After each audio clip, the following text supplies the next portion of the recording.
game now. Me and you, we ain't the same now. Invited, say you come to play. I dare you to try it.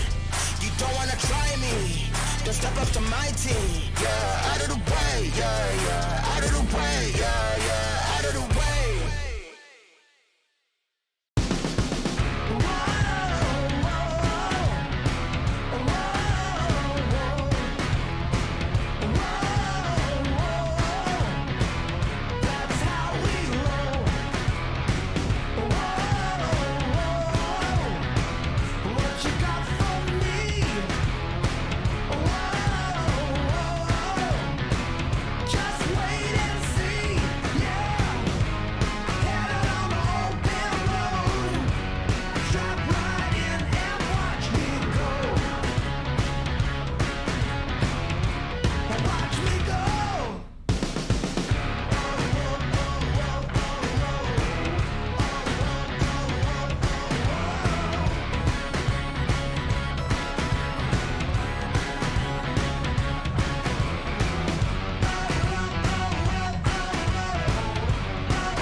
fresh map, get lost now with no extract. Like, look, that's all me. Got my number, don't call me. We eating up, that's all beef. You freezing up, that's y'all's team. Cause we don't really lose no more. All about heating up, leaving that cold. You can see me eating up, killing that show. I ain't about giving up, no.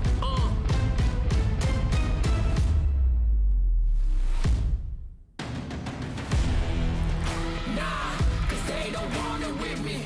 Look, you got a problem with me. Look, cause y'all don't want it with me. If you start a fire with me, then you never gonna stop me. Ay, sound the alarm. We about to go on. You getting it wrong. Time to go off. Can't hold us back. Truth hurts, you always that. My truth lurks, say y'all collapse. Now scoop first where your homies at. Come my team with me right now. My team so mean right now. But what you mean y'all out? It's time to weed y'all out. Okay, we coming back with a vengeance. Time to go start your engines.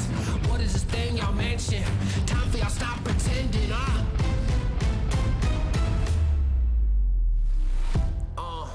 Nah, y'all can't do that. Where your crew at? Y'all can't do that. Nah, where your crew at? Nah, man, cause now you alone. Yeah, get out of my zone. Man, cause now you alone. Love, get out of my zone. Nah, cause they don't want it with me. Look, you got a problem with me. Look, cause y'all don't want it with me. If you start a fire with me, then you're never gonna stop me. Nah, cause they don't want it with me. Look, you got a problem with me. Look, cause y'all don't want it with me. If you start a fire with me, then you're never gonna stop me.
player on top, know it. Rooftop, penthouse suite. If you really want it, gotta own it. Fly through it, we was at the lowest. Blood, sweat, tears, the components. Riding all year, now's the moment. We are not friends, we are opponents. Yeah, I'm coming for mine. Yeah, I'm making a play, the game on the line. Yeah, I've been on the grind. Yeah, I jump in the spot, I made it my time. Yeah, look in the sky. Yeah, the stars align, no shade to shine. Can't stop it already. Emotional work and devotion. We put in this time. Look.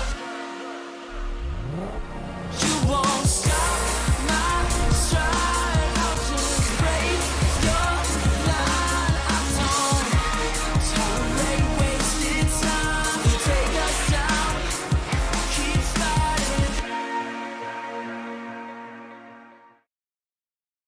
The Snapdragon Pro Series is brought to you by Snapdragon Elite Gaming, Monster Energy, and DHL.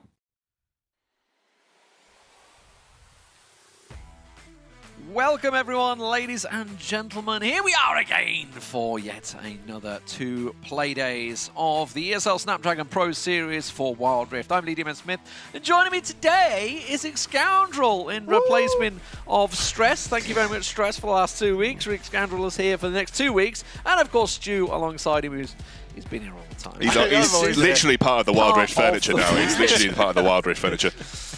I sat down. got comfortable. It's your first time in a studio since we were together in Stockholm, right? It's the first time I've been back in a studio cast since Origin Series in Sweden, which was about a year ago. Yeah. So it's quite exciting for me because obviously I've done this for a very long time, but having been out of the studio for ages, it's nice to be back, you know? A bit out of touch these days. I know, I actually am. I am getting to boomer stage, you know? Like actual boomer stage. He called himself a boomer the other day. I was like, are you kidding? He's like 12. This guy is like 12. You've got like 50-year-old grandpa here. You've got middle-aged 30-something man here, and you've got probably a 12-year-old over on that side of the desk. I had my boomer starter pack. I've been playing Malphite, Garen, and the Baron Lane. Actually, it's really funny. Doing that. You've got granddad of Wild Rift Esports, dad of Wild Rift Esports, and 12-year-old of Wild Rift Esports. I don't know how to take that, really. The kids teaching us all how to play it these days. Anyway, let's look at what it's all about. Let's talk about what we're actually here for. Of course, the prize pool, what the players want to win right now, and of course, the main part is we're talking about obviously the top four. Top four's getting through to the finals, but of course, everybody takes away a prize. It's like being in an American school; you all get a prize for being there. But yeah, 2,500 for first place, all the way down to 750 for last place. So everybody's a winner in this league, but it's all about obviously progressing. Once you get through to the finals, we start to talk about the big money that comes in there.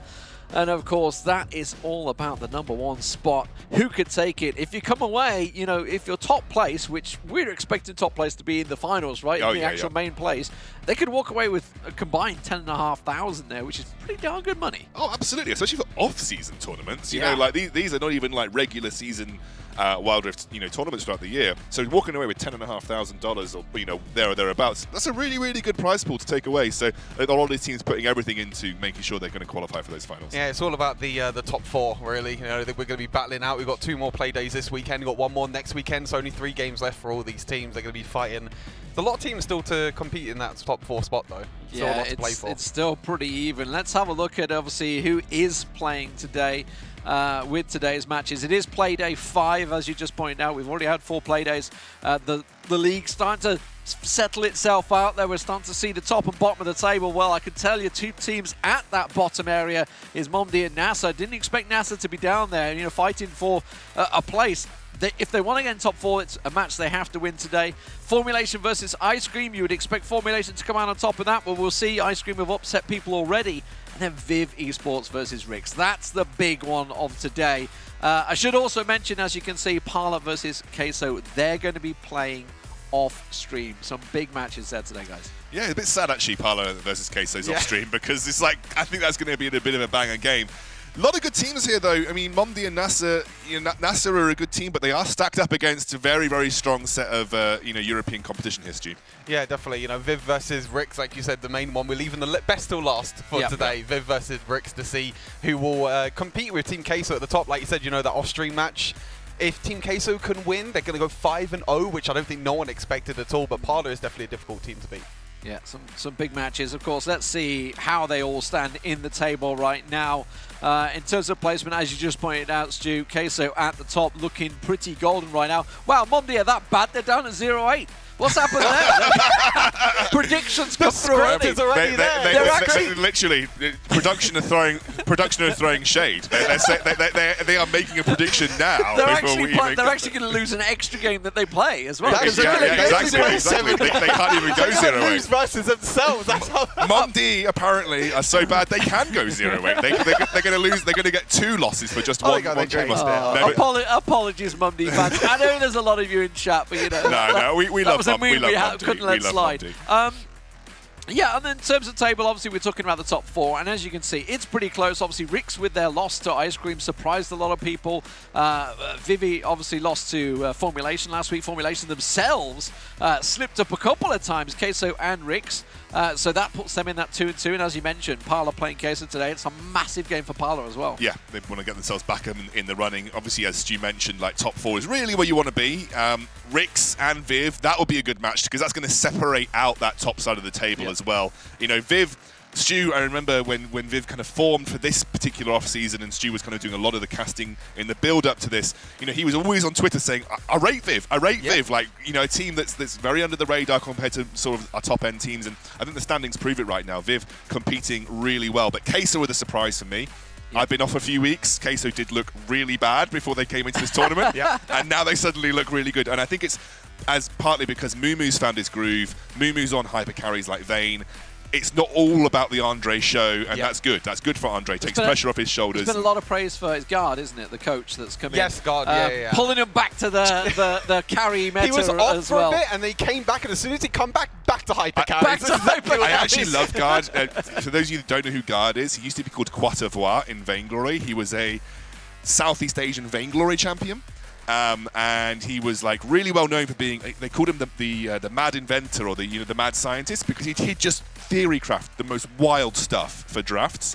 And it looks like he's come in and he's started sorting drafts out for Queso, and they're suddenly back on track. He's basically pulled a new meta out, which is a new old They're meta. the creation of the meta. Let's talk about what the real deal is today, though. The real news story, of course, well, you all know, it is the new patch notes that have come through over the last, yesterday, right? It hit yesterday. Thursday, yeah. Well, Friday, Thursday, it all blends into one when I'm traveling. Let's talk about this, because there's been obviously, as you can see, a lot of buffs and nerfs in there. The big ones I probably would say was obviously Corki had a massive buff in there, which is going to come through. Jax, obviously we've seen a bunch of Jax already banned out quite a few times. Getting a hit point per level buff in there. Anything that stands out for you? Obviously a Darius buff. We saw Darius last week to great success. Yeah, we saw Darius a few times. I think I'm looking more towards the nerfs, especially the Gwen nerf as well. We did see a lot of Gwen jungle. Yeah, the Olaf as well. Gwen nerfed in the jungle, so might not see Gwen too much in the jungle, but I think she will still be quite a big priority pick, especially in the Baron lane. We saw Snitch also play Gwen mid lane, and as you mentioned, the two adjustments, Yone and Olaf, are the big ones as well. Big nerfs being hit. So what I want to question you and question Riot. Varus buff? Yeah. I think everyone was like, what is this Varus buff about? The Kai'Sa buff is interesting that I might bring her back in. Senna buff as well. Wasn't a huge buff for Senna. There were a lot of faces that you're going to see on that buff chart that without context, you're probably thinking, why have they buffed Riven? Why have they buffed They're really powerful picks. Yeah, these are all powerful picks, right? Why have they buffed Jax? Was one of the most popular, competitive picks. The Varus buffs, though, were actually pretty and weird. A lot of people kind of didn't really see them coming. So I expect Varus to remain high priority. I think Corki, as Stu has kind of alluded to this week, if you've been watching Stu stream, Corki has become a really, really strong sort of dragon lane pick. Gives you an AP threat. It frees up some of your other lanes to bring some AD into the picture. So it's an interesting change up here. And Kai'Sa, who was a little bit below most top tier AD carries, now firmly back in contention, I think, for draft. Yeah, definitely. Especially with the hyper carries coming back as well. Mumu potentially being picking it up. But yeah, I think Corki was kind of out the meta for a little bit because of the hull breaker nerfs and also the package nerfs that came through. But I think with the buffs that he's got, HP per level, armor per level, mana per level, got a few cooldowns on his abilities, and his third ability now does more AD ratio. So that full crit Corki build is probably going to come back into the meta. Other little ones to note: Riven, obviously we saw a few times, hit point per level increase. Shyvana, the burnout damage increase. We've seen Shyvana a bunch as well. Wukong update. Andre obviously tried it the other 2 weeks ago. Didn't work out so successful, but that's had quite a big update in terms of the golden staff.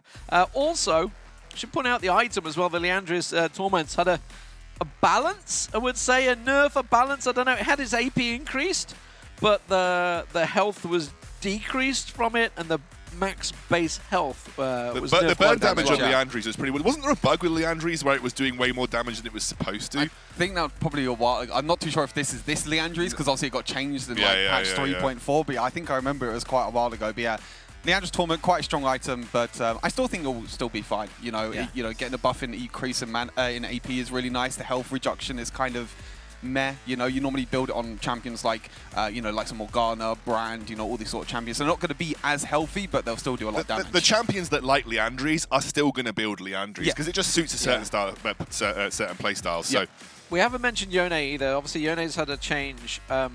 And in the patch notes, they felt that he was falling off late game in terms of actual teamfight potential.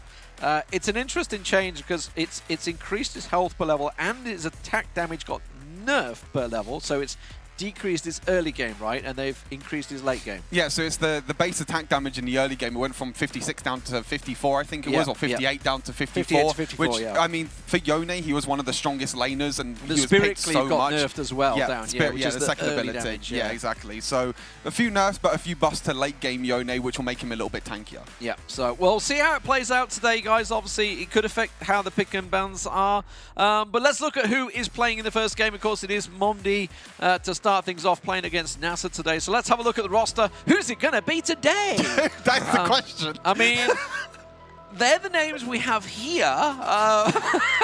Whether they're going to be the names we have in the game, we will find out. Whether it is going to be Grezniak, we expect he will be in the Baron lane. Orion coming into the jungle again, has been there since, I think, Playday 2. Ika has kind of been in and out and in again, and then maybe out again. I'm not too sure. Ferox, I mean, he's played in the jungle, the mid, as the carry, and Christina in there as well, who both use completely different names in game, by the way, just to keep us on our toes. Yeah, I think the big one is Ferox, a multi-role talent, really. That you can today see he with is Ferox, support, I think. Yeah, I mean, who knows at this point? He probably got up to the Baron lane at some point today, maybe down in support. But yeah, I think Ferox is definitely one of the shining lights for Mundi, just filling in when he can. But he's been performing really well. You know, even when he's playing on, you know, in the dual lane and the mid lane, even though it's not his, you know, preferred role, he's still doing well. You know, Ziggs last week we saw had a decent performance. But yeah, it's a must-win game for Mundi. Well, let's have a look at their opponents. Of course, they're up against NASA, who themselves really could do with a win. They're 1-3 in the table. They're one of the teams that we semi-expected to sort of be in there challenging for the top 4, alongside Viv, actually. We were discussing it right on day one. I love that jungler. Definitely, I've never heard of this guy. Player Nam. But they've had a tough old time of it overall. I just don't feel that they've quite hit the ground running as we expected. I mean, let's face it, their very first game was Team Queso. I think they're one of the few teams that have took Queso to a 2-1. The thing about NASA is that their mid-jungle combo is feared. Like, if you see Swest Rekner in solo queue, you know you're going to have a bad time. And so, like, it is a combo of players that has got a lot of notoriety on the European server. Swest is known as a kind of a carry jungler. He plays a lot of aggressive jungle picks. Riven is one of his specialities. And Rekner's a very solid, dependable mid laner. Has also got the ability to play a lot of assassins. He loves his Zed, for instance. So, you know, I think that's a really strong mid-jungle combo. CoolFX and Babane have been, like, Babane's had some really good games and some really bad games, so it's a little bit inconsistent.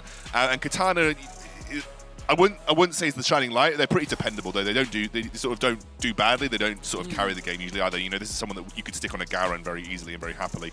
But Swest and Rekner are usually the guys, if they perform, especially Swest, you're looking at a team that can very easily take over and win. Yeah, they're the two main carries. I think one thing that we've mentioned with NASA over the past few weeks is definitely their drafts. Their drafts have been very, very interesting. They've kind of felt a little bit dizzy, I guess, at times. You know, some of the picks, you know, that Yone Baron lane, which Katana didn't have the best performances Let's not remind anyone of that. There's a huge, massive flexibility with NASA, which I do like with them. You know, Camille can be flexed in all 3 lanes, top, jungle, or mid lane. But sometimes I feel like in draft, as you mentioned, I think last week, they go for one plan, but then they pivot in the middle of the draft, and then that's kind of where things kind of fall apart for them. For anyone that missed it, by the way, with Yone, we believe it was Katana's first ever game. Well, we don't actually know that. I mean, we had Random and Co in chat basically saying he has never played this champion before. So when we believe when there is, you know, actual pro players in there telling us this information, you sometimes got to take it with a pinch of salt, but it definitely looked a bit that way. It was tough. It was tough. Anyway, I swear Katana played Yone in the online qualifiers. I'm not too. No, I don't think he. Anyway, let's have a look at the heads-to-head for this game. Of course, as we say, we take it with a pinch of salt, this one, because we never really know who's playing for Mumdi from week to week, or from day to day, actually. we've had changes in the I think every single time the rosters come up for Mumdi, as the production comes up, we look at the draft and we're like, oh wait, this guy's in, this guy's in. And then we get in game, it's like, oh no, this one's this guy's here as well. And in fairness to obviously everyone out there, they are free agents at the end of the day. They're not contracted players, so they, it's a case of who's available on that day. We've gone with Ferox, aka WXPIY1351, versus Rekna. I think he plays as something the blood right now in game, right? It's some sort of It's or Ferox. some sort. It's Just Ferox. It's really interesting though. I think the biggest stat differential is that Ferox is clearly so important to his team. He's got super high kill participation, so he drives a lot of those kills. He's involved in a lot of the kills across the map. Whereas Rekna, slightly lower kill participation, but higher damage per minute. Rekna, we know he likes to play solo lane style champions that he can transition into side lane. We know he likes to play the likes of the Zed.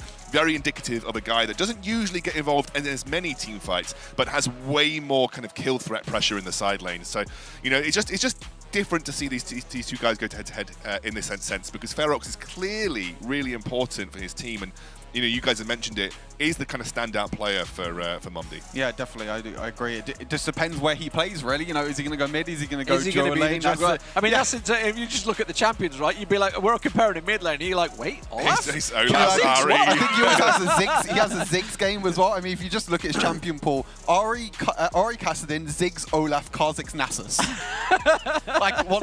It's just wild. But just yeah, like you said, with a free agent team, it is quite difficult at times. But I mean, Mumdi, with NASA, like you said, they've kind of had a bit of a slump. They haven't really been performing up to standard. So this could potentially be a game that Mumdi could win and try and get back into it.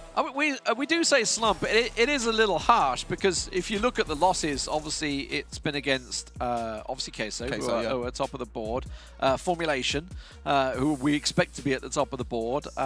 Who was the other loss to? Might have been Viv or someone, maybe. Well, I think it was Viv, right? I think it might have been Viv. So the three that they've lost to are three that may well almost certainly be in that top four. I mean, but the problem is, when we saw about that Viv loss, that was the one we thought was maybe the tipping point, because we're expecting Rix to be up there, we're expecting Formulation, we're expecting Queso now. Well, Queso were there, right? They're 4-0, they're already qualified. Nobody else can topple them, but it's going to be interesting. We're going to pick and bans underway in a moment. Remember, guys, we are on to 3.4B here. It also means Vex is disabled, if I'm not mistaken, for all the play days we got left still.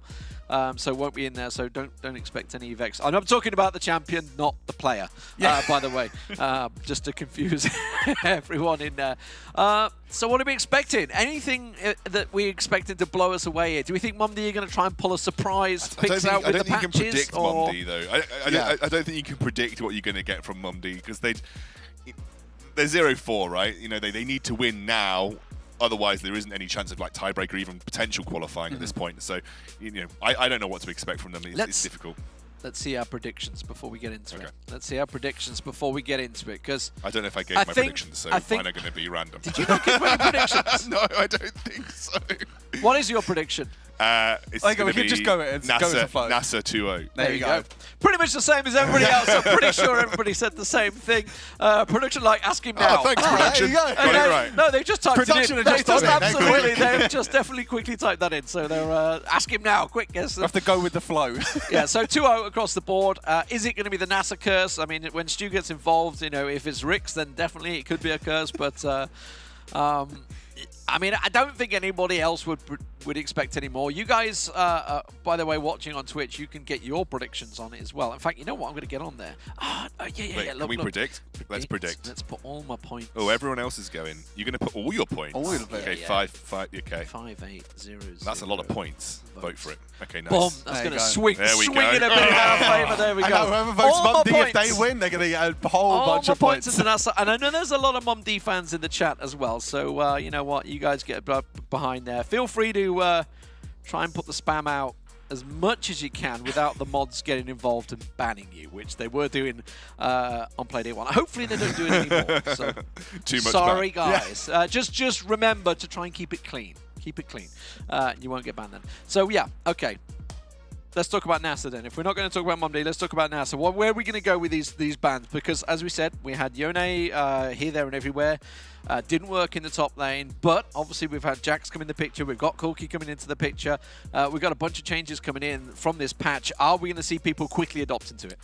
Maybe Corki might be a priority for both of these teams. We'll have to wait and see. Obviously, it's the first time we're going to see in the EMEA region on this new patch, so we're not too sure how big of a priority Corki's going to be. I think for NASA, Excander already mentioned it. I think the Riven pick and the Zed pick are going to be 2 priority picks. The same with the Morgana as well at the same time, and the Zed pick, I think, for the mid lane of Rek'Na. It says it's Ika. It says it's Ika. This is the music that we always have for draft. Yeah. It's really spooky. It's tense and spooky. It's the Halloween. It's the Halloween music. It's like the Michael. Was it the what's the Michael Myers? What's the guy? Scream. Not Freddy Krueger, the other guy. The guy. Is it Michael Myers? It's Michael Myers, right? I'm It's like sure it's like I know what you mean. It's like the Michael Myers music. Fred, you talking Jason or something like that? Jason. No, Michael Myers. You know, the guy with the mask. Jason. Is he called Jason? I thought he was called Michael Myers. Friday the 13th. They've lost it already. We've lost them already. We've lost. Production told me I was right, so you're wrong. There you go. Michael Myers. Scream? No, I think he's just his own thing. Who knows? I was doing talkback. I'm just telling him. I'm just asking you if I'm right. All right. Yeah, see, there you go. I'm right. Michael Myers is a standalone thing. I'm pretty certain it's a standalone thing. We'll look that one up. Look at Google. Gragas and Yone. So Yone being banned out. So they're still unsure about it, as we talked about. It's obviously been nerfed a little bit for early game. Was certainly very strong. We saw obviously with when people have been very aggressive with it, very strong. So maybe taking that away from probably Eco, I would have thought. Assuming it may be Ika in the mid. Fiora being banned, so pretty much staying with standard bans here, and then Karma being banned out as well. So very much standard, nothing changed despite the fact we're on a different patch, pretty much sticking with about the same. So what are we going with? First pick. Camille? Camille, I was going to say Camille maybe. Safe pick, right? Could be Camille, could be Jax as well. Gwen They're actually going to still prioritize prioritize it. I mean, I don't know if Gwen jungle is really a thing anymore because both the passive damage and also you don't get the cooldown reduction every single time you auto-attack on your third ability anymore on monsters. So this could very well be Baron lane or even mid lane Gwen, which we saw Snitch play last week. There we go. But there's the Jackson. I'm expecting maybe, you know, a Zed here for Rek'Na could be a big pick, or even the Morgana, which has already not been banned. But yeah, like you said, same bans because none of these champions got nerfed. You know, Karma didn't get nerfed, Gragas didn't get nerfed, Lux, Olaf obviously did get adjusted, but Fiora is still there. That's not something that we talked about. Yeah, Nautilus was big on last patch, didn't get any changes. And we know how heavy like the roam support meta is right now, and Nautilus can influence lanes from a very, very early stage. So, you know, I think Nautilus is very sensible. It doesn't give away too much. It fits in pretty much with any Dragon Loom that you want to run. There's the Morgana, like you said, a bit AP heavy already for Mom D so far, so I'm expecting that we're going to have probably a traditional AD carry in the bot side for Ferox, maybe even an AD mid. If we're going down an AP mid, we're going to have such a heavy AP team, which might be a bit difficult because it makes it very easy for itemization for Nautilus. I think Ika normally likes to go, there's the Varus as well, obviously he did get buffed. With Ika, you know, he normally likes to play Lucian mid lane, is one of his popular picks. Zed as well, mid lane. He sometimes play Ahri, so if there is an Ahri, then it's going to be a bit scary. But yeah, as you mentioned, you know, the Morgana being there for the jungle, but this probably does mean that it's going to be Gwen Baron lane with Varus in the duo lane and Diana, interestingly enough. So early priority on the Diana. Could maybe be jungle or mid lane here. Diana very strong early last week. The Blighted Quiver, by the way, was the update for Varus. Actually quite a hefty update as well, like from 6.5 to 8% base is like damage. It's quite chunk. And the cast time was reduced, right? No, I think it's like max charge time or something. Yeah, it's like, you know, I think it's like when you stack the Blighted Quiver, then you got the charge time of your first ability. So that's me. I mean, I think they're just trying to make on hit or AP Varus a thing. They're trying more and more to buff Blighted Quiver, the second ability, but we're seeing it every single time. But they are just kind of buffing lethality Varus at the same time. Yeah. So it's still the exact same thing. Yeah. I mean, look, that's an Aurelia ban. I think they're trying to eliminate good AD solo laners. Against Jax. Well, also just because you have two AP threats on the top side of the map at this point, so Garen going as well. Interesting to see whether there's like either Riven. I wonder if they're going for Zed here, because Zed's still available. Obviously, with the Garen buff in there, I'm talking about NASA here.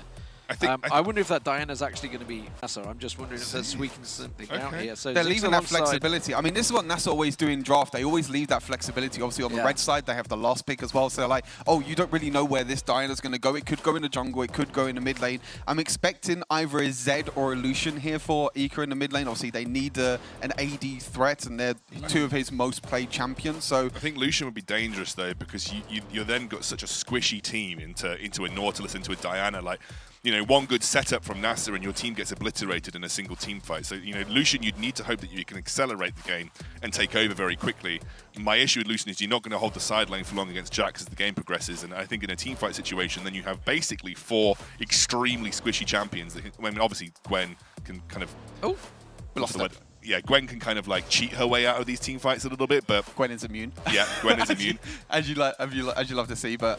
Yeah, I think Lucian gives them a little bit of, I guess, early game in a way, even though you kind of go for like, he might go for like the Manamune Black Cleaver, if he went for Lucian, if he didn't go for Zed, I'm thinking like if they allow NASA to have a Zed here and it is a Diana jungle, they have 4 champions that can just dive on you. So it's a horrible, horrible team come to face there, especially for anyone squishy. You could pick up Zed and then just have Ziggs Nautilus bot, which we know is a really strong bot lane. Because also, one of the things that you want with the Nautilus is you want a dragon laner that can clear waves and hold 1v2. Because you know, there is that scenario where you could rotate your support and their support doesn't rotate, and then you have to hold you have to hold 1v2. So Ziggs has got a great 1v2 hold to kind of do whatever he wants. So Jace and Thresh, it looks like, and then the last pick was Lee Sin in jungle. So they're actually going to go mid lane Diana. They banned out Kha'Zix and Shyvana and left Lee Sin open? Yeah, I mean, I guess they just didn't want them hyper carry junglers, but Thresh, Varus in the bot lane, and Jace mid lane as well. I mean, Thresh can do okay, like you said, the roaming support. You know, I think Thresh can do well. Not only just a worse aggressive version of Nautilus. Yeah, but I guess the only thing with that is like you can use your lantern for safety at the same time. You know, if Nautilus does dive in, you've got your lantern to stay back and play safe. He is just a worse version of Nautilus. It's true. Yeah, I mean, Nautilus could just CC you for about 10 years, and then you're basically stuck in one spot. The biggest danger is if you get caught by that Crescent. Is it Crescent Blade? Crescent thing? What the Diana does? Her Q. But yeah, basically, you come on the lantern, she's just going to follow you straight in on the Moonfall, and you're just like, oh, I've just brought a Diana to both of us. Yeah, we're in real trouble now, yeah. So anything could happen in this game. We'll find out, of course. NASA, you guys at home, get yourself voting. Get in there, get your predictions in quick. You've seen, can they still predict now? They can still predict. You've seen the pick and bans, and you can predict. That's a bit cheaty. But actually, we're 3 minutes behind. 3 minutes behind them. Yeah. So, yeah, so you guys, we got a slight advantage over you. But I did get my predictions. I could have predicted after seeing the pick and bans. Wait, I could cheat. You could have cheated. You could have actually cheated. You know it. You know the tech. Now that I know. But anyway, we're going to get the game on your screens, ladies and gentlemen. And it's going to be all 3 of us trying to cast this one. We're going to go try it. We'll see if we don't mess it up. We'll see if we don't mess it up. But it means that they're going to do a lot of talking. I'm going to try and be as quiet as I can throughout this matchup. So let's get straight into it, guys. Where are we going? Let's talk team comps. What are we expecting as this game progresses? I think that mid lane matchup, you know, the Diana versus Jace mid lane matchup, most of the time they'll probably go into the side lanes. I think eventually, I think Diana can struggle a little bit. As it's actually, wait a second, we had a complete swap. Hold on. It was NASA actually that was on the inside. And Mum D on the right side. We got baited. We got baited. Wait a second. We got baited by the whole thing. Wait a minute. Okay, this changes everything. Wait, this does change everything. Now I need to think about the draft again because I can't even remember. Because actually, I think Mum D have got a good draft. I mean, yeah, no, but I think Felix is on the Ziggs. I mean, Ika's on Diana. I mean... And that makes sense why Morgana was picked. And I was like, wait, where is Mum D going to go with Morgana? So, yes, West, that makes sense. Yeah, absolutely makes sense. Now I'm confused. So Rek'Na is on his Jace. He's really strong Jace player. Okay, I mean, look, NASA, Gwen, Jace, you're going to go 1-3-1. You know you're going to go 1-3-1 with this comp, right? You know that Swest can come in mid. He can clear waves in any of the lanes. You're going to rotate Cool FX before the first Dragon and the Rift Herald to go mid, just permanently clear waves here. So you know what the game plan is from NASA. The funny thing is, the game plan's basically identical from Mum D. So really, this is going to come down to who can get their solo lane. There's a lot of early damage. Who can get their solo laners rotating quicker? Who can get their solo laners ahead quicker, Stu? Like, we're looking to see, does Grezniak or Ika come out ahead or here, or does Rek'Na and Katana? Because if you get one solo lane that I think, you know, gets an advantage, they can run away with that because this whole game is going to be dictated by side lanes. I think the interesting thing is actually the Jace and the Gwen actually might swap, because I think it's actually better to put Jace up against the Jax, especially because Diana is going to struggle a lot against the Jace in the side lane. So you might see Ika and Katana go head-to-head in one side lane, and then Jace versus Jax in the other one. So it'd be... I'm interested to see how it got. I mean, I think the Black Shield is going to be the most important thing, I think, this game, especially because of the amount of CC and the amount of lockdown the Nautilus have. If you can time that Black Shield to perfection, then it stops pretty much all of Nautilus's engage.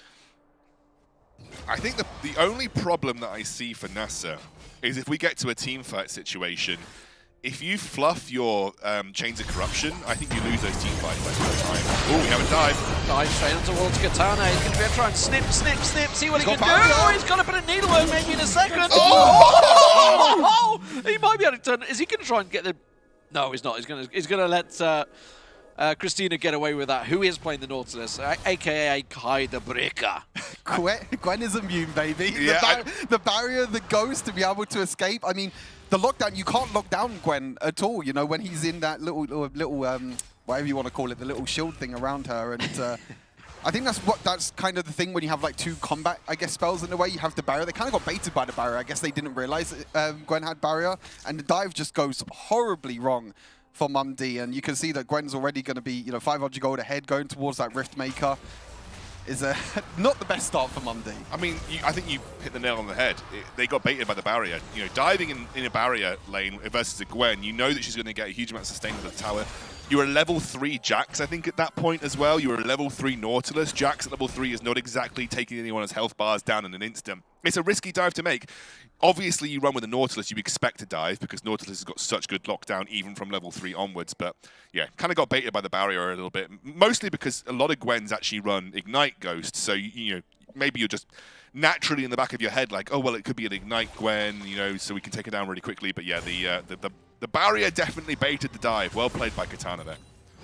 Very well played. Rekka might be in a bit of trouble. I think he'll be fine. Oh, yeah, you can see that already the roams are coming through from Christina. Obviously, this is Christina and Ferox in the bot lane. As you mentioned, D-Man, they got completely different names in the actual game itself. But big invade. Here we go. Good. Look for a counter Dark Binding engage. didn't follow that. I think if the Dark Binding would have landed, they're still going to jump on it. So that's going to be Christina going down.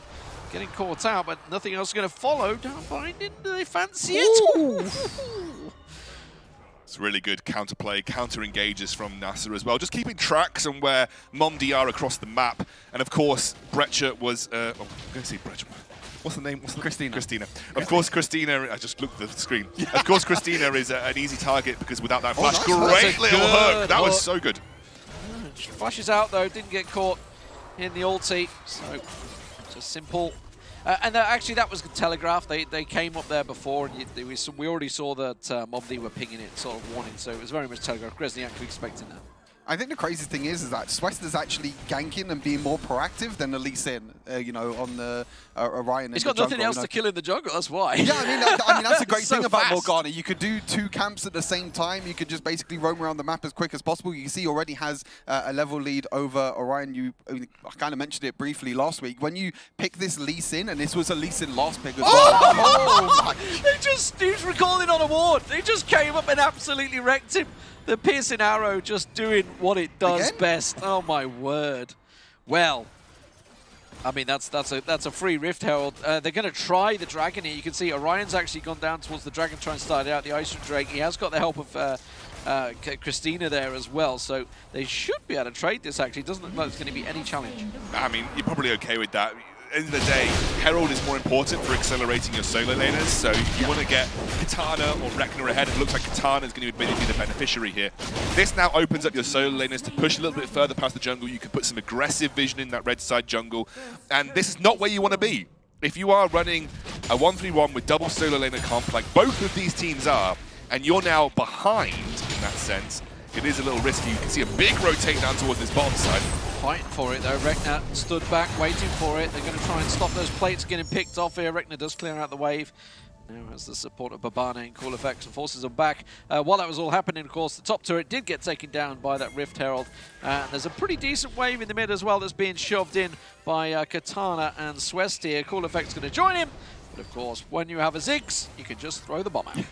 I think you can see that Mumd were trying to trade the early objectives, trade the early towers, but they were just a little bit too slow. You could see that, because they got that Baron lane tower so quickly, I think they actually got a second charge of the Rift Herald as well on the tier 2 tower. So a huge win early on for NASA. As you said, they're going to play the 1-3-1 style. They're just going to put Gwen down in the dual lane for now, defend that tower. I think that's the big thing, is they were able to go back in time and rotate quickly, because you get that huge, massive home guard movement speed boost out of base. They were able to rotate down to the bot lane before they even took the tower. So already a 4,000 goal lead in this early game. So not the best. I mean, they have the dragons. They can maybe look for the 3-dragon win condition. Obviously, Mumdy's late game is very, very strong. You have a Jax, you have a Ziggs, you have the lockdown potential of the Nautilus at the same time. So that's maybe what they're looking for. I mean, what we were talking about earlier is I actually think if we get to a team fight, and Asta want to avoid that at all costs, especially as the game goes on. Rekna! Oh, that's a face check that's not going to get out of. I mean, that's the sort of mistakes that they could do with right now. They did fall behind in gold there because of that plating and because of that top Baron turret getting taken down here. Now, can Babane catch the hook? No, it's not going to happen. And away they go. Katana's pretty deep. He's going around. Oh, what are you doing? It's Joshi, a.k.a. Ferox, been completely out of position. He's going to come around the back of him. Cool effect, so will get caught out here. Does get taken down before he gets away with it. Now can Katana get on towards Kai here, a.k.a. Christina. Should be able to dredge line away. I'm not too sure if he's going to catch him in time. Orion's here. Gresniak's in here. Has he gone too deep? He gets away with nothing. Binding manages to land, and they're trying to turn this onto Gresniak. Gresniak could just leap strike away, and they are clear. Meanwhile, while it's all happening, hello. the hook. Hook comes in, gets the flay down as well onto Orion. Orion has to pull it away. Rekna's still following this one, and he will finally get away. They are going for some deep invades now. Do lose bot lane tier 1 for that, though. It is Ica that picks that up, so a bit of gold going in the back pocket of Mumd. Looks like with all that pressure, they'll be able to use the mid lane wave. And, oh, they don't even get mid lane tier 1! That's going to go down in one basic attack, though, so that's on the map to take whenever you get a free wave, basically. Free gold on the plate, as it were. Gresniak starting to be more confident now. We're still a level behind on Katana there, but we know what Jax can be like when he starts to get stronger. And as we mentioned earlier on, his health per level has increased by, I think, 7 hit points per level now. He goes up over the levels, so that's going to start stacking up, as if Jax wasn't a scary monster already. What are the NASA Mumd looking for here? They're trying to collapse. They're trying to collapse. They're going straight down for Swest and Rekna. And I tell you what, I think they're going to catch him. I think they're going to look to lock them down. Maybe the Black Shield, I think, is going to be so important. They actually don't know where they are. Oh, Black Shield Swest managed to land. Swest goes to the ulti. Ika's taken very low. Rekna, though, big knock-up. That was so important. It wasn't the dredge line, it's the depth charge coming out from Christina was absolutely mega there. It wasn't the cleanest, to be fair. It wasn't the cleanest of flanks. I mean, I thought they were going to trade 1-for-1 in the end. I saw what Rekna was trying to do. I quite liked it. Knock them back into the Morgana ult to make ensure that you get the second lockdown there, but the flashes just meant that he wasn't able to. And I think if you're NASA, you do need to start to steady the ship a little bit. You know, you're overextending in that bot lane a lot right now.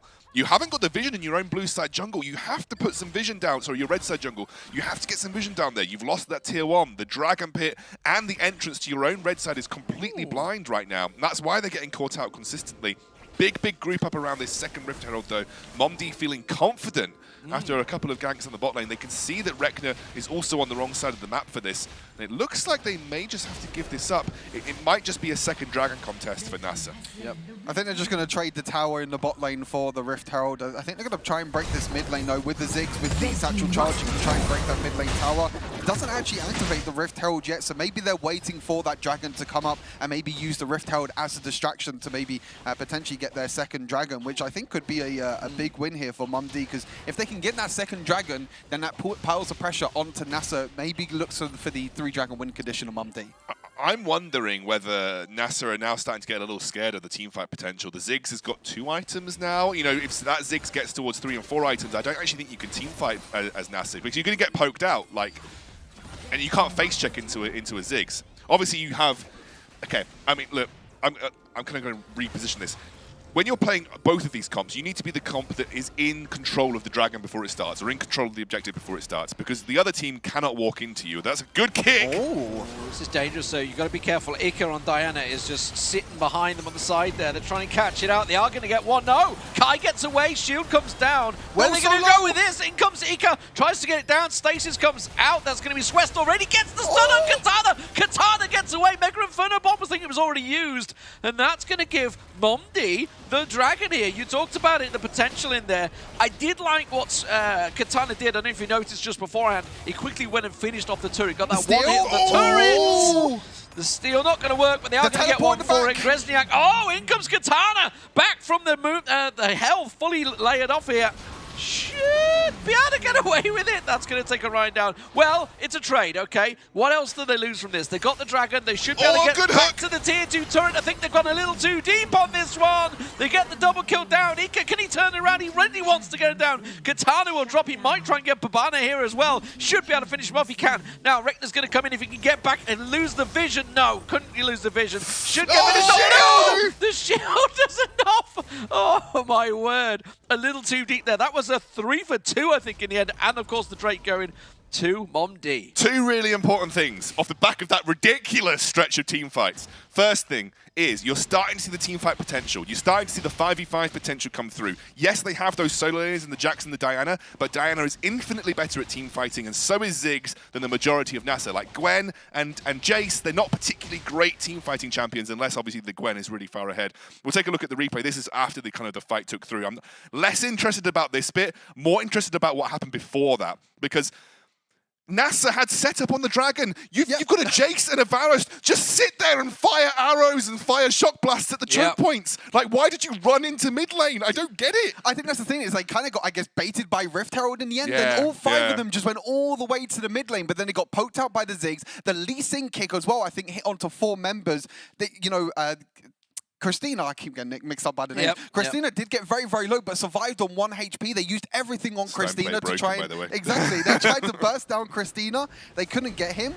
But as you said, you know, the team fight is coming through, and even though they are behind the goal, they do, I think another important thing is they do get the 2 dragons. They get the Ocean and the Infernal Dragon now. And you cannot let Mountain go. Now, that's a 3-dragon win condition that's being opened up for Mom D right now.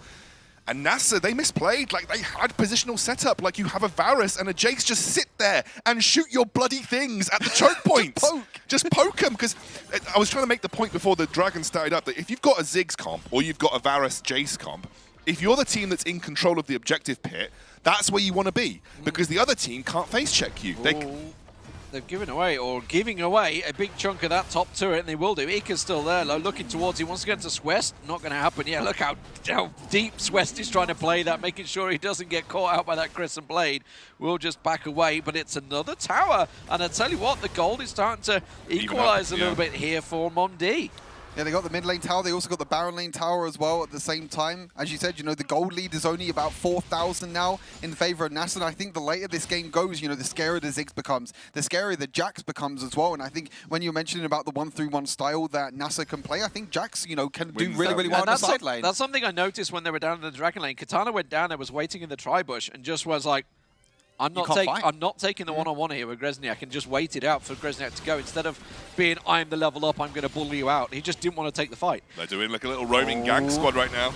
Maybe try and go in for this one. Ika's gone a bit too deep on this, but he might turn the damage on towards Babane, but the stasis works out well. Mega Inferno bomb comes in, doesn't really trigger quick enough there, and Christina now will drop as well, so a 2 for 0. Now they can turn this advantage. You see Grezniak is in the bot side, you see the Ziggs is in the mid lane, and Ika decides to just go straight in. They're either going to try and get some more kills here. Grezniak was in the bot side the whole time. Ziggs can't look to fight, and then Ika's dashing in, trying to land the ultimate. The flash does get burned by Swest, but you lose a pretty big team fight here, especially with Baron up and available, but I think NASA are too low, but you can see the wave clear of the Ziggs. They're not going to be able to get any more objectives for it, but in my opinion, a bit of a misplay for Mom D looking for that fight. They could have just played defensive, let Grezniak push down in the bot lane. I think there was also a bit of miscommunication. Like, it was Ika who went in and everyone else was like, nah. And then, so, you know, like, it just felt like they weren't quite on the same page in terms of engaging that. But Stu, you made a really good point. You know, as this game progresses, Ziggs has got better wave clear than pretty much any other champion in the game. Jax will win out in side lane versus both Gwen and Jace for the most part, although this Gwen is really fed, so it might be, you know, delay that spike for a little bit longer. You know, the side lane pressure, at least for the Jax side of the map, is going to get worse and worse as this game progresses. And I don't know if either of the NASA solo big Katana. Yeah, they're trying. There's all of them here. You can see the rest of NASA are collapsing to try and help out here. It may bait NASA into staying a little bit longer than they want here, and that's going to be Katana going down! He gets Orion down, and now you can see they're in all sorts of trouble, Momdi. They're trying to run away from this one. They haven't got the pressure. The Ziggs is nearby. Is it going to be able to save them? Vex just got nearly destroyed there. Quickly turned the damage on him. Now Ziggs comes in, and now NASA are in trouble. Eco really wants to get involved, but he's having to stay a little bit far out. Moonfall goes a bit too deep, and in comes Reckoner onto the Ziggs. I don't think he can get away with that one. Meanwhile, taken down by the Ignite. He will get the Diana down. Here comes Ziggs Jax. survives with nothing. Gresniak trying to come in. Double counter-strike comes down, but he hasn't got enough damage to take down Reckoner. Knocked away with the hammer of Reckoner. Brilliant play. And NASA in the end ride the storm. And it's even more important because they've just lost Mountain Dragon, or at least could lose Mountain Dragon. They're going to back off for the time being. If they can reset and get back there quick enough, I don't know actually, because Orion and Ziggs are on the map. But what was a mental team fight? Just the perfect layering of displacement to make that Jax's life hell. Somehow Christina survived for so long. They were trying to use so much on Christina, and you can see, you know, the Jax tried to flash in. I think the important thing was because he used Stoneplay, he wasn't able to deal enough damage. When you use Stoneplay, you lose 50% of the damage. But as you said, with the Mountain Dragon up, you have to try and maybe look for a steal here for Mumdi, but you can just also give it up if you want to. You might lose Baron, so you might not want to take it. Oh, the depth charge! Oh, the depth charge gave them the vision they needed, but yeah, not able to steal it. I think the big thing, like you said, you know, if Orion goes in, he doesn't get the steal, and if he dies for it, then it potentially lose Baron for it at the same time. And we know that when you lose Baron, you just give up so much in these side lanes. You give so much in terms of power. He just like blew up Ica. Katana caught Ica on the overextend and just blew him up on the side lane. That's now a big issue because if you are NASA, you go and set up around Baron. Yes, okay, you've got River Scuttler that's already gone, but set up around Baron, threaten it, say, you've got to come to us or you've got to go to Katana. They could lose a decent amount of side lane pressure right now. Well, they lose the tier 2 turret in the Dragon lane, and you can see they are doing exactly what you said there, Scoundrel, setting up and around the Baron. They're waiting for the spawn, but it's still a 25-second, and Gresniak doesn't fancy that fight. They've started the Baron off here. A little dangerous with Orion nearby. That steal potential is always prevalent. You can see Reckoner looking to try and get involved. Oh my god, he's done it. He's too fed. He's too fed for the side lanes. I think he could just end the game here. They're not going back into base. Yeah, no, they can't realize. They've got to realize 5 seconds. He's going straight in there, and he's going to keep the pressure. He's going. On. Now they're going to see what they can do. Ika's back here, gets Clear the respawn, comes back in, the wave. hasn't got any mana, clears the wave out, unfortunately, and now Katana has to back away. There's still minutes to put the pressure on. Meanwhile, down the bottom here, around the Baron, and they will catch Christina off guard. I think that's going to be Katana going down. Eventually, gets double teamed.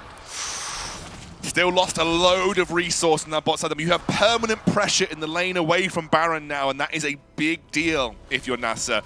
They've also opened up a 10k gold lead just from getting all of those standing resources on the map. Before this game, I mentioned Katana's not the kind of guy that, you know, pops off usually. He's popping off. Absolutely having an insane full build Gwen, 18,000 gold, 7,000 lead. I didn't realize how far ahead we hadn't seen the scoreboard. I think most of the game. I didn't realize how far Gresniak was behind. He's not going to hold a lane when he's 7k gold behind the Gwen. That's insane. 2 full items behind as well. I think the true damage is too much. The healing is too much as well with the Rift Maker. As you said, you know, the 1v1 potential of this Jax, you need at least 2 more items now to try and contest in the late game. And I think Momdi realized that. Obviously, they're both winning 1 by 1, right? And obviously, like, I can take him. I can take. Oh no, I can't. And then it's just, it was like Gresniak tried it, and then Ika tried, and just like, oh my word. I think it comes back to that pick that Katana got in that bot side against Ika. You know, punishes Ika for staying in the bot side, which means that he was able to push in the bot lane. They had to try and defend the bot lane. Gresniak gets 1 versus 1. NASA even get a kill towards the Baron lane. I think with the Elder up, most of the time you see teams prioritize Elder. We could maybe see a trade in objectives if Mumdi want to go to Baron, but no. They want to try and contest around this Elder Dragon. Remember, Katana has got teleport. I believe that's the spell that he's got on his boots, so he can actually join this fight. But this is all a delay, because at the moment Katana's pushing that Baron lane, and that's going to take the tower down. They're completely away from the Elder here. Rekner's going to get chased down. Now, the question is, who will they catch on? He will catch him down. Stasis in the end. Swest is in trouble as well. Will get hammered down now. Swest is going to drop, but he's just going to finish the game. Look at the Nexus. It's already on nothing. The Nexus will just get taken down here. Now they're realizing, now they're trying to get back, but it's too little too late. Katana will just absolutely smash that down, and that will be NASA taking game number 1 with the help of a very, very fed Katana this time around, making full use of that Gwen first pick. Yeah, I mean, first pick Gwen, as we said, probably not in the jungle, going to be in that Baron lane. I think that early tower dive, if you go back to that as well, I think Grezniak was doing fine in that Baron lane, but because of that early tower dive, because of the early gold advantages that Gwen got, it allowed him to, rotate around the map, get the plays, get a few kills in that side lane. Just too much to deal with. And I think Mumd were clearly trying to utilize the fact that they had the Ziggs, they had the Diana, they were hoping to try and fight around objectives. Unfortunately, Katana just got way too far ahead. And obviously, as the game progressed, you've got a really fed Gwen. She matches side lane really well. I think she beats most side laners as the game progresses, especially when you stack up Riftmaker in those 1v1 duels. Let's have a look at some of the replays from that game to show really where it slipped away, because there was moments where we thought Mumd are coming in back into this one and NASA are letting it slide, despite the early lead they had. This is the second dragon that got taken. This was a really nice step for Mumd. Like, it gave them a dragon win condition to play to. Of course, Katana are able to come through and kind of clean things around, but the massive overextension on this team fight meant that actually you felt like Mumd were bringing themselves a little back into contention. It was after this really the game went so horribly wrong for Mumd. But obviously Katana picking up all these kills was the most important thing. Yeah, Katana was just there for the cleanup most of the time. They weren't really prioritizing objectives too much. Obviously, they prioritized a Rift Herald in the early game, and they gave Katana that goal lead in the Baron lane with all the tower platings and the first tower in the game. And it's that advantage that got them the win. But I mean, for NASA, it wasn't really too clean, as you mentioned, because Mumd had moments to come back in this game. I just noticed the shutdown gold went to Christina. That they got. Yes. They got the shutdown gold on Katana there. So, yeah, it's obviously not going to your carries can definitely hurt you there. Here's the stats, and look at the gold differentials. Yeah, I mean, Katana from the very get-go was given a little bit of a head start and was just able to run with it. And both teams tried to play that similar style of game. Like they needed to get their solo laners, solo gold, solo experience, accelerate them as much as possible. We know how strong Gwen's late game is. She can match Jax. I think do well into Jax even as the game progresses. But obviously, if Jax had kept up in gold, it might not have been so one-sided. But obviously, it was just so one-sided. I would say, I mean, you said it in the game. There was warning signs for NASA there. You mentioned it. They've got the Jace. They've got the Varus. You've got Poke. And yet they didn't really use it. They were in the pit early on. They didn't use that Poke. They got forced away. Yeah, I mean, me and Stu were talking about it in game. It felt like they weren't actually playing the strengths of their comp. And actually, I think if Katana hadn't been this far ahead, I actually genuinely think NASA would have lost, because they had positional advantage on the Dragon. And when you were a Varus Jace comp, much like if you're a Ziggs comp, they do the same thing. You just want to sit there and fire your long-range spells through all the choke points around these objectives. They didn't do that. They tried to run into a 5v5 teamfight versus a team which has got a better 5v5 teamfight. And I want to counter that with also Mumd's comp was based on we need to all go in, but go in together. And there was never a point where you'd see Orion Ika or Orion Grezniak or Ika Grezniak going in as a combo to get the likes of Cool FX on the back or Rekna, because every time they went in, they either got flayed, they got hammered, they got anything that could get caught out, they got caught in the dark binding at no point, so that they never had that combination that you obviously want from a slick team. I think you can see that Mumd were trying, because they were trying to catch out the side lanes of NASA. They were actually rotating around as, 4 or 5 members trying to get the team fights. But, I mean, we didn't see the gold in the game and how far ahead Katana really was. I generally think that Jax can do relatively well in the side lane, but when you're that far behind, when so a Gwen does more damage than a Ziggs, there's a problem. That's a big problem. And I think, we saw a glimpse of Mumd executing on a 5v5, even though it was disjointed. The fact it was just Ziggs is so strong as the game progresses in these teamfight situations. They good Lee Sin kick, good at Ziggs bomb in the games. The teamfight's kind of over, right? Yeah. So, there was signs for Mumd to be able to play to that, and I think Mumd realized, and they were trying to play more around objectives. They were trying to make sure that they were there set up on objectives so that they could be the ones to dictate those kind of fights. But unfortunately, because Katana got so far ahead, able to take towers, melted them like butter. And so the time that you needed to kind of find that engage and find that right moment around the objective just was minuscule. So they couldn't execute on the windows that they had, because Katana made those windows really small. Well, speaking of, let's have a look at who the surprise is for MVP today. I wonder who this one could be for this game. It's Ziggs. catch us all off guard. It is Katana, perhaps making up for what was an interesting performance last week on Yone.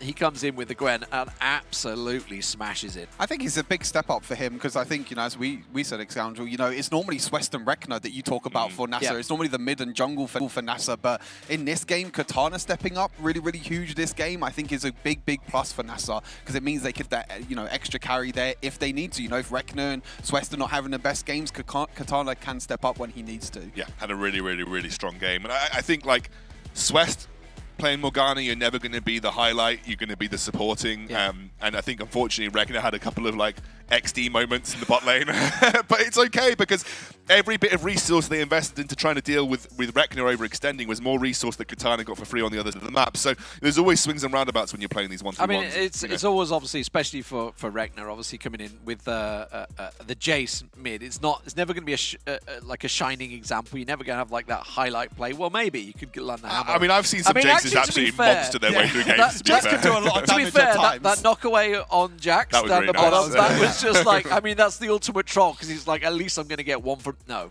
No, nothing. Leap strikes him and gets then hammered you had the straight knockback back. in Yeah. as well because he tried to knock the back into the Morgana Morgana ultimate, ulti. yeah. I mean, overall, it was a good. I think it was a messy game overall for NASA. I mean, we saw the gold that they were always in the goal lead, but you never really felt that in the game too much. It was only like 2,000, 3,000 goal lead for most of the game, but you felt like Mumdy still had that slimmer of a chance. Well, ladies and gentlemen, what a cracking first game. We obviously got more to come. The first of many. Let's talk about how they all play. Well, of course, none of them would be playing the game without Snapdragon, that's for sure, because they are obviously not only our title sponsor, they are involved in just about everything in mobile gaming. You can't really go very far without having the Snapdragon involved in your phone. I know you've got a Snapdragon. I have got a in your Snapdragon phone, in my phone, In your absolutely. phone, Yeah. So, I can't show the phone, but I've got a Snapdragon on it. I mean, you could show it. They're not paying to get it shown. But you could show it. You could show it. I get to show.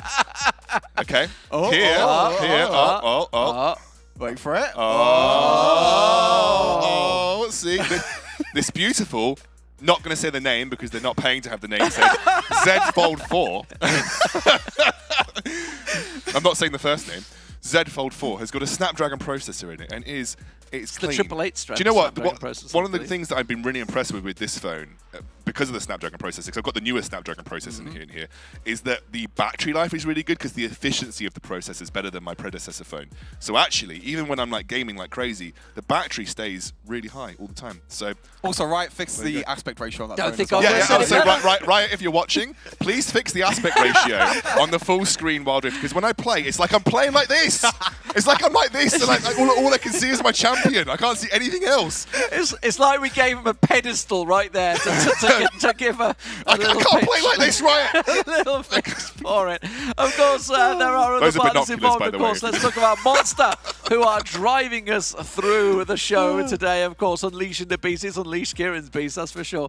I have had a yes, monster actually. yes, Just that I can show this because they're a sponsor. There's a mule.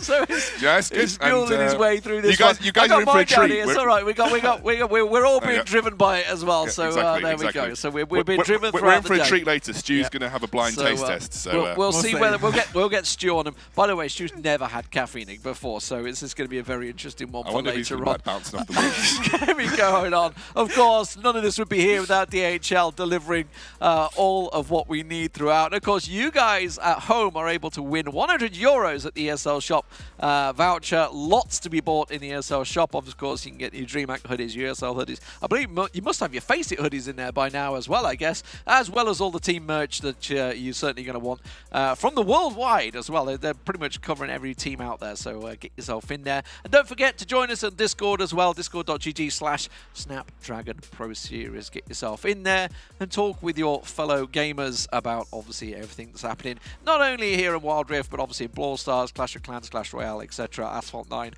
The list goes on. Snapdragon involved in just about everything for there. We're going to go to a break. When we come back, we're going to be getting into Game 2. Will Mumdy strike back against NASA? Who knows? The Snapdragon Pro Series is brought to you by Snapdragon Elite Gaming, Monster Energy, and DHL. Welcome to the place where dreams come true. Where everything you want can be yours.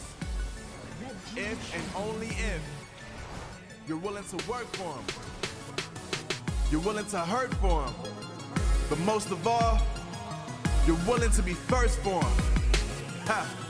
Look, I'm going straight to the top. I don't know how I would stop, like it or not. I got some goals that I'm hitting. You hear what I'm spitting, it's hot. Look what I got, whole lot of passion and pain. The road to success is insane. Stay out my lane, cause I'm on a mission. I'm getting what stands in my way. Yeah, I'm a beast, I wouldn't play with me, baby. The way that I'm training is crazy and I do it daily. You wanna talk about drive? I got more drive than Mercedes. I've never been lazy. I'm in the room, it's a red alert. You wanna compete? Well, get better first. I got 10 toes in the dirt, push through the hurt just to show them my worth. I'm the best. Yeah, I'm the best. I never stress. I know what's next. I'm who they test, like we playing chess. But I'm unimpressed, so now let me flex. Ha. Yeah, I'ma work through the struggle and hurt, cause I know my worth, and I gotta be first. Ha. Yeah, I gotta be first. Look, I don't want anyone's sympathy. I understand what it's meant for me. I give my focus and energy. If it's meant to be, then it's meant to be. But mentally, I'm undefeated. They hear that and say I'm conceited. Like there's no reason. Like I don't beat them and come back again just to teach them that when you work under pressure, you reach higher measures. They'll try and bring you down, but you cannot let them, and only get better and focus on cheddar. Eye on the prize and you'll become a legend. Like when I'm in the room, it's a red alert. You wanna compete? Well, get better first. I got 10 toes in the dirt, push through the hurt just to show them my worth. I'm the best. Yeah, I'm the best. I never stress. I know what's next. I'm who they test, like we playing chess. But I'm unimpressed, so now let me flex. Ha. Yeah, I'ma work through the struggle and hurt, cause I know my worth, and I gotta be first. Ha. Yeah, I gotta be first. They don't know what's gotten into me, how'd I turn pain into energy. Through all the struggle and hurt, remember my worth, and that's why I gotta be first.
Welcome back, ladies and gentlemen, to the ESL Pro Series, brought to you by Snapdragon, bringing us through what was a very entertaining first matchup. I'm joined here, of course, by Excandrel and Stu. I am DDM Smith, and NASA up against it a little bit there against Mom D, but thankfully the Baron laner of Katana carried them through on the Gwen. Possibly a ban here, and more importantly, will they switch sides? And will we ever know in pick and bans? I was going to say, I'm trying to think back to the draft of what can change for each team, but then I'm getting confused now because the sides were swapped the entire time. But I think NASA overall, they got what they wanted. They got that first pick Gwen. They got the Morgana in the end as well. And it was actually Mum D that took away the Jax and the Nautilus and gave the Morgana over to NASA. Yeah, which is crazy because that's like Swest's first pick. In there anyway. So, but it also gave him the Gwen, and we talked about this. Obviously, we've seen Gwen first pick a bunch of times.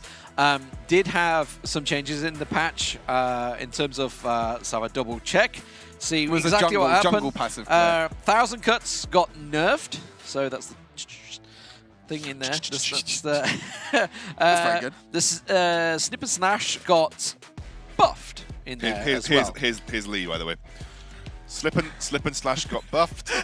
The reduce cooldown when nerfed. hitting. No, so the main thing is that obviously I just have them all on one page because I remember it, but I just have it all. They tried to remove the jungle basically from Gwen, right? They removed the cooldown happening on monsters. It's only on people now. So they've tried to sort of say it's a Baron laner, which Katana just proved, and not a jungler. It's really interesting because that kind of strikes me weird from like Wild Rift's general design philosophy. Because one of the anyone things can play everywhere. Well, literally, one of the things that I really loved about Wild Rift is actually the devs are a bit more free flowing in terms of like we don't really care if this is okay in the jungle or in the Baron lane or in the bot lane or in the mid lane. Like just you guys can play wherever you want in whatever position. So it's interesting that we're getting some more kind of like meta-defining changes coming through. Targeted nerfs as well. I think, Yone jungle got nerfed, Gwen jungle got nerfed, but I think, these champions can still work in certain roles. We've seen things like Jack's jungle before, obviously, which is not really a thing, but then melee champions, I think the big thing, if you have a melee champion, because of that AoE auto attack, that base AoE auto attack that you get, you can just clear the jungle very quickly, which, as you said,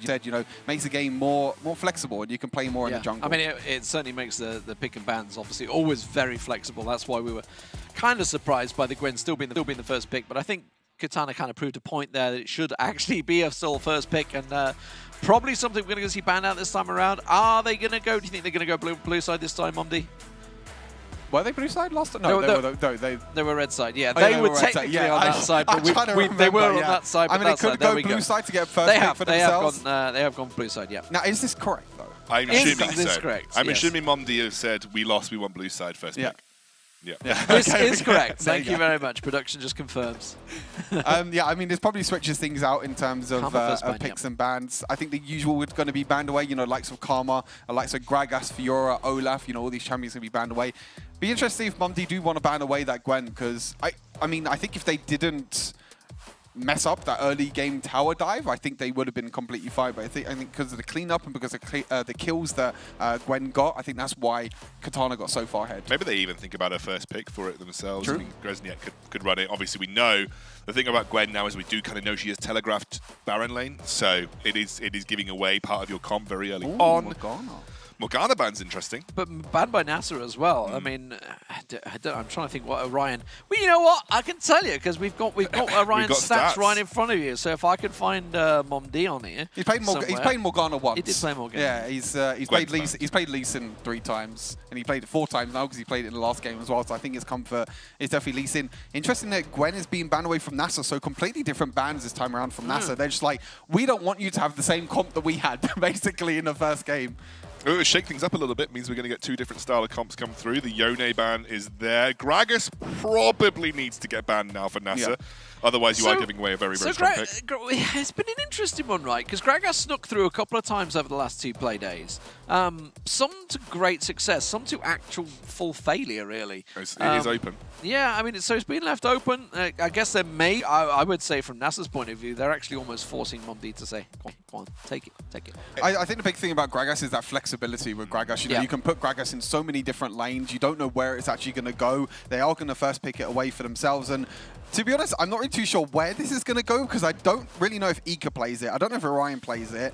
Grezniak, I don't think has played it at all. But this is what I'm saying, right? It's one of those champions you pick, and then everyone's like, "Who wants it then?" Who wants it? I will tell you, it's such a user-dependent champion. Like the things that make Gragas good is some of those very small micro things, like the flash body slam combos, being able to position your ultimate really well.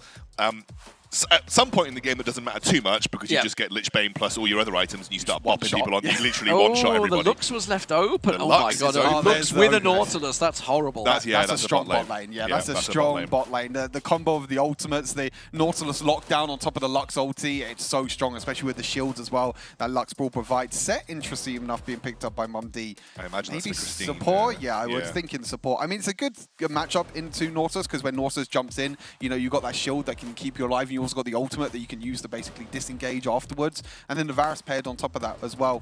So another different champion for Ferox down in the bot lane. Yeah, people kind of like the Set because obviously Nautilus commits to the fights usually, so Set can usually just ult him straight back into the team. Nautilus generally has high base HP, so you're going to get big ults off with Set into the Nautilus combo, so it's nice in that sense, and then Set can kind of like pull everyone in, and then blah, blah, blah, blah, blah. The Zed for Rekna does come through though. That's the big one. Is Zed is going to be really, really huge, I think, for Rekna because we already mentioned it very briefly. Zed is such a big pick because it's a comfort pick as well for Reckoner at the same time. You know, maybe could be flex. You know, we've seen Zed Baron lane, but I think Zed at the mid lane is going to be the go-to. Yep. Well, Jace being banned away. Along with that Fura, so focusing it on there, Shyvana being taken away as well. I mean, this still goes to the fact that we don't really know where Grezniak's going. Obviously, for Mumd, they're just thinking, okay, we've still got to keep taking the junglers away because we don't know what Swest is going to play yet. Lee Sin's still available, of course. It is interesting that Shyvana's getting banned. I guess that's against Swest specifically. It got buffed again, didn't it? You know, it was being played the last 4 play days. It's been played almost every day, I would say. The Shyvana has. That's really interesting. She didn't get many changes for a while, and suddenly again kind of sparked up in popularity. It's one of them picks that if you leave her uncontested, if you leave her to farm up, she just becomes so strong because of obviously the passive change that happened. You don't have to rely on the dragons as much. You can just farm your jungle as much as possible. Lee Sin being banned away. That Lee Sin ban makes me think that this could very well be Gragas jungle for Orion. People always consider Gragas a counter to Lee because Sonic waves or dashes in, you just body slam and he can't even get the second part of his damage off. So the Renekton comes through for Katana here, so it's almost certainly going to be Katana on the Renekton. Really strong solo laner, doesn't have many bad matchups. You could even put the Renekton mid into the Diana if you wanted to. It's a bad matchup with the Diana. If you really wanted to send Zed away from the mid lane. I was surprised they didn't ban Garen actually, since Zed was in there. But the Wukong just received a buff, of course, slightly to the, I think it's the Golden Staff, wasn't it?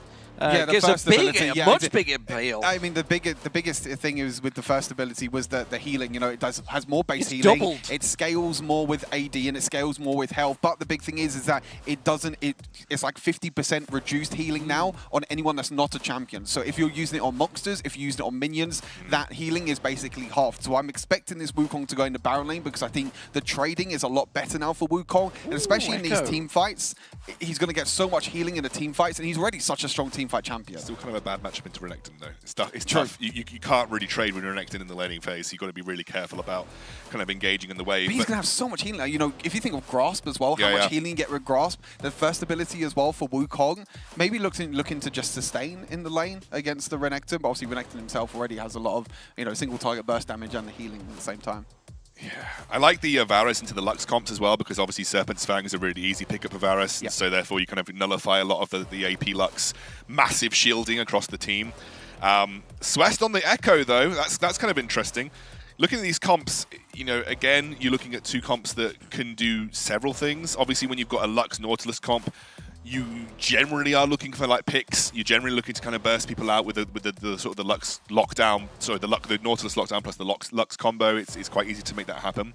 But of course, you've got a Zed, you've got a Renekton. You can solo lane things. They don't have the scalability of some of those solo laners, but you can play solo lane shenanigans, especially if Rek'Na gets ahead on Zed. You can play 1-4, you can play 1-3-1 if you want to. But ultimately, when you've got a Lux and a Nautilus, you are mostly looking to make picks happen around objectives, force big team fights, and use that Lux Ultimate to burst people out. I think the big thing when we looked at the head-to-head matchup as well is obviously Rek'Na doesn't have the highest kill participation, so he sometimes looks to go into the side lanes, which, you know, we saw Mumd catch out Rek'Na a few times down in the bot side, but I think Zed is a lot more slippery than a Jace, so he can look to try and escape away. But I think, like you mentioned, you know, the lockdown for NASA is huge. You know, they have so much lockdown. The stuns, the roots, and then the huge burst damage from Lux. Well, here we go, ladies and gentlemen. The second game underway. Mumd showed potential, showed promise. Could they upset things here and take a game off NASA? Your guys' prediction points are on the line, as well as our 2-0 expectation in there. So let's get the game underway. As you can see, it is Mumd starting on the blue side. Correctly this time. And of course, it is going to be NASA over on the red side. Zed versus Diana. This is almost like a traditional old LoL comp in the mid lanes, as it were. Wait, many times ago. Stu just pointed out Conqueror Varus. This could, I mean, I can't remember who it was, but I actually saw a few players actually play Lethality Varus with Conqueror. But normally with Conqueror Varus, you actually think it could potentially be on hit or even AP Varus, but you already have so much AP damage, so I think he's just opting into the Conqueror, maybe knowing that you're going to be in fights a lot more and you're going to auto-attack more, especially because there's so many bruisers and assassins on the side of NASA. Yeah, it's interesting. My guess is that you think that because you've got Renekton, Echo, and Zed, and Nautilus, you're probably not going to survive very long as a poke Varus anyway. They've got so much gap gap closing and got a huge amount of like individual lockdown and burst potential. So maybe your hope is maybe playing on-hit Varus, you get a good ultimate off, you can kite backwards, you maybe play Blade of the Ruined King style, and you can kind of sustain a little bit, but I'm still just not sure it's a good build. No, I think it's just lethality Varus, to be honest, with it. And they're actually getting a decent trade. And, down there. I mean, that's a good thing about Conqueror as well, is that the early game trade actually...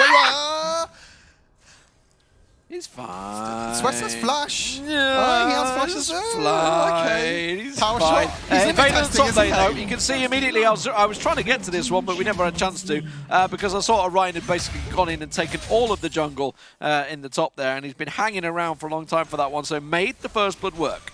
Yep, and it's actually a really, really important pick-off because, you know, if you give Grezniak a little bit of an edge here, he's gone for the barrier as well, knowing that, you know, it's going to be important for him to be able to sort of have that survivability versus the Renekton. But now he's got the edge versus the Renekton.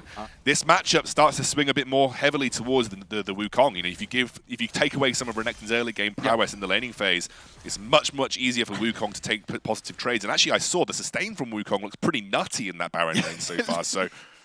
It looks a little bit scary. I think because Katana's gone for Kraken Slayer as well, so I think that Katana wants to go for that early game aggression on Renekton. Obviously, Renekton a lot more of an early game champion, trying to get that lead. But I think it was actually really interesting. Orion just, I mean, I completely missed it. Orion actually got every single camp in the top side. Yeah, you that's what I was trying to I didn't get a chance to say it, we guys. were too busy talking about Varus. You were so excited about it, I didn't want to interrupt you. Oh my god, the healing, okay. I mean, yeah, he just took every single camp in the top side. You rarely ever see that in Wild Rift because, you know, you got the early wards that you can put down. It's so hard to invade, but he took every single camp and he's actually just going to full clear his entire what was Swiss doing? as well. What was Swiss doing this entire time? I think he just cleared blue Well, side. Did he go red? Did he go red to blue? Did he go red to blue side? Oh, they actually get the pick off here. Cool FX picks up the kill onto a flashless set, so bit of a misplay on the 2v2.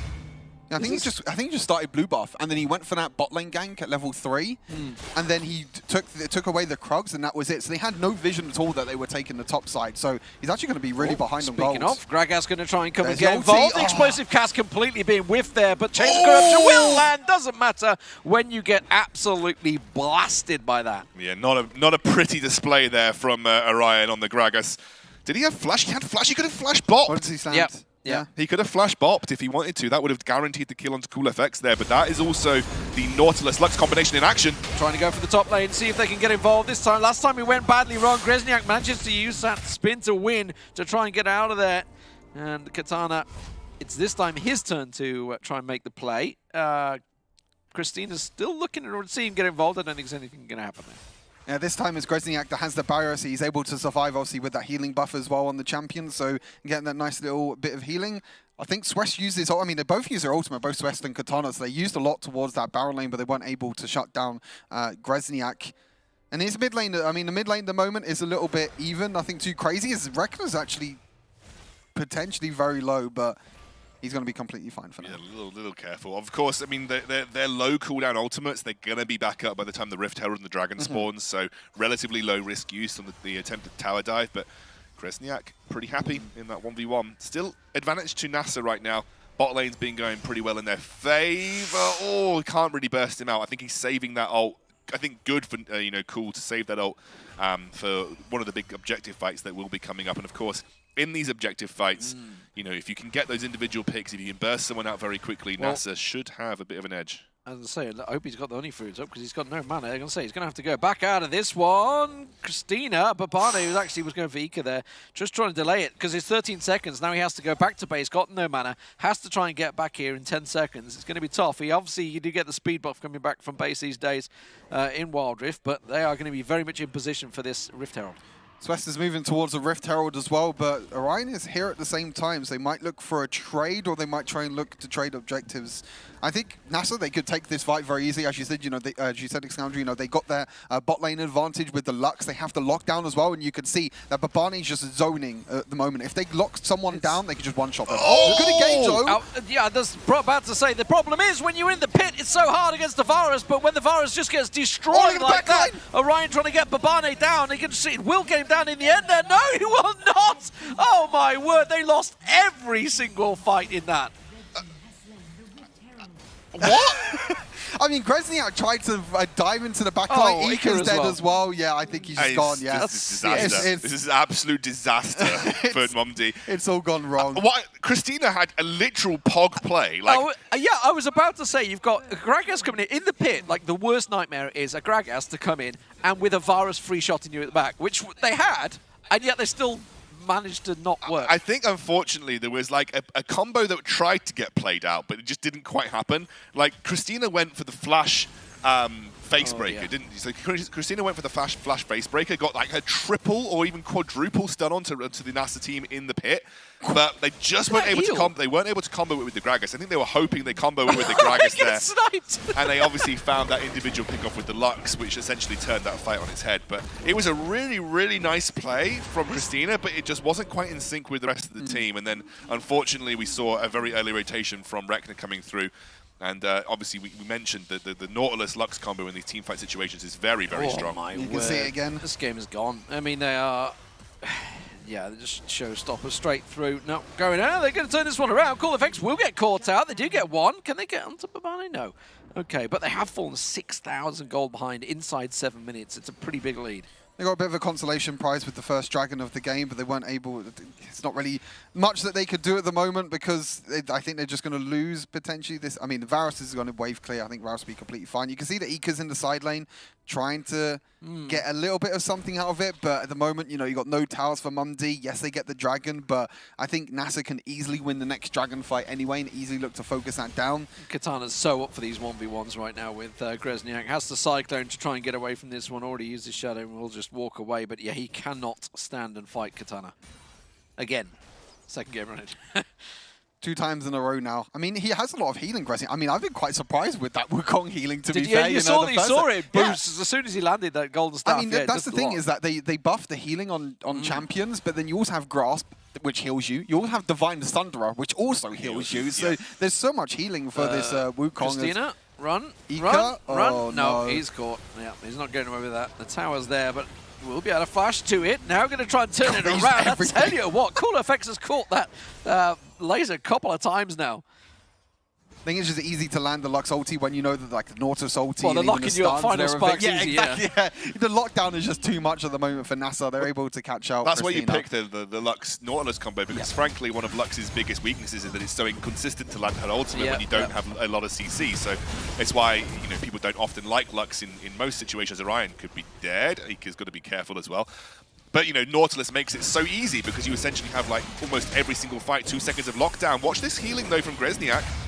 No, well, that golden staff is so strong. Wait, Cyclone, can he get it again? Oh, I tell you what, that was close. That was on. If he had one more golden staff there, like, that's he managed over. to get the Cool the Meek stun just in time, I think it was. Yeah. Oh, my God. I mean, you're seeing the potential, though, with this Wukong. I think one big thing if we see Andre playing it later, maybe, or well, off stream, I wonder if he's going to play it, because obviously he was a big propagator of that early on. But I mean, I think they're so far behind now. It's like 8,000 gold, right? There's not really much coming back from this. It's quite surprising that he can be so close in that matchup, even being, I think, about 1,000, 1,500 gold behind. I think one big thing, though, I want to mention in this game is that Orion's Gragas has not really been the best. You know, the explosive casts are not really connected. The body slams are not connected. And it comes really back to the draft. NASA left open the Gragas. And as you said, D-Man, they kind of baited Mumdi in the end. It's like, okay, you have to take this Gragas. If not, we're going to take away for ourselves. And you can see that they're really not feeling too comfortable on this Gragas pick. It is a very clever pick because they knew that they were going to get the double pick next and Lux was available. So they're just like, we get the Lux North. And they've made it work. They've absolutely made it work. Rift Herald is going to be picked up, not contested. Nothing that Mumdi can do about this one, I'm afraid. And this game may have slipped away from them very quickly, very early on here. It's going to take a big mess play, I feel. They are trying to get this bottom turret down. They have got enough people here, to be fair, but Barney just feeling so confident going in 1v3 in them, knowing that he's got the support coming. Orion almost got taken by the final spark, but he does manage to catch on multiple people there. And this is perfect for Rekna because nobody's going to look his way. Nobody cares about the Zed because everything else is so strong around him. He just gets the free play in the end there. Swiss now trying to put down, and he's going to get the slowdown. They're going to just dive onto Christina on the tower.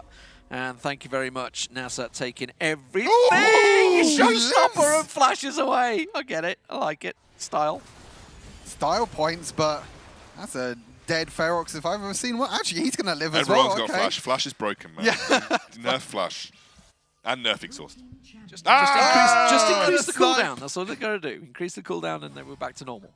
I mean, if you don't have Flash in the game, then everyone's just going to have Ghost and everyone's going to be Wait. speeding around everywhere. Babane just about escapes behind enemy lines.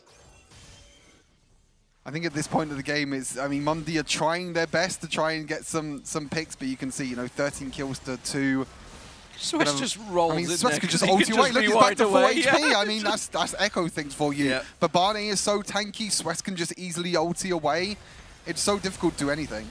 Oh, everything going in onto Christina there. Pop, you go. Oh, they're lined up. They're lined up for him. Where's Cool Effects' final spark? It's got to come in a moment.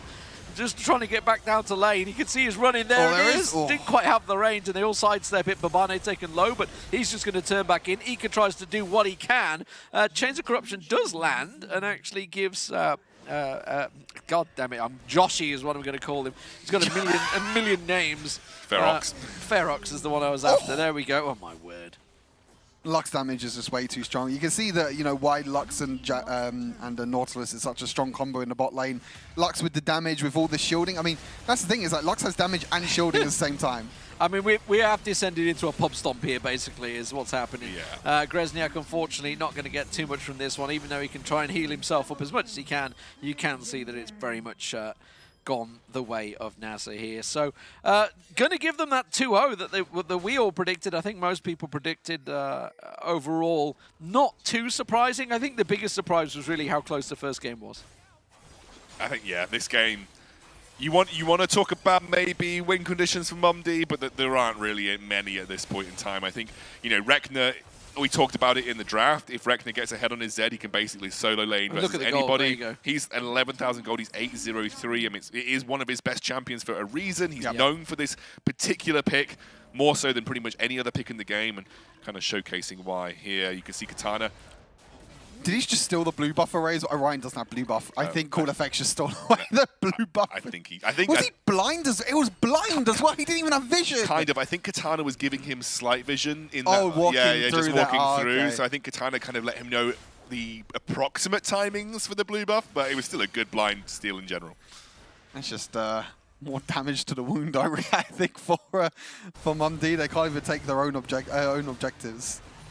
I think this might be a kill back here for Ica. They have to use a lot of resources to get just the Renekton down, but nonetheless, Ica will escape an attempted long-range Lux ultimate. Willie, Rek'Na wants this. Don't think he's going to be able to hunt him down, though, but this could set up for Baron here if they can pick up a couple of games. Sophie's going to go for it, finds Ica in there.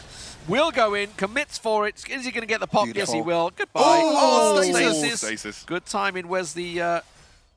Well, I was expecting the final spark to be timed on top of that, actually, but he's just too busy farming mid. It's also on cooldown. It's on cooldown, yeah. It's off cooldown now, but it was literally just on cooldown. In the We middle missed of that Katana dying, by the way. Katana died somewhere. No, he got killed In the by Baron lane. Ica and... Was he in the Baron? Oh, he got Yeah, he's double the one teamed that got up the picked. top there. Yeah, he's the one that got picked, but... I've lost focus, boys. I think I've lost focus. I think So is Rek'Na's Mom proven. D. I think Rek'Na's proven this game why is. Oh, goodbye, Orion. Goodbye. Damage. I mean, that is the danger of AP Gragas. You are so squishy, and just the final spark catching it like that, they are just getting decimated here. Did lose 2 for it, though. Is it going to be Grezniak? No, can't get any more, unfortunately. That's the ace. All it is lost is Babane. They have the bot wave shoving in, the mid wave shoving in, and they could just turn for Baron right here if they want, and that's what they're going to do. I mean, what more can you say? I think ultimately... Oh, they're just going to shove the waves. Yeah, They're shoving all 3 waves instead. They can do that, though. They've got a lot of time to kind of at least take a couple more standing gold in the map. They might even be able to pick up mid lane inhibitor here. It's only Orion that is respawned. He might be able to jump and throw that ult mid, try and buy some time, but... Engage. Oh, the binding! Jeeps. Oh, dear. The body slam went in, the binding was hit to perfection, Just like and just one shot. Just like that. Yeah, double engage as well Oh with my Rek'Na going in there as God. well. Swest actually may get focused down here, but he is on He an has Echo. ulti So, again. yeah, I was going to say, never rule out what Echo can do here. Just rewind and get everything back there. Cool Effects also got taken pretty low down in that Dragon Lane, but he's managed to shove in, and that is the inhibitors both going down in mid and bot. And Katana, yeah, you can't walk into a Katana. He's going to be They really want cool effects, and they're probably going to get him here. Shield? Gresniak, shield. Binding? Did you get the binding's going to be back off cooldown in a second? There it is! There it is! Oh, beautiful. Yeah. Oh, dear. And meanwhile, they're just pushing in the barrel lane as well. Reckoner goes in, gets another kill. I think this is going to be it. Stasis. Ika's going to be able to walk away with this one. I think they're just playing with their food right now, is the best way I can put this one. And the game, of course, will go the way of NASA here. It's an important 2-0 for them, though, because these are the games they're going to look at, and these are the ones that you would expect them to win. Yep. And it's like just playing it by the numbers. You still have to win the actual game, regardless of who you're up against. And this is going to be one of them.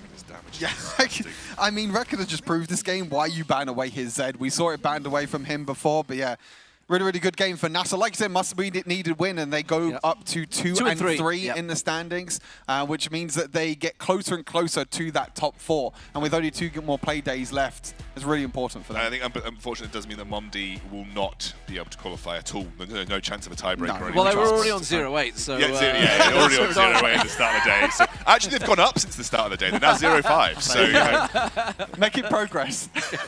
Let's have a look at some highlights from that game. I think most of the actual important highlights are probably on the start of the match rather than anything else. But yeah, I mean, the game had kind of slipped away. Yeah, I think by this point the game was already over. We're watching replays by the point that this game was kind of already done. Too many real... I mean, there was the Rift Herald fight, right? The Rift Herald fight right at the start of the game was basically what sealed the deal. That was essentially I think it was like a 4-0. Yeah. But they basically got a 4-0. Ace as well. Yeah, because they got Ika mid lane. Ace, They got the Ika mid lane as well. Yeah, so it was like a clean ace for nothing. They get Rift Herald. That essentially accelerated the game too far out of control. And then Reckoner was just able to just like... plow through sideways. And I do feel that that's kind of like, that's the story. Like, we said it right at the start. You look at NASA's team, this is a team fight comp. They want to group together and fight as a team. So what did Momdi come? They come 1 walking up river, 2 coming from the bush, 1 coming from the top. It's like, guys, you're against a full team comp that wants to group up, lock you down, and punish you. And unfortunately, that's what happened to Momdi, and you can see obviously how it relates. Yeah, I mean, it's 13-0-6. You need to ban the Zed away from this man. You know, he's proven time and time again. You cannot give him. I mean, and he was NASA basically as well, right? NASA basically got the perfect comp in the end. Like, they got comfort all over the place. I will say Babane, 2-1 and 20. The man was all over the place, all over the map, set up so many fights, so many engages. Kind of I would say, like, gifted a lot of the cool FX and Reckoner lead over to them. So I think Babane had a really, really strong game as well. Something that I do want to kind of turn my attention to, and this is a discussion that's a bit more Wild Rift general. Stasis. Yeah. They really wanted to make Stasis not a thing. And they've done so many things to make Stasis not a thing, and it's still the most thing of all the things. Like, it's crazy how much Stasis we still see. Especially when the Zed and the Lux are involved. I mean, I think every time you're against the Zed, you have to take Stasis. Because if you don't take Stasis, then you're just going to get one shot at the same time. But even then, we're still seeing Stasis all over the board. I actually don't think you can make Stasis... You could make Stasis as expensive as you like, within reason, and I still think people will build Stasis because it's just too good compared to every other enchant, really. Like, I mean, it stops so much. It can stop engages, it can stop damage, it can stop anything like that, and it just basically makes you invulnerable. I actually think the only way think of the big important game, Rix versus Formulation. Stasis was the difference. True. I actually think the way that you nerf Stasis, turn the goal back down, but limit the duration, make the duration shorter, and I think that makes Stasis less valuable. I think if you made the duration 1 second, because then you're not buying, like, was it 2.5 seconds or whatever it is? Then you're not buying a ridiculous amount of time. You make the Stasis 1 second, so you have to be a little bit more cautious about when you use it. You have to be a bit more skillful about the timing of it. It makes it like I guess the worry for Riot would be it makes it too similar to Quicksilver, then at that point to an extent.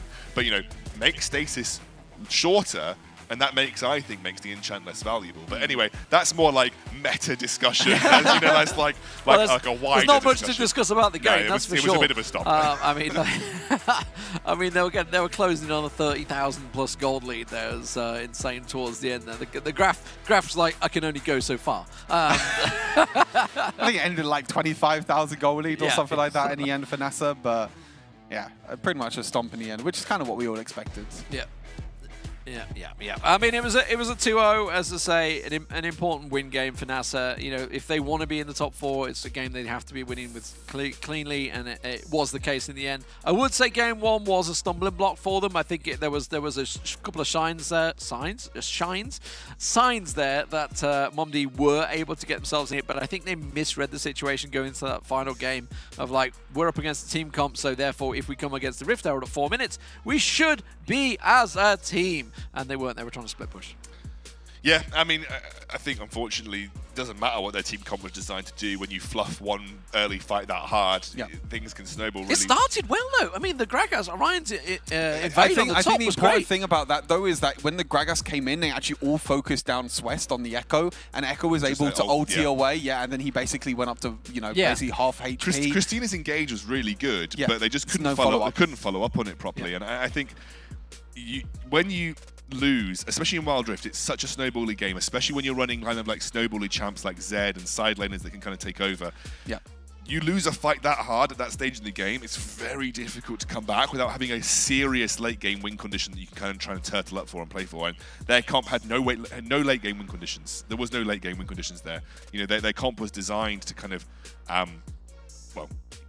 basically play Varus on an objective and then hope that Gragas can one-bop someone, and there you go. But it's just unfortunate they couldn't ever get to a point where their 5v5 team fight could be realised, because they actually had a solid 5v5. You know, Wukong plus Chains of Corruption is quite deadly. You know, if you play it right. But they just never got far enough, or weren't even. We did enough. see, the one thing we saw was the potential for Wukong in there. Yeah, we saw some big potential for Wukong. Other big potential is Snapdragon. Yay! See that seamless segue into our main sponsor, the Snapdragon Elite Gaming. I know, right? When winning matters, get yourself a Snapdragon processor in your phone. I mean, most people have got them in your phone if you buy a phone. You may not know. I know some people will be like, I don't know what a Snapdragon is. Well, check your phone, go into settings, check about. You've probably got a Snapdragon. And if you don't have one, take it to your local store and demand that they put a Snapdragon processor in it. Because without it, you ain't winning, mate. That's what I'm just saying right here. Demand it. You go to your local phone store and say, does it have a Snapdragon processor in? No. Take it apart right now and put one in. And what else is helping the cast right now? Monster. That's what's helping us through the day. The Monster Energy is helping us unleash the beast. I hope you guys at home get involved. Don't forget monstergaming.com/gaming. Get involved.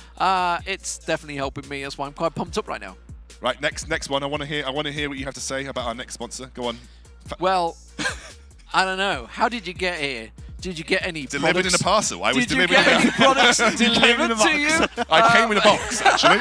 And do you know where that box was located? It was located in a DHL van. There you go. And then they delivered me direct to the studio. So that's why you're here. That's why I'm here. And it was all yellow, as the song says, that they are now also partnered with. Get yourself $100, obviously, euros. Coldplay? They are. Have you not seen it? No. Yeah, they are. Wow. I didn't even know that. Look at that. There you go. See, dropping the knowledge right here. But €100, ESLshop. Discord.gg/Snapdragon also for you, Snapdragon Series, to get involved and discuss what is going on there. And actually, for that €100, you've got to do a bit of prizes going in there. There's a bit of knowledge required. That Discord is where you might be able to find that knowledge, because there's a lot of people in there from various games. Not only Wild Rift, obviously, in Brawl Stars, Clash of Clans, Clash Royale, and Asphalt 9. You may need some knowledge on all of that, but look at that. The next game coming up, it is Formulation up against Ice Gaming. Will Ice provide a shocker like they did against Rix? Who knows? Formulation looked very good last week. We'll see that one after the break. The Snapdragon Pro Series is brought to you by Snapdragon Elite Gaming, Monster Energy, and DHL.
Welcome back, ladies and gentlemen, to the Snapdragon Pro Series. I'm not stopping brought to now. you by Orange. It's taken me. Oh my god! It's taken me the whole break to peel one orange. We are here at the Professional Orange Peeling Championships, and Kieran has failed miserably as it goes all over the floor, and production is just going to go wild. Oh my orange! Oh my god! I'm seeing stuff falling everywhere. What in the hell? It's just dribbling. What's happened? Right. Well, I've there's got a only tissue one for you, way Ian, so that it's all this. good. There you go. There you go. Shove it all in. There you go. There you go. Don't say I don't come prepared. Yeah. Production's That was a just whole like, orange. move I've never on. done that before. Let's have a look at the game, shall we, guys? Formulation. Stu's actually in tears. Stu's actually in tears. The Formulation roster, an absolute beast of a roster as well. Sneaking Vex, Don, Ko, and Sko. Or Skol. Skoquo. Yes, the Skoquo bot lane duo. Really strong lineup, there's no doubt about it. These guys, I expected to actually top the table. I think I was a bit surprised by some of the games. Definitely, I would say the one smallest, tiniest detail in there is their lack to realise what's happening. So, for example, look at the Queso game with the pick and bans.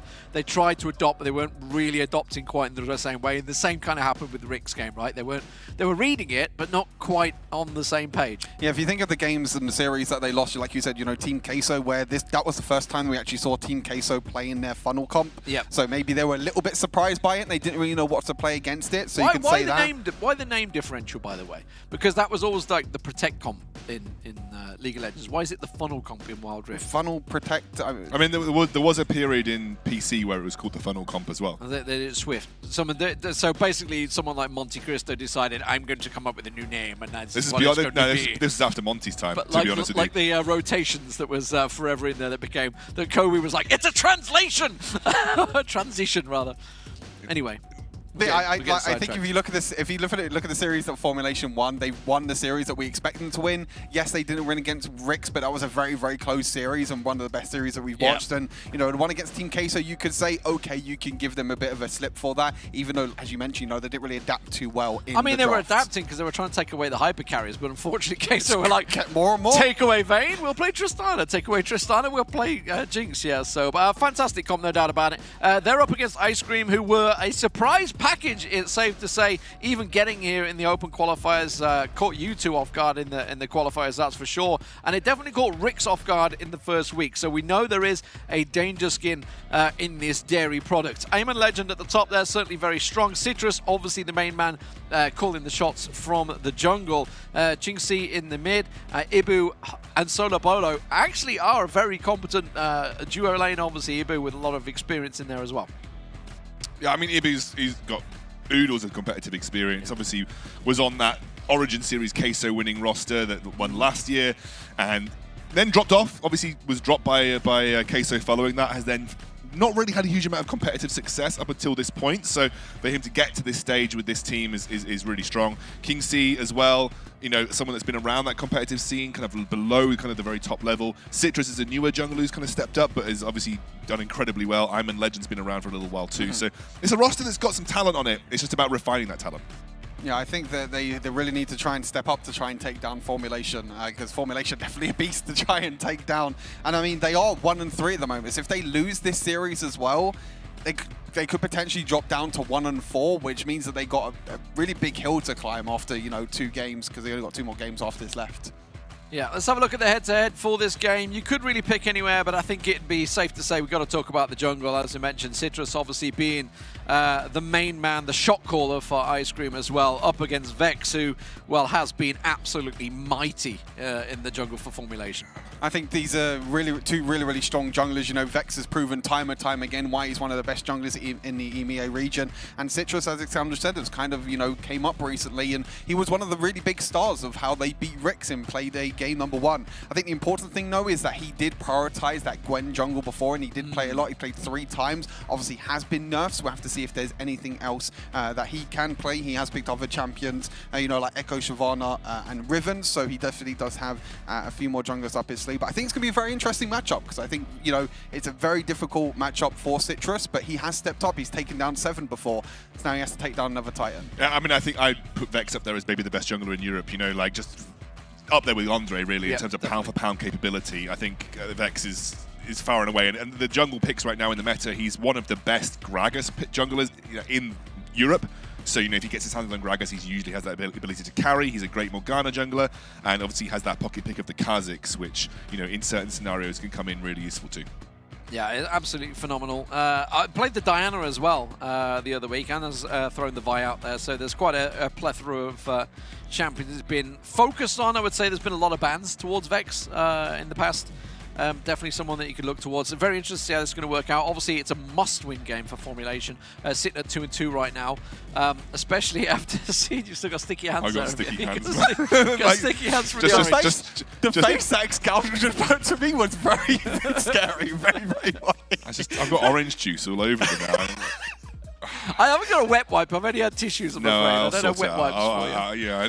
Maybe in the game you could quickly go. I don't have nails. Look, you had 3 minutes to go get the orange It and took me peel the forever orange. to peel the orange. I literally was stood over by the bin for like 2.5 minutes peeling the orange.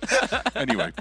Predictions, guys. You guys at home, get your votes in there. I got to put mine in as well. What are we expecting here? The Twitch predictions from Snapdragon, of course. We're going, don't you dare go all in. Don't you dare go. Don't you dare. It's throwing your points. You can't You only put 10 points in. I can't put points on Formulation now. He put it on ice cream.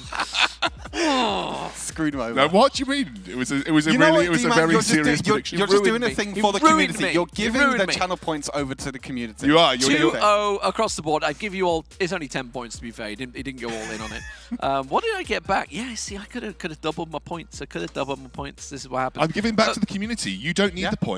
Sure. The community. I do. I do need The community need the points I only more have to 8,000. predict more. I don't have that many points. I think someone out there's going to have a lot of points. I would have gone all in, to be fair. I did just gone in all in on Formulation. You know I love them. I've been very impressed by their performances from the start. Really, when I watched obviously the Rix GG final in the Inferno Cup, was really strong performance. I got to be honest. I thought they were very unlucky with Rix. That obviously, if you think of that play, that final so game, close. the 26-minute game, whatever it was, Don going on to Doom in literally like a split second. We're talking about stasis. The stasis was the difference there. Yeah. Also, slight misplay at the Baron as well. But outside of that game could have gone either way. If they'd come out there, obviously it was a team fight at 26 minutes into a game. Whoever comes out on top is going to win that game. It was on a knife edge, that match. Yeah, they were able to bounce back last Sunday, but they need to try and bounce back even more today because they need to try and make sure they get that win.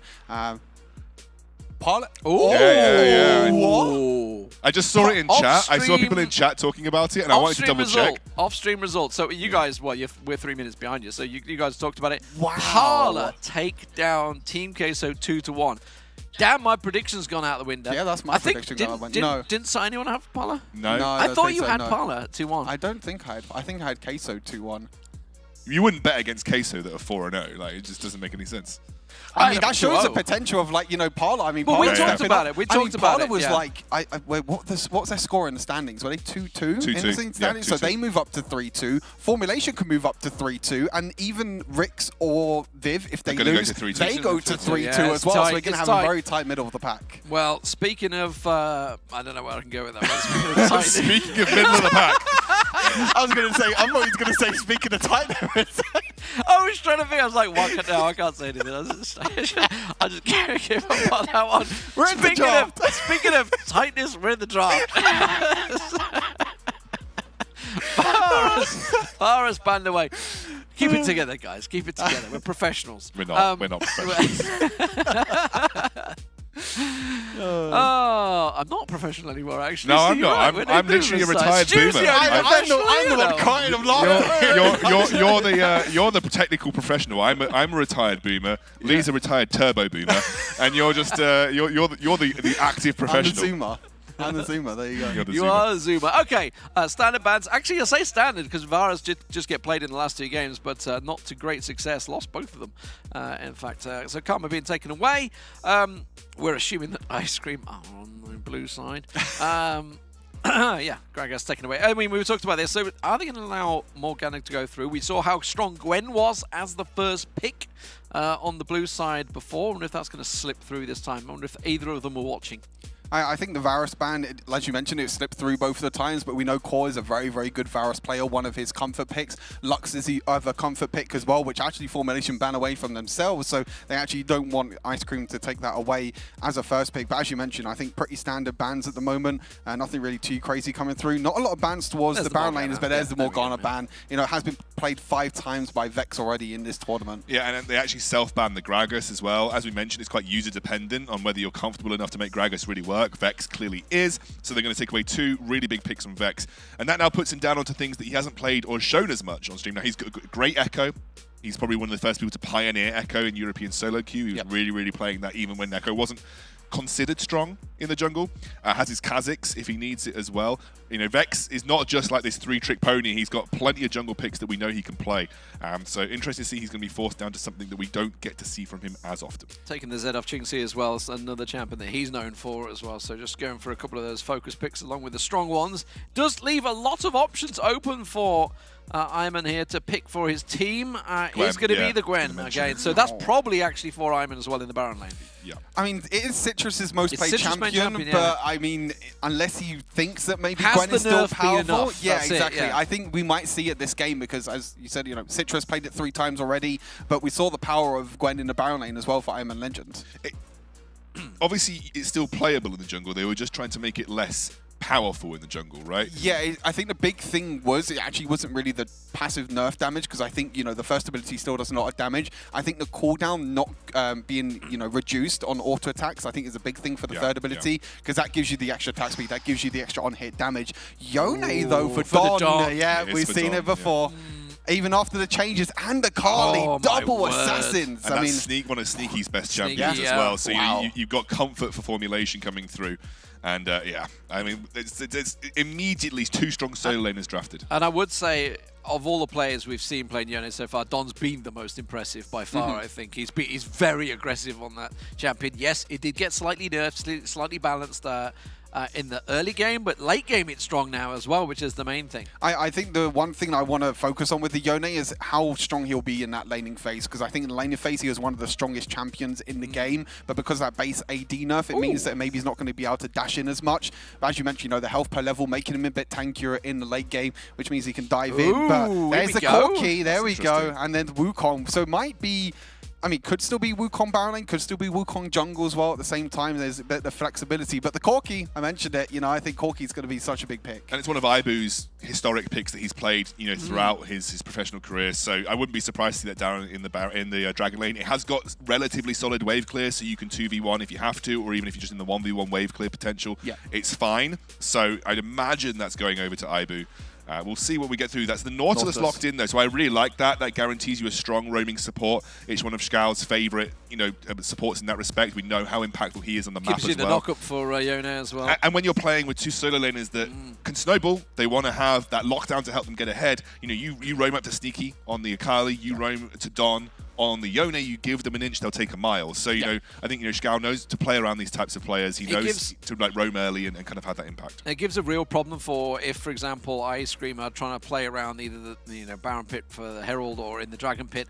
You know, if that depth charge comes in, could get a double knock-up and Yone is going to be on top of it. It's going to be a real problem for them. Bans coming through. We did just see the Jace, of course, being relatively successful for NASA in the first game. That's being taken away. The Rakan as well. The Vi being removed. Obviously trying to remove any other knock-up junglers, I mean, they're just going to keep banning out junglers here for Ice Cream. You've got Ice Cream, yeah. I mean, Kha'Zix, Ziggs, yeah, Ziggs is a good one as well. I think they're kind of split between whether they want to ban away Vex or ban away Core, because, you know, you see, you know, 3 jungle bans. Core's also going to go down to a few other champions. Obviously, we did see him play Ezreal a lot, yeah, because Ezreal was a big pick in that series versus Rex. There is the Ezreal, and there is the Ezreal being picked up. I think it's actually not a bad pick here.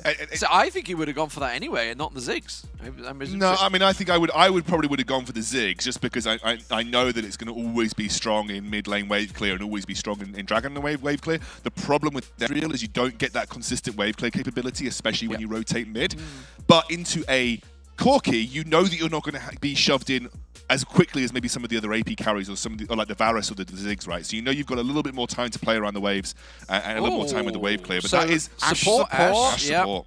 Ari mid, and then I think this is probably Gwen jungle then, I would say, for Citrus. And Ash support, I don't know. I look at Ice Cream's comp, I see 5 very squishy members against a Yone, a Kali, Nautilus that are just going to dive on top of you. So, I mean, Ash is going to have a very difficult time. Obviously, Ash support with the Manamune and a Mandate build. You want to stay back. You want to actually control the team fight with the volleys. But how do you control a team fight? Jarvan as well. Like, you're just going to get locked down straight away. I mean, there is a lot of mobility, I think, on the side of Ice Cream. You know, you've got the dash for Ari, the dash for Corki, so there are ways to escape that Cataclysm. But, I mean, if you just lock down this Ash, I mean, that's kind of your main threat, really, on Ice Cream at the moment, is all that well, damage. threat, it's going to be the support Ash, but, I mean, still, there is no front line. I mean, the Wukong doesn't offer a tanky front line at all. Yeah, and like you say, it's squishy champions against very mobile, aggressive champions in the Akali and Yone. This is with the Jarvan diving in, sliding in, knocking you up, depth charge, locking you down. I don't see any other way. Rhymes, then, mate. I'll start dropping a beat. Formulation. I don't see any way of them losing this one. No, I think it's a bit of a draft gap. You know, I think like, as you guys correctly mentioned, there's so many key targets to very easily lock down and stick to. Akali's great at sticking to mobile champions as well. So, you know, Corki's got Valkyrie. And that's it. Like if you can land Corki with the ultimate, or you can stick him with the Shuriken, like doesn't matter if you Valkyrie. Like Ari, you're not bothered about. You're probably not bothered about Ari in these team fights at all. You could ignore her for the most part. And there isn't enough CC, enough hard CC apart from the Wukong ult. And if the Wukong ult's down, then you have free reign as Yone and Akali. You can basically run around the team fight doing whatever you want. And you go into solo lanes. Ari's not a solo lane. She's not going to hold a side lane versus a fed Yone or a fed Akali. So there are multiple win conditions you can exploit. I would say there's a lot of pressure on Iron Legend here on the Gwen to try and repeat what we just saw being done by NASA. I think they're hoping that maybe that can go. So maybe look towards the Wukong from Citrus, maybe trying to help that, trying to impact it, support that Baron lane, maybe try and get something going. It's the only way I can see things going, guys. Where did you see this one going? Well, get yourself predictions in. You've still got a little bit of time just before we get underway here. Formulation starting out. They know they've got pressure on them now with, of course, the win coming out from Parler. It puts even more pressure on that top 4 position that they are on 2-2. Puts Parler onto 3-2, I believe, as well. And, of course, Ice Cream, if they win this, they'd be on 2-3. So there's a lot of pressure involved in this game. It's an important game for Formulation now. If they would have heard that Parler would have won as well, that makes that top 4 so much closer. And if Formulation loses, that means they're 1 game behind already. And they still have to, potentially come up against some really strong opponents. So very, very difficult, I think, oh, wow, they actually went for a crazy engage in the bot side. But one thing I wanted to mention as well is that the problem that you see sometimes with team comps like this, when you have so much dive potential for Formulation, is normally your dual lane carries left by itself. But the important thing is an Ezreal. Ezreal can just sit back. You have the Essence Flux if you want to dash away, if you need to, and you're just going to be sitting back poking for the entire time. So I think Quad's going to be fine completely by himself. Yeah, like I said, the only problem is you just don't have great wave clear. So if you have Ash and Corki pushing you in mid lane, you've got to be a little careful because the Ezreal wave clear is not as strong as some of the other carries that you can have in the Dragon lane. And generally, Dragon lane meta has revolved around who can hold mid lane by themselves, while the rest of the team's running around doing whatever. And I think one of the things maybe, if you are looking to exploit this game versus Formulation, is when Scow starts to roam, Ash isn't going to roam, right? Yeah, we didn't notice, did we? Oh no, I know. Citrus, It's Citrus, yeah. Gwen, Citrus is Gwen, yeah, okay. Yeah, Gwen. I mean, when I saw the Gwen, I was like, maybe A-Man Legend might play it, but because it's Citrus' most played champion, I mean, we'll have to see if that power is still there for Citrus, because obviously it did get nerfed, so maybe the clear is not going to be as much, especially in the early game. But let's talk about the Corki. The buff that Corki got was massive. Massive buff. Mana per level, 33 to 50. Health per level, 105 to 112. Armor per level, 3.9 to 4.5. So literally everything you could stat per level buffed up. Phosphorus bomb cooldown, knocked a second off that. And the Gatling gun, holy moly, the Gatling gun is mega now. If you stand in that, you are getting decimated, which could be big for those team fights. Yeah, Corki got huge buffs, and I think there's a reason that he's going to get played a little bit more in pro play. I think what's more important in this game, though, is Scow going to be allowed to roam? Because Because you know that Ashe isn't going to roam, right? Ashe is not going to roam. She's not a roaming support. Ezreal's wave clear is pretty pathetic versus an Ashe versus Corki. So if you roam Scout away, Ezreal's going to be on the tower and you're going to lose plates naturally. So I'm wondering whether this Ashe pick is going to actually limit... Sorry, this Ashe pick is going to limit Scout's roaming potential on this Nautilus because he's obviously already off on the roam. You can see him. But Corki and Ashe are going to stay there, and Ezreal won't be able to hold that wave 2v1. I mean, you can even look for a tower dive as well if you want to. You know, the Ashe ulti, if that lands onto core, then you've got the poke damage from both, you know, the Corki and the Ashe. Oh, They look onto Qingzi, he's going to be completely fine. Actually, interesting enough, the Solo Bolo has gone for Ghost as well on Ashe, so getting more of that movement speed. Maybe a he little does bit wanna worried roam. for... Yeah, maybe. I mean, I think maybe he's a little bit worried because you have double assassins on the other side, so you just want to get as much movement speed as possible. They are heading down. You can actually see that Citrus is on the bot side of the map as well. So I think Scout is going to actually head back down towards his bot lane. Solo Bolo's 5. Yeah. He can, and that's the thing about Ashe. You don't need to roam. You can just cross map the whole time. Yep, cross map that arrow. Dirty arrow. There is a lot of push potential as well. We should mention with obviously the Corki Ashe in terms of towers. So if Sko does go wandering a little too far, you mentioned already that Ezreal can't clear the waves as quick as some of the others. Certainly as potentially Ziggs. It does leave him on an island here potentially. Lethality Java. We're getting probably, is it a Serpent's Fang or a Ghost Blade, Yeah. maybe? I mean, you normally see like Black Cleaver, tanky Jarvan in a way. Because they're also squishy, right? I love it. Could I love be, it. yeah. It's a really good adaptation from Vex. You don't need to be tanky in this comp. There's the cross. Oh, beautiful from Don. Don. And he still goes back in as well. I mean, we were talking about in Champ Select, you know, Don just plays so aggressive on this Yone every single time. He always looks to try and go in with that Shadow, looks to try and, you know, knock up and do all that damage. It's exactly that as well. But second game, we see Wukong to Baron lane as well. So, I mean, it makes sense just given the changes. It's interesting that the Gwen's still working out fine for Citrus. He's a little bit behind. There we go! Not getting away with that one. He will be able to get one back. No, Don manages to get out. The last tower hit doesn't connect because he goes back to the Shadow, and he will not follow through that. Great play. that was Disgusting. beautiful. You said beautiful, I said disgusting. It was disgusting. That was absolutely insane. So much damage, and that's also partly due to the way the Vex is built here. Watch again. Beautiful knock-up combo. Ari can do nothing, and then obviously Don jumps back to the Spirit. Buys Vex a bit of time, takes the tower shot. That's beautiful stuff there. And now that has allowed Ezreal to rotate out, and you know, you're no longer going to get exploited with that push. I actually think Ibu and Stu, is there another name for Solo Bolo? Is that It's just Solo Bolo. it's just Solo Bolo? Okay. Right. Ibu and Solo Bolo they didn't exploit the 2v1 maybe as much as they could. They backed very early. I think they could have actually stayed in lane or even backed earlier. Quat actually stole away. I was looking at the True Shot Barrage. It went towards the blue buff, and he stole the blue buff away. No. Again, I mean, that was blind. I don't think they had any wards as well. They're going to take the Dragon. Interesting enough that they're prioritizing the Dragon, actually, not the Rift Herald. I And don't I think they want both. They want both. Yeah. They're going to get this, so they're going to leave this one for Vex. They're going up to the Herald. You can see they're trying to take the Herald, but the collapse is coming. They've got to be careful. This may well get taken away, but they're going to lose everything from it. You can see Sneaky commits to it just to try and delay them as much as they can for the rest of the team to arrive, but it's not quite enough, and they will trade in the end. I think the big thing actually was the Corki package from Ebu. It basically stopped the engage from formulation in the end, but they're still going in anyway. Oh my word! Don just goes in and decimates Beautiful ulti. Ebu.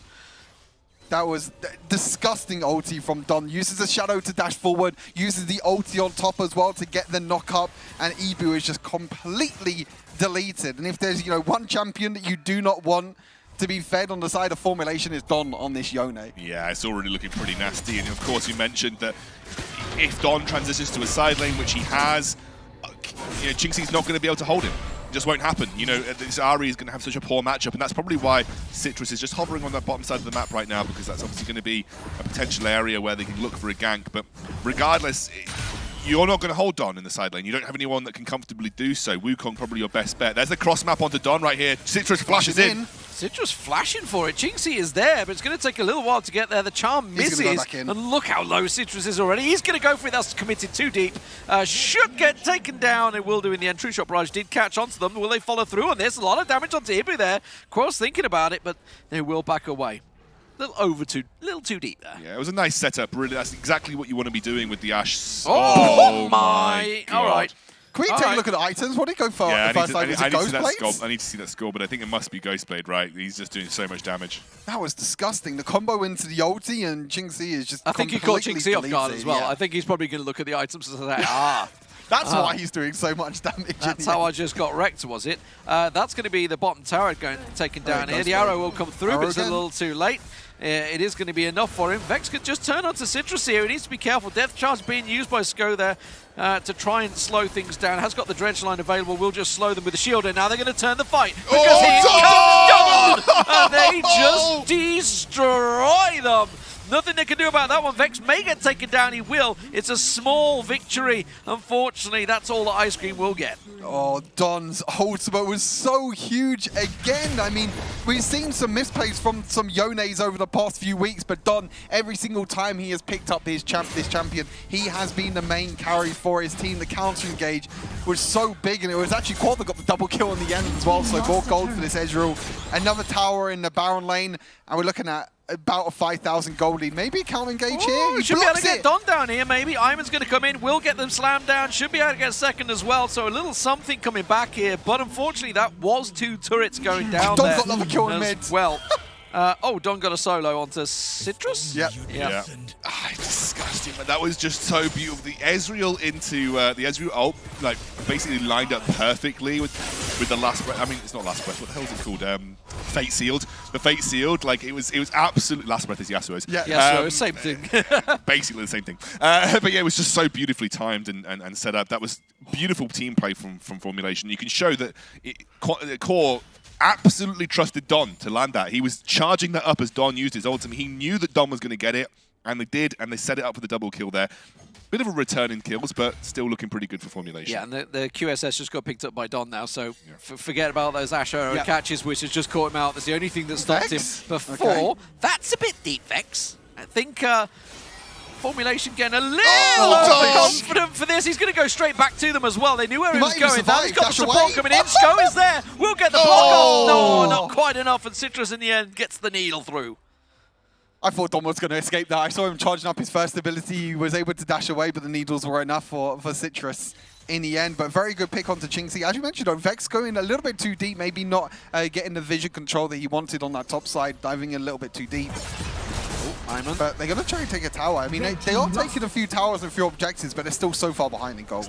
I mean, they're keeping it within touching distance. Like 4K, it's not awful, right? It's bad, but it's not awful. Second, Rift Herald's going to get started up here. Don is back on the map, ready for this, and unfortunately, because of that tower take on the top side. Package, though. Yeah, the package is up. I mean, I think they maybe want to contest Dragon over Rift Herald here. I think they probably think they're too late for Rift Herald. Yeah, they got spotted by Hawkshot, realised they're way too late for that one. So, possible Dragon. I mean, it's still 20 seconds away. Formulation could easily back and come back and try and contest this one.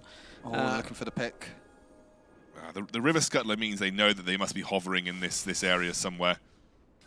Yeah, you can see Vex using the flag to try and get a bit of vision around that area. They're not able to catch out anyone for Formulation. As you said, they're able to go back, spend the gold that they just got, and they're able to use that. They're going to use a Rift Herald as a bait as well in the mid lane, and they're going to just go straight towards this Dragon. I mean, they might even go to the Dragon. Because they've got the Herald, they can threaten that mid-tier 2 turret as well while they're doing this. So they have to try and respect that. They will get the first turret, and they're going to put some fair damage down on T1. And yeah, they've realized it. They're like, we're going to lose a second turret here. They could just keep pushing onto the inhib if we're not careful. So they have to respect that and try and cut across. But Formulation, they have indeed got this prepared. They cut them straight across. Sneaky is being kited and so finally taken down. A 1-for-1 trade. But more importantly for Formulation, they've got the damage down. They could just turn this fight, if they're not careful, pushing it a little too much in that funnel. And of course, don't forget the Dragon is available. Yeah, I think one of the things you just saw there is if Formulation split, if they don't have a unified sort of engage pattern, the Ashe kind of makes it very easy to pick individual players off, and that's what they're able to do with Sneaky right there. They have the speaking of picking individuals off, that is Jingxi completely separated. True shot barrage straight across. Look at the damage in that. Iman Legend just gets decimated. They did lock the Dragon down, but they may well lose the team for this one. Iman Legend will get taken down. There's the second as well. The double kill comes in as Don goes hunting for more. Citrus should be able to escape from this one. Solo Bolo backs away, but Formulation are deadly. And lockdown there that they got the pick that they got onto Jingxi was a go button. They were like, okay, we got the pick onto Ari, let's go. It's going to be a 4 versus 5. Don again, another double kill for him, dashing in and diving in onto the backline. It's so easy for Yone to dive in because you got the shadow behind you. You could just go back to the shadow whenever you want to, and that's even going to deal more damage on top of that. And it's such a huge play for Formulation. And Quo's True Shot Barrage, I think, caught 3 or 4 of them in the pit as Yeah. well. And you saw So the much massive damage he did onto Iman. If you're looking for a silver lining, you did actually secure the dragon. So, you know, you're not giving away the infamous Mountain Infernal combo, which can be very difficult to deal with, has great scaling potential. So I think, you know, that's something that's a silver lining right here for Ice Cream. But nonetheless, still not a great spot for them to be in. That gold lead is widening now, nearly 7,000 in favor of Formulation. Don, 11k. Vex, who, we've said this so much about Vex. He's obviously got high kill participation here, but he's a farming monster. The man never really leaves a camp left alive. We have another long-range arrow coming onto the top side of the map to Sneaky. He dodges it out. If they chase on this, there is a massive gonna wave go back building in. on that Dragon lane. Yeah, I think Sneaky might be able to get Ching Si here. Yes, he will.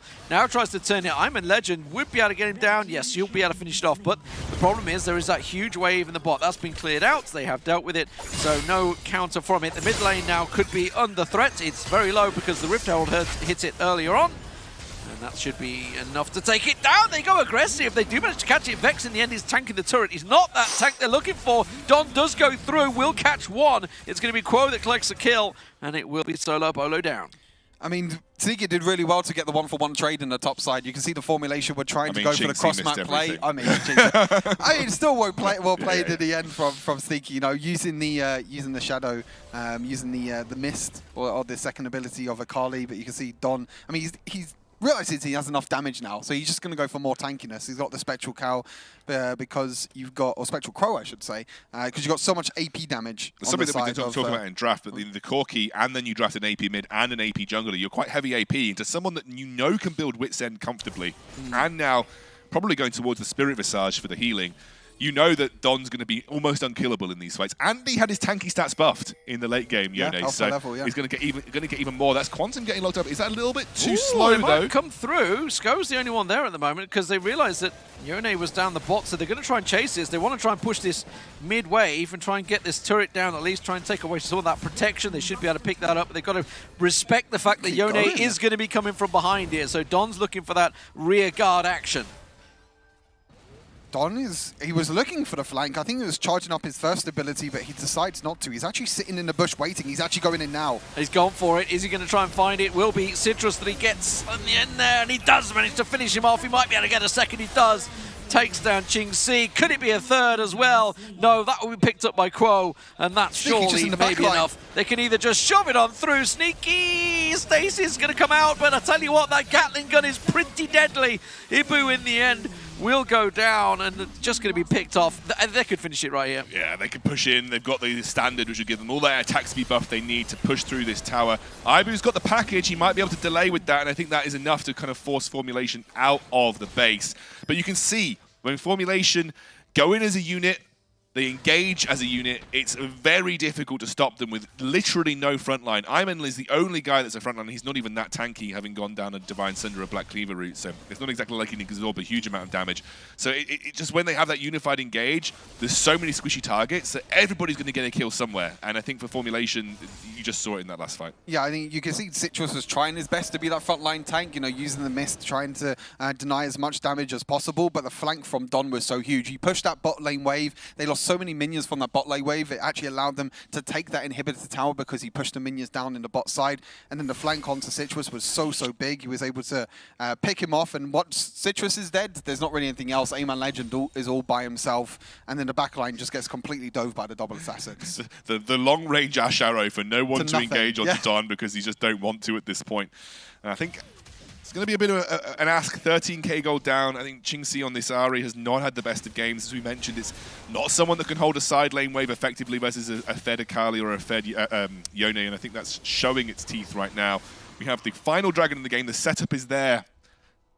I think if you're, I mean, do you just have to fight this if you're Ice Cream? I mean, I think you can just, I think you just have to give it up. I don't think you can fight at this point. They're going to try and go in. Blind check Arrow there. misses. Well, you can see, Yone just catches the ball with his ulti.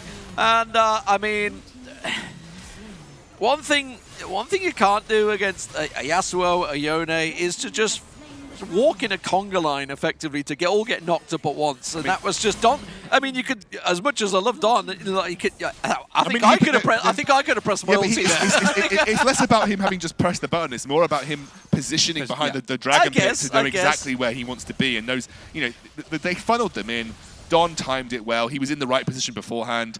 The guy's a Yasuo god. Sorry, guys, well, he's probably a Yasuo god as well. The guy's a Yone god. You can't give him this champion. Yeah, it's really difficult when you give him, and when you don't have the vision around your own jungle as well. It allows Dons to get the flank, get onto the back line so easily. You can see he was able to get onto the Ashe in the end. Not really nothing else that they could do about it, but a great performance from Don, a great performance by Formulation. Yeah, and I think we're seeing why.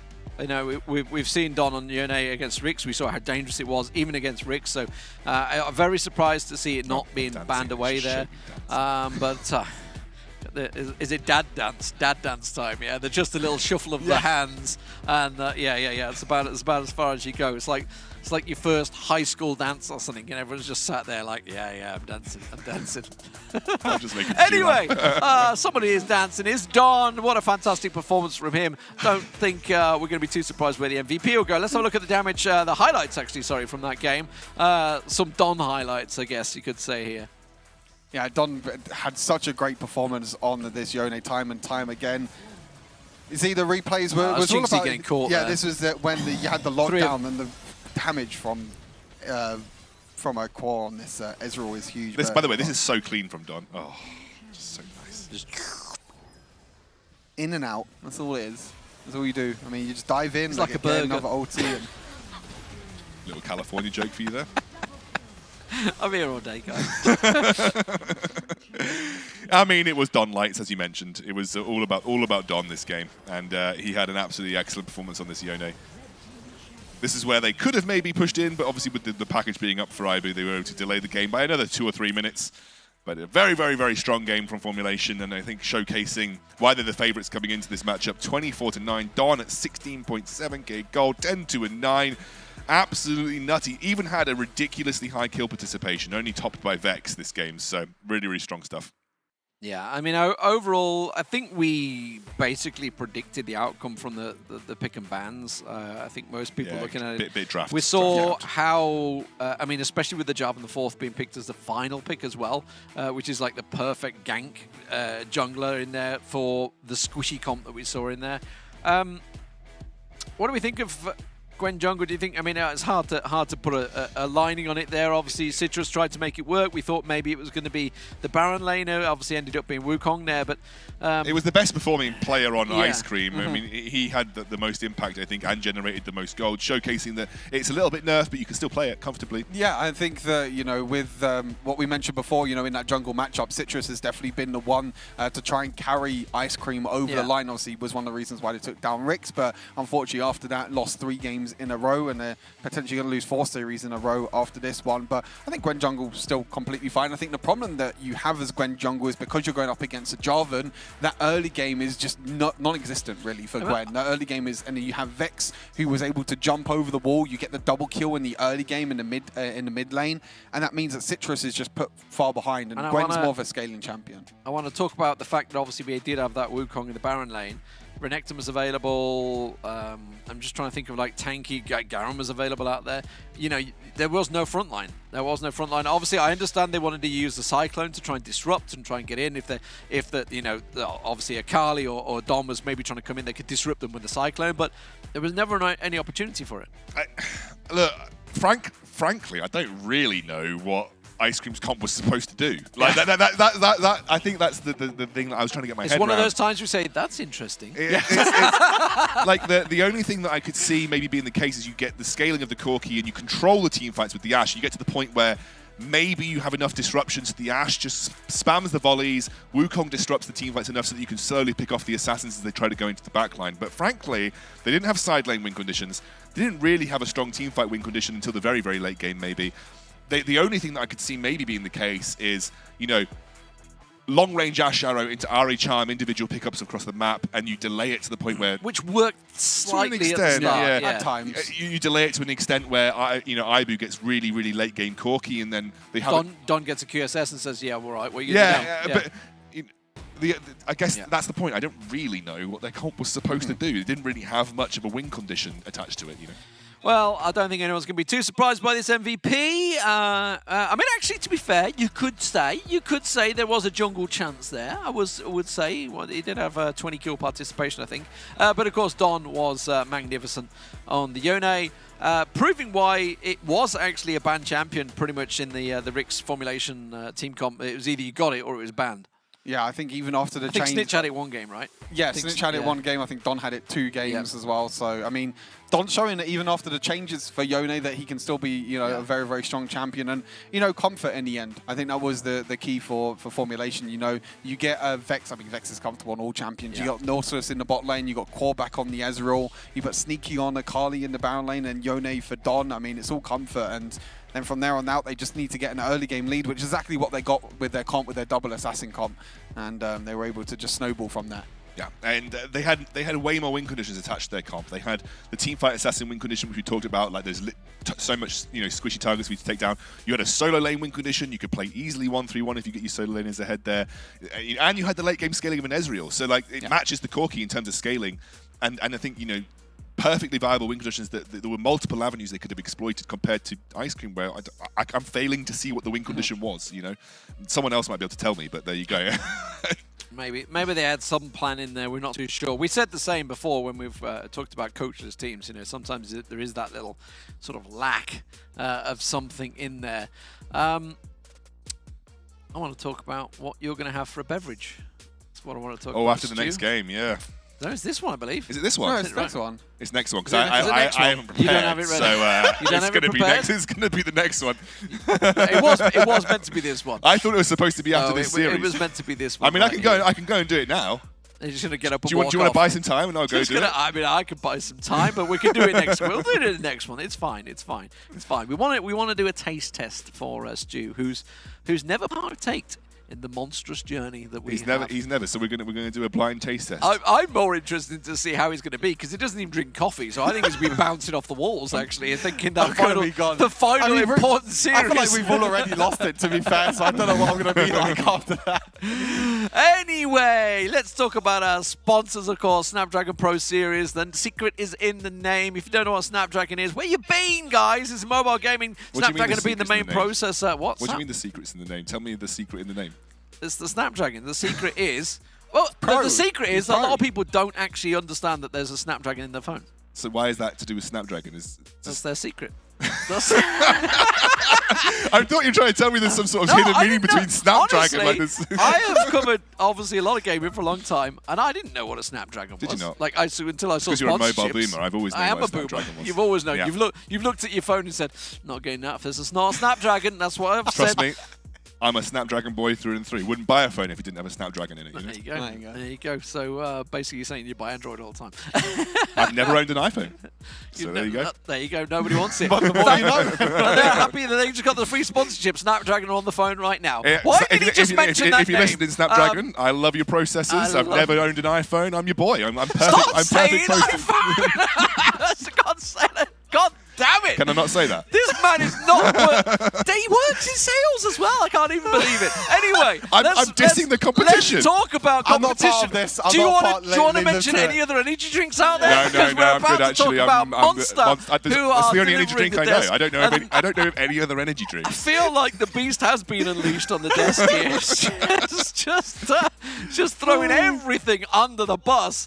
My word. He mentioned it first. Wait a second. Now I never said it first. I'm reflecting on the conversation that we just had, and he mentioned that phone brand first. Stu, you're the decider here. You've got the VODs right in front of you. You can actually play live if you like with the volume up, and you'll still hear it. Anyway, guys, DHL, of course, are helping out throughout. Get yourself the €100 voucher. Stu's gone. He's absolutely gone. He's got the two Olens on the desk with him now.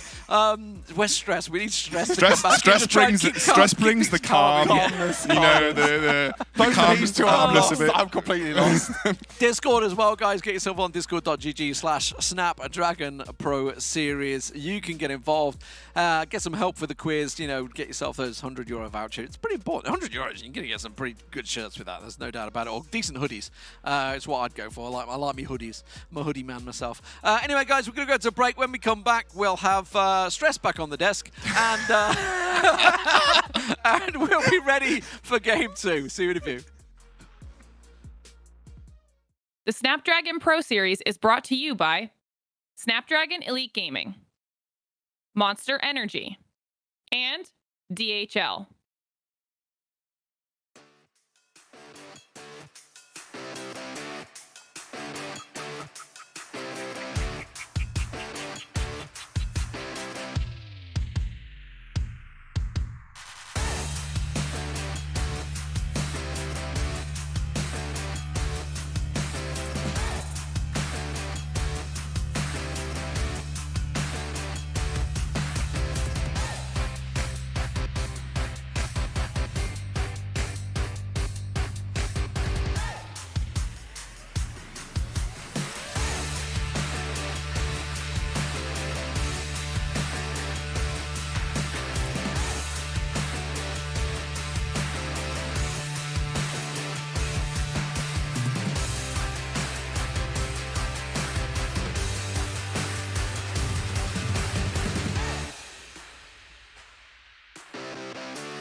Look at my shine with the glow. This is my time with it though. This is my time to be way at the top. Me and my guys gon' pay out the block. I don't look like boss. Time's right, and I know the sea is walking in a limelight.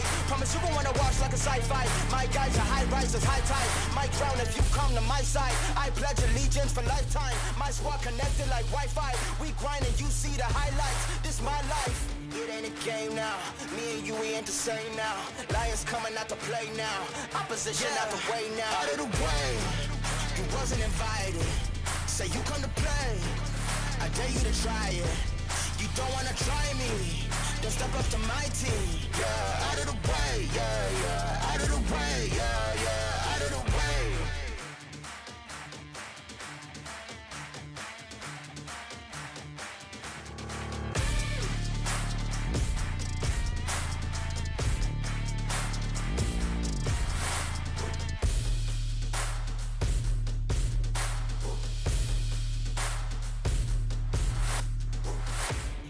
Game now, me and you, we ain't the same now. Lions coming out to play now. Opposition out the way now. Out of the way, you wasn't invited. Say you come to play. I dare you to try it. You don't wanna try me. Then step up to my team. Yeah, out of the way. Yeah, yeah. Out of the way. Yeah, yeah. Out of the way.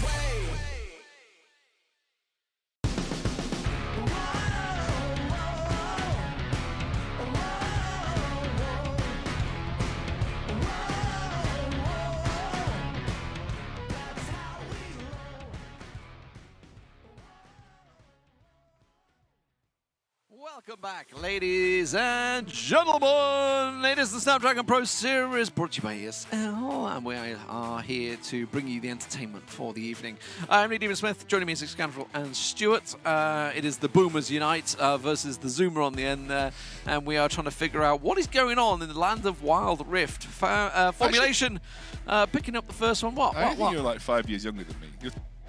Yeah, he's only 5 years younger than me. Let's see. I'm a fellow boomer as well. He's in his 20s. How old are you? 62? Keep going. I got my Zimmer frame down here. Nobody can see it. I'll be like, I'm off for a wee wee.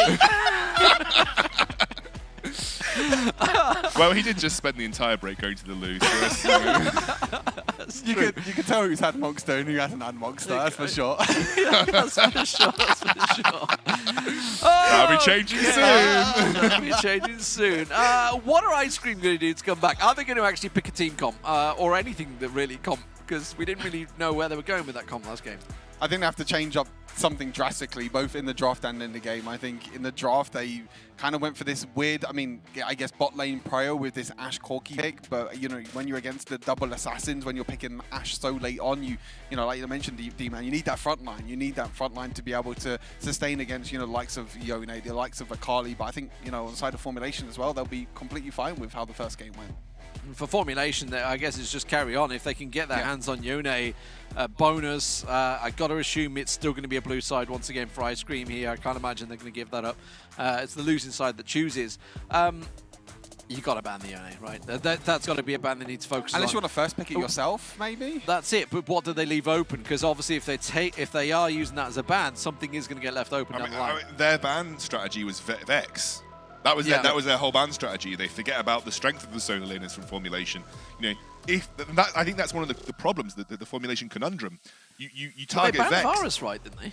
Did they ban? Yeah, they banned Varus, and they banned all junglers. I think after that. They banned Core's Varus, but then it was basically all junglers from that point onwards. I think they might have banned a non-jungler as the final one. Yeah, but like, you know, if you try and ban out Vex, who I think a lot of people look towards as like the classic superstar on the formulation, and you leave open things for Don and Sneaky. Don and Sneaky got probably their best champions, you know, in the current meta right now, and that just allowed those solo laners to kind of run ahead with it. So, you know, you probably have to think about a different ban strategy, but then that does open up Vex. I think if you're going to ban one jungler, you ban Gragas. Gragas is super powerful. Vex is one of the best Gragas players in Europe. So I think, you know, banning Gragas makes sense, but I think you could probably leave open other junglers. I think they're going to try and first pick Morgana? Where's my brain gone? Yone? Yone, that's the one. That's an interesting. That's the I don't know Where who, my brain I don't know who I mean, plays Yone on Ice Cream. Ching-Si has played it a few times. Fair Ching-Si's enough, already yeah. played it twice already during the competition, so maybe they could put it in the hands of Ching-Si. I mean, we've seen the counter as well from Ching-Si as well. You know, Ching-Si was the one that actually picked Galio into Yone, you know, against, I think it was Rex actually. I don't know, I mean, against Rex, where people have been saying counter, but I don't think I've seen it ever be successful. Like it's, I mean, Ching-Si did well versus Yone. It nullifies it a little bit. I think it's because when that's what Yone Galio dashes in, you just taunt, you do so much burst damage, especially with Electrocute, and then Yone's just scared to dash in. In fairness, last time we saw it, they pulled a Sneaky and then switched it, didn't they? They actually switched the lane. True, yeah. Away from That the was Galio. nice, Galio I was think, left going like, what do we do, guys? Yeah. I mean, Same ban so far. Galio. Whenever you pick Galio, you're not picking Galio to do anything other than nullify. That's what Galio pick. Unfortunately, Galio pick is a nullifying pick. It's a champion that's just supposed to make another champion unplayable, and so that's basically what Galio does. Zed ban comes through. This opens up. Ching-Si. Yeah. So they've got to first pick Yone. Yeah, they are going to. Okay. That's going to go in the hands of Ching-Si. Now, what do you get in response with the Gwen open? Maybe that could go into Sneaky. Could also be... We've seen top lane Yone's as well. I think Ching-Si, because he's played it before, I think A-Man normally plays the tanks, plays, you know, Garen, Renekton, Wukong, like we saw in the last game. Maybe they can switch things up if they really want to. It's Don Garen time. Oh, it is Don Garen. It's Don Garen It's time. Garen Gaming. So there's the Gwen, Is this going to be Sneaky or Vex, I wonder, on the Gwen? We just saw, obviously, Citrus playing it. We've already seen very strong Baron lane coming out from NASA. Yeah, I'm trying to think of the name of the player. Katana, that's the one I was after. I'm wondering the other pick here as well. Do they prioritize maybe the Nautilus again? Because that's what they prioritized last time around for Scope. There you go. There's like the Nautilus. You had lockdown. It functions If it so ain't well. broke, don't fix it. Yeah, exactly. I mean, he just super high roam. Obviously, the Ashe kind of made it difficult for him to get true roaming potential off, but I don't think you're going to be drafting Ashe again this time around. I mean, Ashe and Yone is a little bit better because at least there's the kill threat there. Yone can always make a kill happen when the Ashe ultimate comes through. Love the Renekton pick. It's a really good blind Baron lane pick. There are very few matchups that it does badly into it. It's got a pretty good early matchup versus Gwen. Obviously, as the game progresses, it's going to get progressively worse, but you know you can hold your own in that laning phase versus Gwen easily enough. And we'll see what the final pick on this first rotation is going to be. I imagine you probably want to... Yeah, support. Support is the obvious one because if not, you start losing supports in the ban phase. Rakan's an interesting one. It's not particularly good in the laning phase into Nautilus, but obviously has just as much teamfight potential. Can obviously set up really nicely. I think that's what we're looking at here for Ice Cream. It gives Solo Bolo way more as well because he was stuck on the Ashe before, and you were talking about like he can't go anywhere, he can't support anything. He's just going to be basically sitting, clinging on to Corki in the last game. Was also banned away in the last matchup in the second rotation. Yeah. So it's really locked only in. priority for Quad this time around on the Ezreal. So maybe for Ice Cream, they're looking to ban away probably more junglers. They'll probably just ban away the J4 this time around, maybe. You know, but you still got other champions that Vex can easily play. Don is the other one as well that you can maybe ban. The Jace is definitely a Don pick in that mid lane. Interesting that Formulation are just saying we don't care that you've got Yone. We're not going to ban away any of those knock-up champions to facilitate you, like the Vi, etc. I mean, it's interesting. Maybe they ban Irelia because Irelia is decent-ish into Yone mid. Were they expecting jungle Wukong or like what? Potentially. Potentially. I don't think it's awful. I think it works really nice with this comp. Like, I think it's more that the Wukong Rakan combo is really strong, and already you're starting to see like a pretty strong team fight comp open up for Ice Cream. That's kind of the Garen pick. I mean, that makes sense, but I mean, I think this might be an opportunity for Don to whack out the Irelia, honestly. I mean, it's not great into Renekton and Rakan. Well, it could be the Gallia that you talked about. You know, obviously we're talking about Don's the fact not playing that Gallia. Like, there's no way Don plays. I wouldn't have thought to be fair, we've seen Don play Lux, so I mean, that's definitely something. that surprised us the other week. That's a lot of surprises that Don can. I mean, they're going to leave Don for the last pick. I mean, but maybe this could be Gwen in the mid lane as well. I mean, I don't think it has the best matchup against Yone, but we've seen Gwen in the mid lane before. Echo for Citrus is his second champion that he normally falls back on once the Gwen is banned away.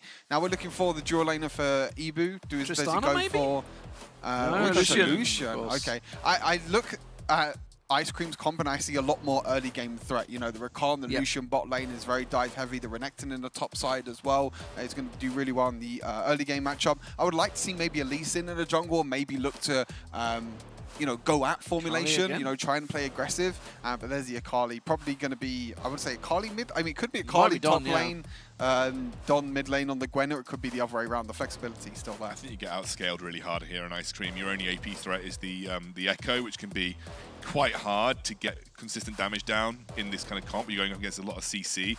So I think for Ice Cream, you need to hope that you can get your advantages in lane, translate that into some strong early team fights around objectives, and then you just need to keep snowballing from there. You need to put priority on Rift Herald. Rift Herald is way more important than First Dragon for Ice Cream this game, so I want to see them getting early rotations to set up properly around Rift Herald so they can snowball the game from that. I think if you formulation, you can chill, right? You've got Gwen and Ezreal, and you scale up incredibly well. There is a lot of AP damage though on formulation. You know, Gwen, Akali, and Ezreal is a lot of AP damage. You'll probably see Vex go more towards lethality. Is Ezreal that much AP damage? I mean, kind of mix. I mean, I guess not that Mostly much. Mostly AD. It's not like Corki. It's not like no, Corki, I mean, it's right? not really like Mystic Corki, but then you still really have it, like the Mystic shot with, especially with Sheen as well, doing a little bit of AP damage. I think it's kind of It's mostly physical.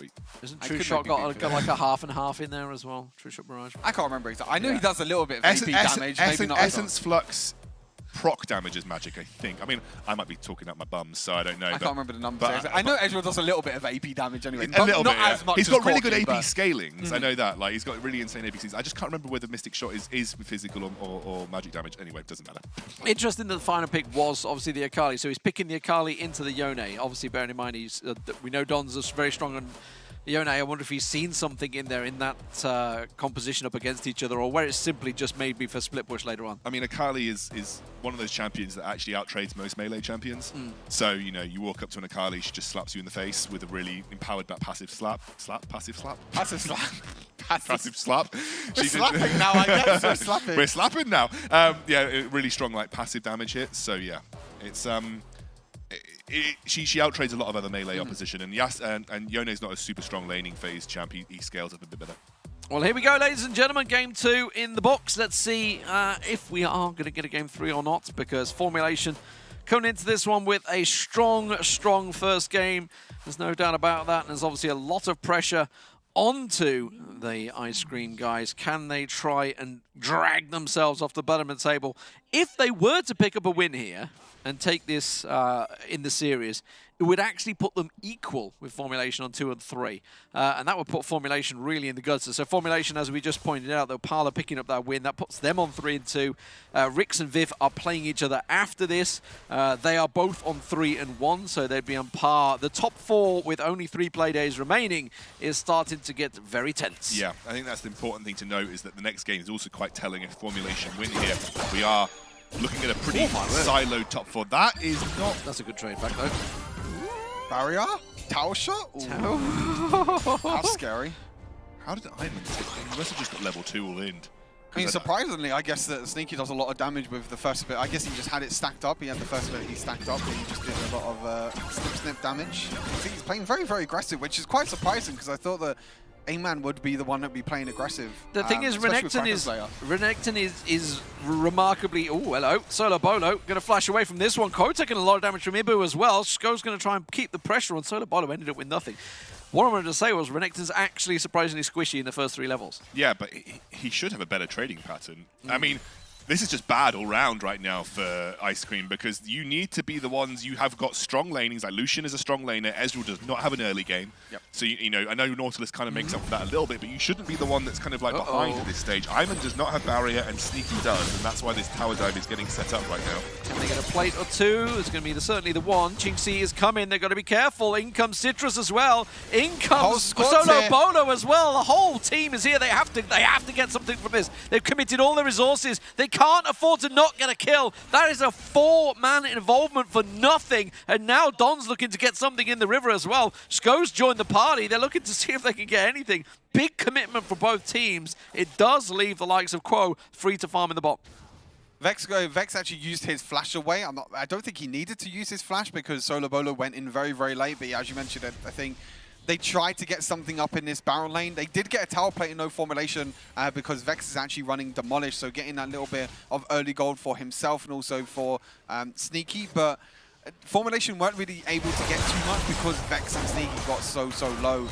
Quite able to dash away there, but we're seeing here that, but again, both supports are roaming around. You can see that Solo Bolo is roaming around a lot more often this time around when he's not on the Ashe. So even trades across the board, though, we can see already that Formulation have a 1,000 goal lead already, and we haven't even had a single kill or anything. It's just lane matchups, and it's just, you know, the micro play in the laning phase, which is giving them a lead. Look at the gold lead there because of that plate in that top. So 500 gold lead already for Sneaky, and he's already invested it into items.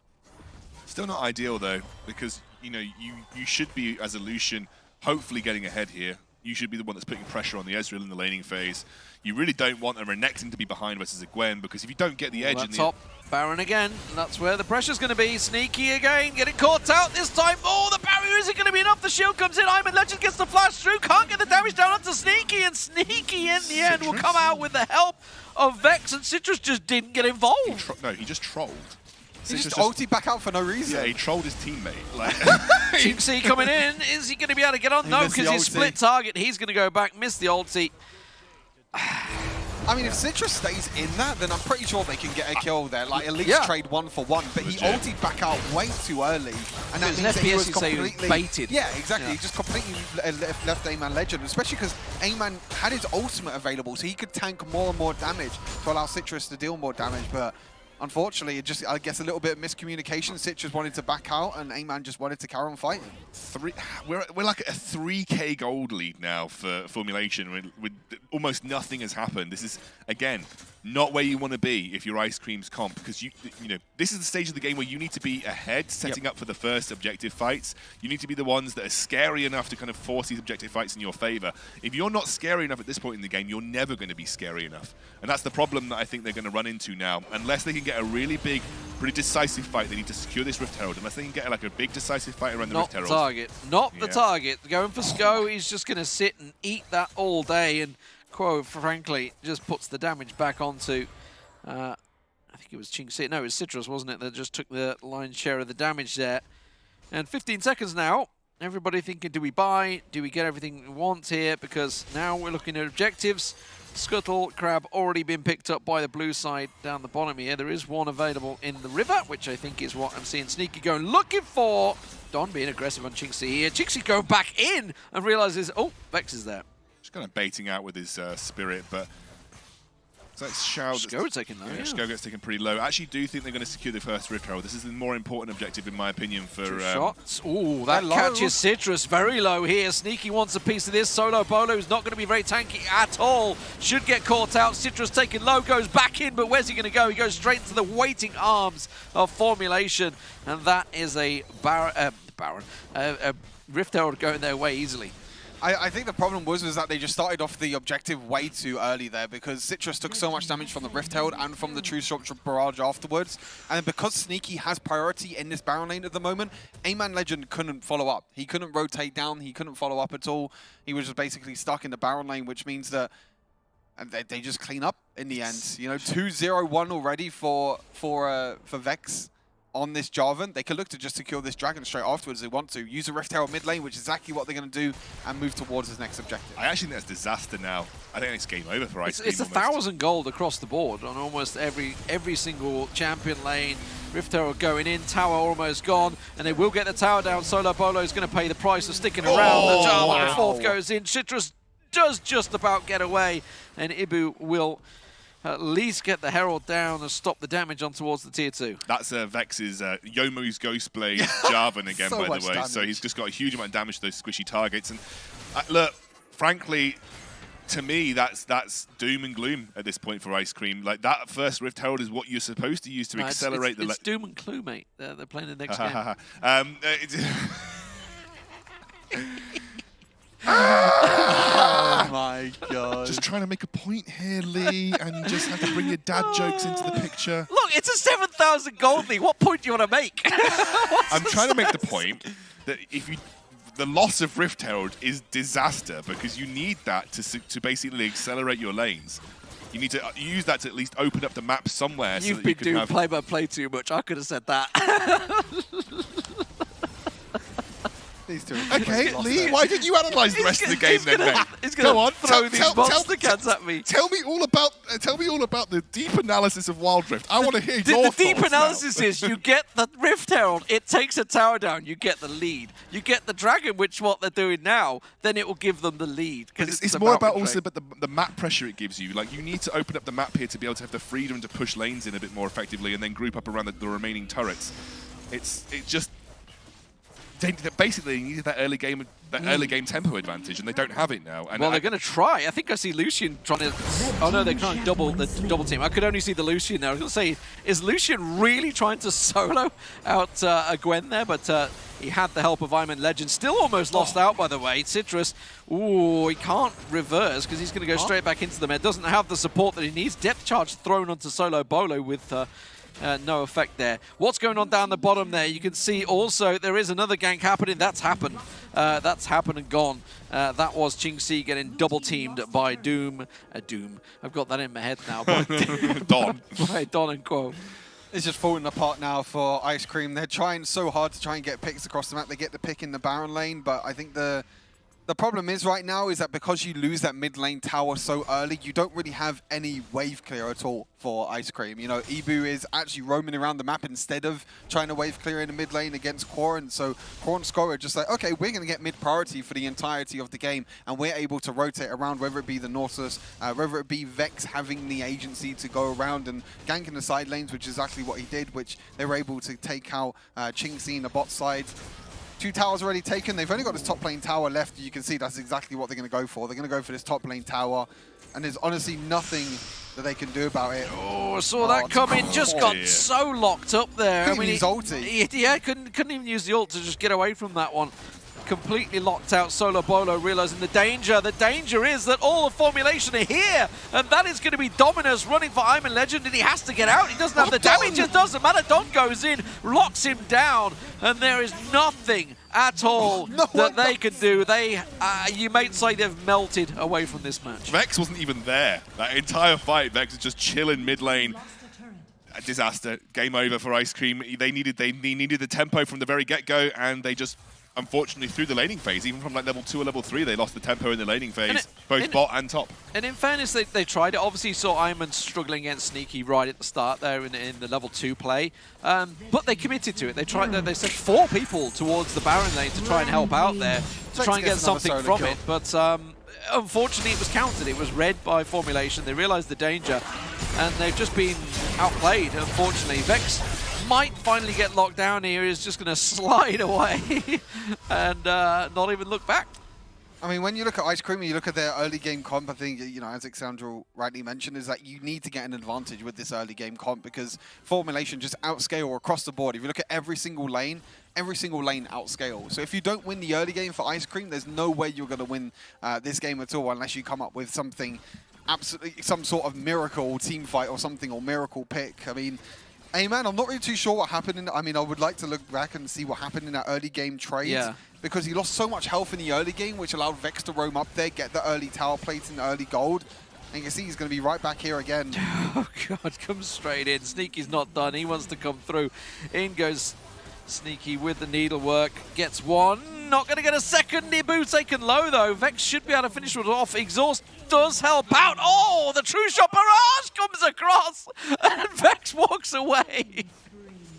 Citrus? Is he going to live? That's the question. He's got nowhere to go back to, that's for sure. So, yeah, that's also Chinxi that's another ace. Chinxi died in the bot lane, died to Don in a 1 versus 1. I think it's game over at this point. About the 15,000 goal lead, I don't see a way of Ice Cream coming back into this at all.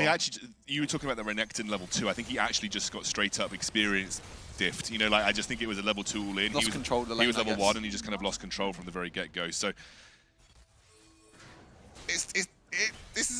it was risky. It was risky, right? You pick a Renekton, you pick a Lucian, you're expecting to dominate the laning phase. They did not, and that kind of tears apart their game plan.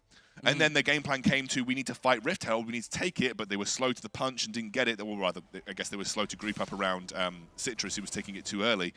Yeah, just a bit of a disaster all around. And Sneaky.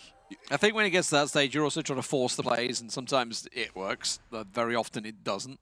And in this case, you're up against a very experienced team that was well aware the Herald's going to get thrown down automatically, I think, in towards that top wave, where Sneaky will clear through. Looks like they're trying to collapse and get everything onto Sneaky here, try and get that dastardly Gwen. Not the mightiest Gwen we've seen today, that's for sure. Doesn't really matter, done his job, and as you mentioned at the start, put the pressure on Iron Legends.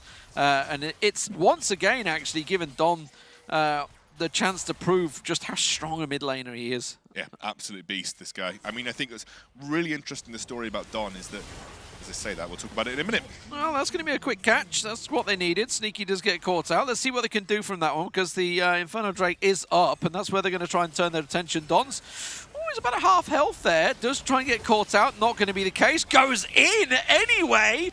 Tries to see what he can do. In goes Vex, and they just dunk down the two. And that's the goal differential right there. The level differential. Every differential you could put on there. Citrus has got nowhere to go. He's going to try and rewind and get out. But unfortunately for him, he's got nowhere to escape. He's just going to be walking into the rest of the team. True shot barrage snipe. Not going to happen on Ibu. Even in a 4 versus 5, Don just looks to go in, uses the stasis, times the stasis to perfection as well, actually stops the knock-up from Solo Bolo, and you can see Don's just like, yeah, follow, follow, follow, and the Vex was all the way in the back, and he just flag and drang ultis in, and an ulti combo on top of that from Don is just way too much damage, but Citrus is able to go back to base, but yeah, even in a 4 versus 5, you get the pick onto Sneaky, you still lose a 4 versus 5 at this point of the game. Vex is getting caught here, has to be a little careful because they are doing Dragon. Just off the side. Quo is there, just steps aside, but Vex will walk away from that one. It gets the help of Sneaky coming in. Oh my word, they're also low as well. Ooh, depth charge not available. Dredgeline just missing. 2 of them are just zoning all of them away from the Dragon, allowing them to take it away. You can see how much aggression and how much confidence they're playing with. Sneaky could get caught again, though. He is going to drop again. It's their 1-win condition. Get Sneaky. Sko is just going to be able to slow the team there. Catches 4 of them with his slow, and that buys the time for the rest to come in. They do get Quo down as well, and Vex getting a lion's share of the culling there. Here comes Don. Turn it into a Baron? I don't think so. Oh no, Don could pick them all up, but they're really low here.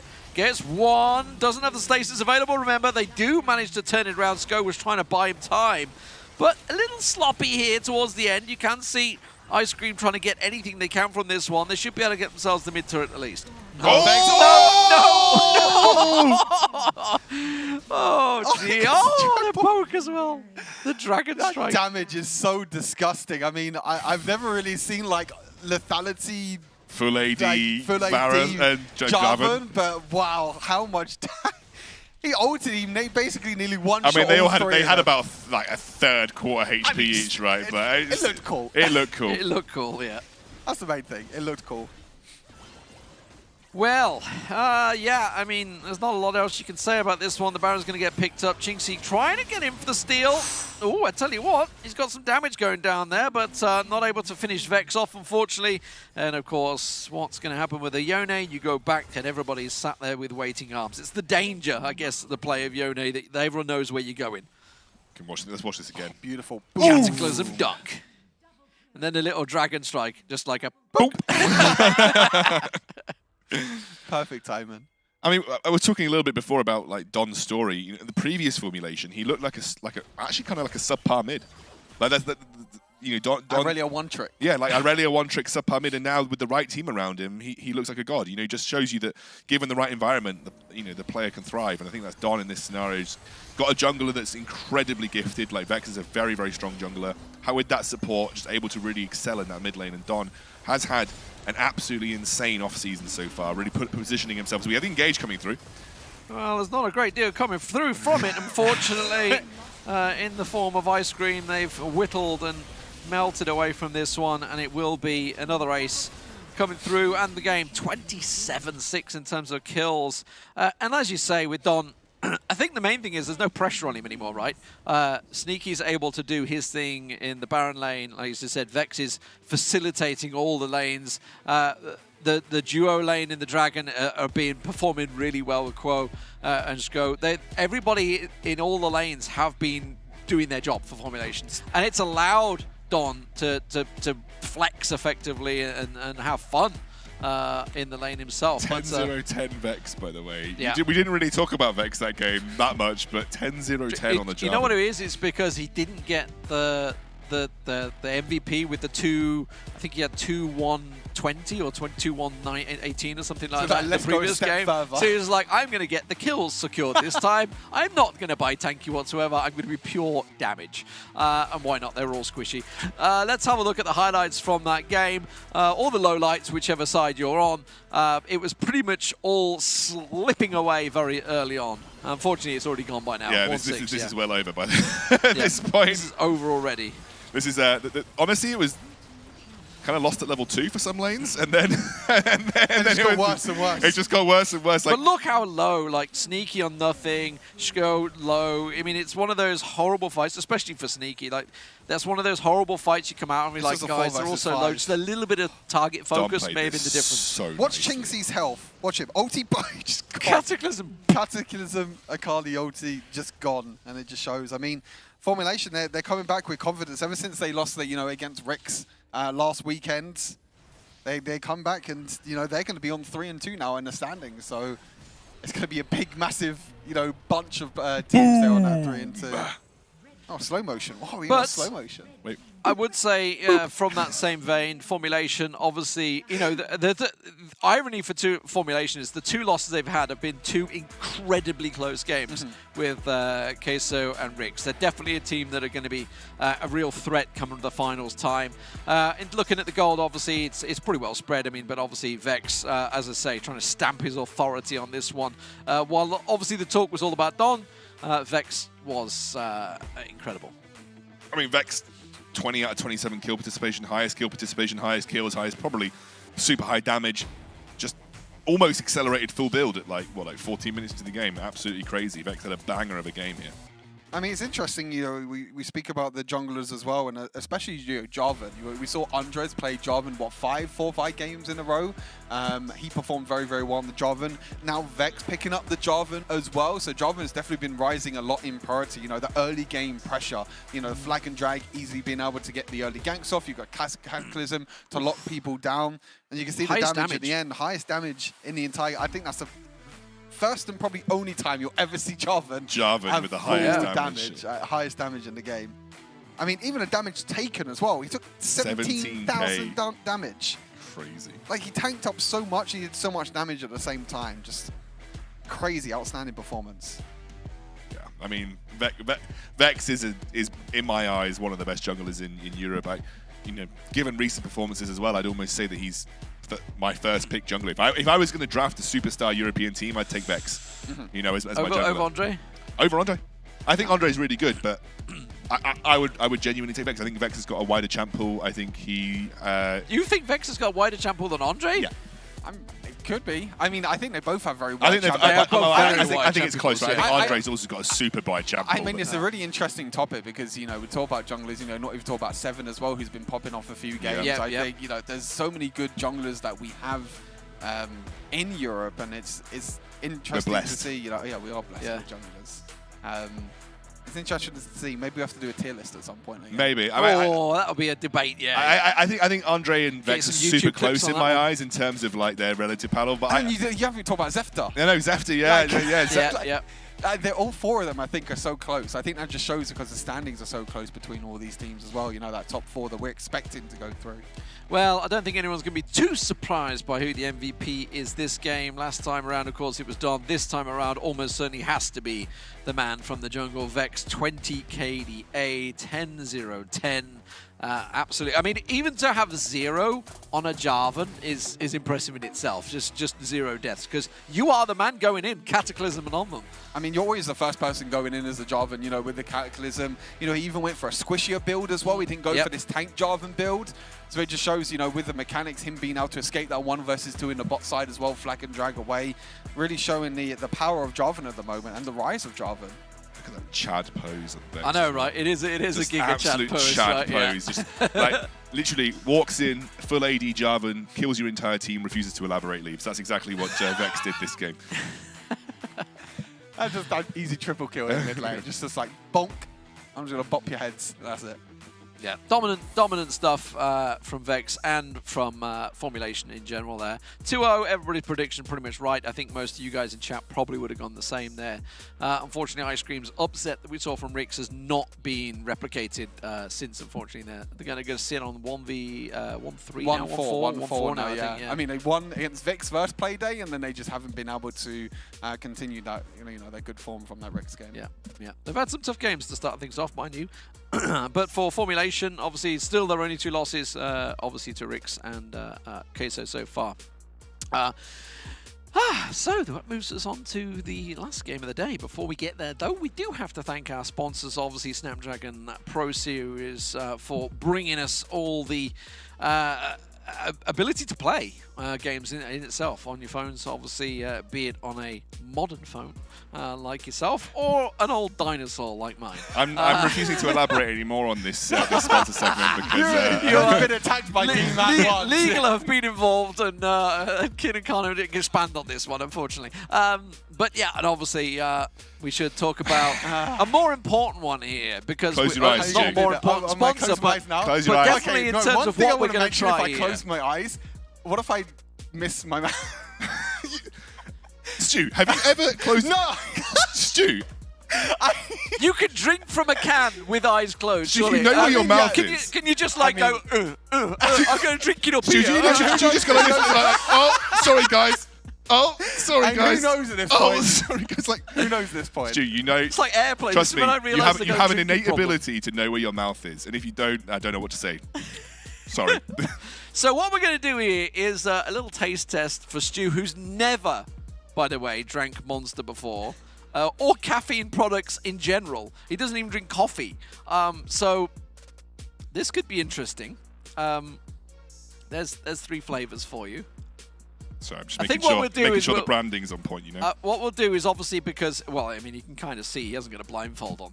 He kind of knows what he's drinking. I'm going to hand them to him at random, so he has to close his eyes. I just want to know what his favourite is, really, as well. I also want, you know, I want like a one-word descriptor for the taste. We've tried this before, and it was a joke. So, right, Stu, close your eyes. Otherwise, we're going to be doing this forever. Right, I'm going to. Okay, this is my favourite one. Okay. Right, Stu, here you go. Try not to pour it over the There you monitor. go. I'll make sure it's pointing towards your mouth.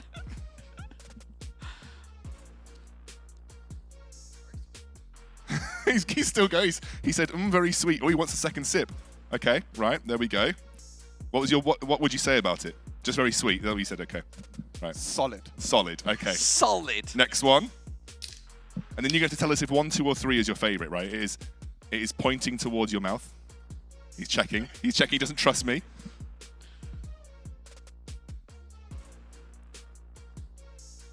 Who's going for a second on this one as well? I think we have introduced Stu to Monster, and all right, Stu. he is now oh, he wants the third one. Okay. Okay, big fan. A big fan. Big fan. Okay. Right. Solid. Okay, solid. We can see this man's vocabulary is out of this world. This is why he has to re-record things on YouTube. Okay, right. Surprisingly, I have to do that quite a lot.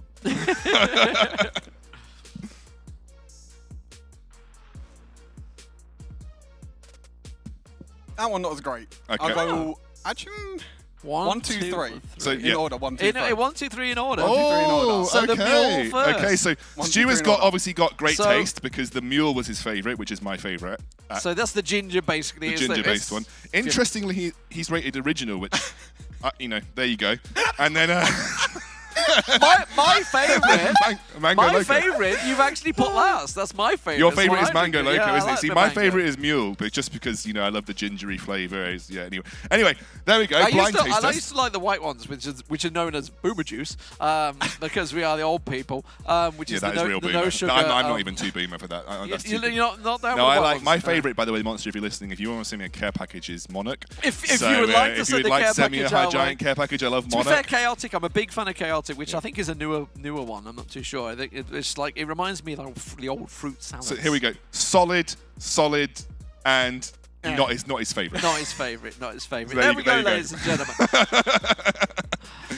Thank you, Monster, Thanks, for Monster. being involved, for unleashing the For the beast in content. Stu, and Stu may be bouncing off the walls after this, after never ever having caffeine. So this could be a real problem for the next game. DHL, of course, you're delivering us the cans to be here today. Obviously, you can win yourself 100 euros in the ESL shop in vouchers to spend on whatever your favorite team may be, or merchandise from ESL DreamHack or Face It, whichever you may prefer. Of course, to get involved in that, there is a lot of questions you got to answer, so get yourself on discord.gg/Snapdragon Pro Series, and you can have discussions, obviously, with fellow fans of mobile esports within there, be it, obviously, Wild Rift that we're covering here. The quiz will involve questions from other games, so you're going to want to know about Brawl Stars, Clash of Clans, Clash Royale, Asphalt 9, the lot. Maybe the questions will take you in learning new friends, who knows.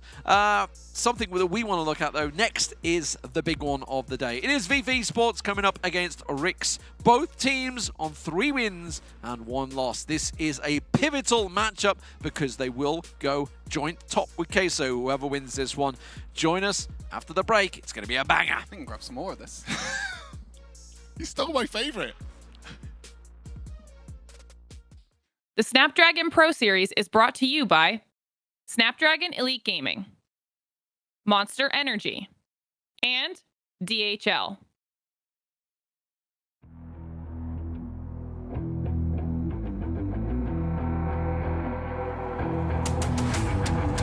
I gotta get it, I'm on the mission, snap any minute, casually winning. Stop tripping on me, stop dissing on me. I got a dream, can't take it from me. My fire's burning, I'm always learning. Tell me where to go, man, I'm on a journey. I can't explain it, I get excited. Keep it 300, King Leonidas.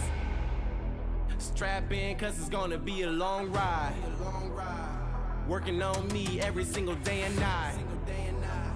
There comes a time when your worlds will collide. If it's holding you back, push it right to the side. Ain't got no time for no fear. I work too hard to get here. Ain't got no time for no fear. I work too hard to get here. I don't got the time, put me in, coach. I've been going hard, time to let it show. Everything raw, give it to me now. Let me have the spot, man, it's going down. Gotta get it here, I don't wanna wait. Take what I want, then I go train. Gotta get a win, I won't lose the game. This is my year, I ain't gonna break. Strap in, cause it's gonna be a long ride. Working on me every single day and night. There comes a time when your worlds will collide. If it's holding you back, push it right to the side. Another level, I will never settle. Mind over matter, get the gold medal. On another level, I will never settle. Mind over matter, get the gold medal.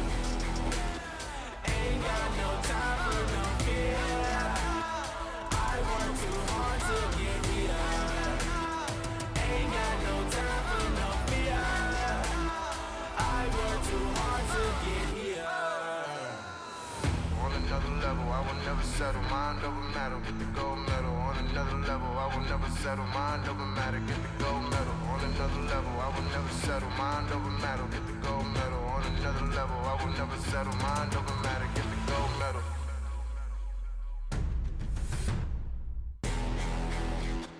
Ain't got no time for no fear.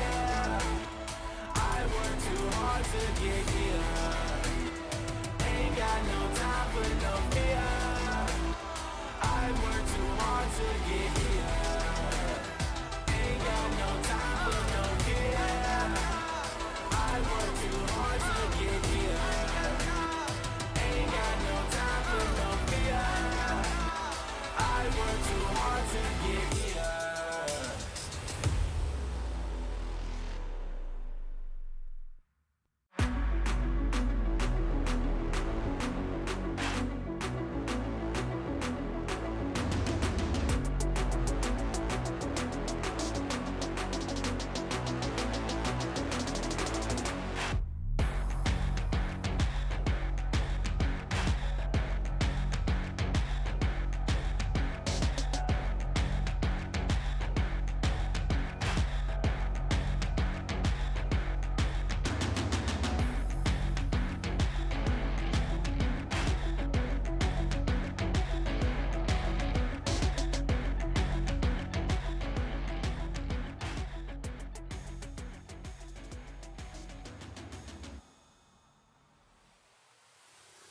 Welcome back, ladies and gentlemen, to the Pro Series Snapdragon Pro Series Snapdragon Pro Series. You said it in about the right order, so I think we're basically. I got all the words out. That's the bit that counts. Yes, so we're into the big game. This is the big game of the day. It is, of course, Viv Esports up against Rix Gaming, who, well, 3-1. Rix obviously had a shocker to start the season off, got themselves a break, and came back really strong. The formulation game, probably the best game we've seen so far, was absolute epic. Could have gone, literally, it was on a knife edge. Could have gone either way. Belting game. Viv Esports themselves, coming into this one, they had, I would say, an easier start to the season. Coming in, obviously, taking on, I think it was Momdi and Nasser in the first week, right? And coming into this one with a tough matchup themselves. But they do have a solid lineup. There's no doubt about it. Patson, Zefta. I can't speak today. Yeku Kranix and Heste. Heste obviously setting a lot up last week. Really impressive performance from him. I think the bot lane is the strongest part of the Viv Esports roster. Kranix and Heste are tried and tested at international competition.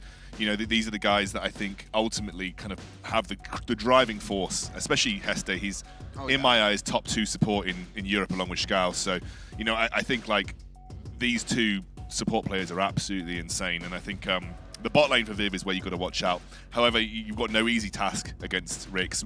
The thing about Rix is I can never point to one individual person on Rix and say they're where the strength lies. I actually think Rix in general are just a good all-round team.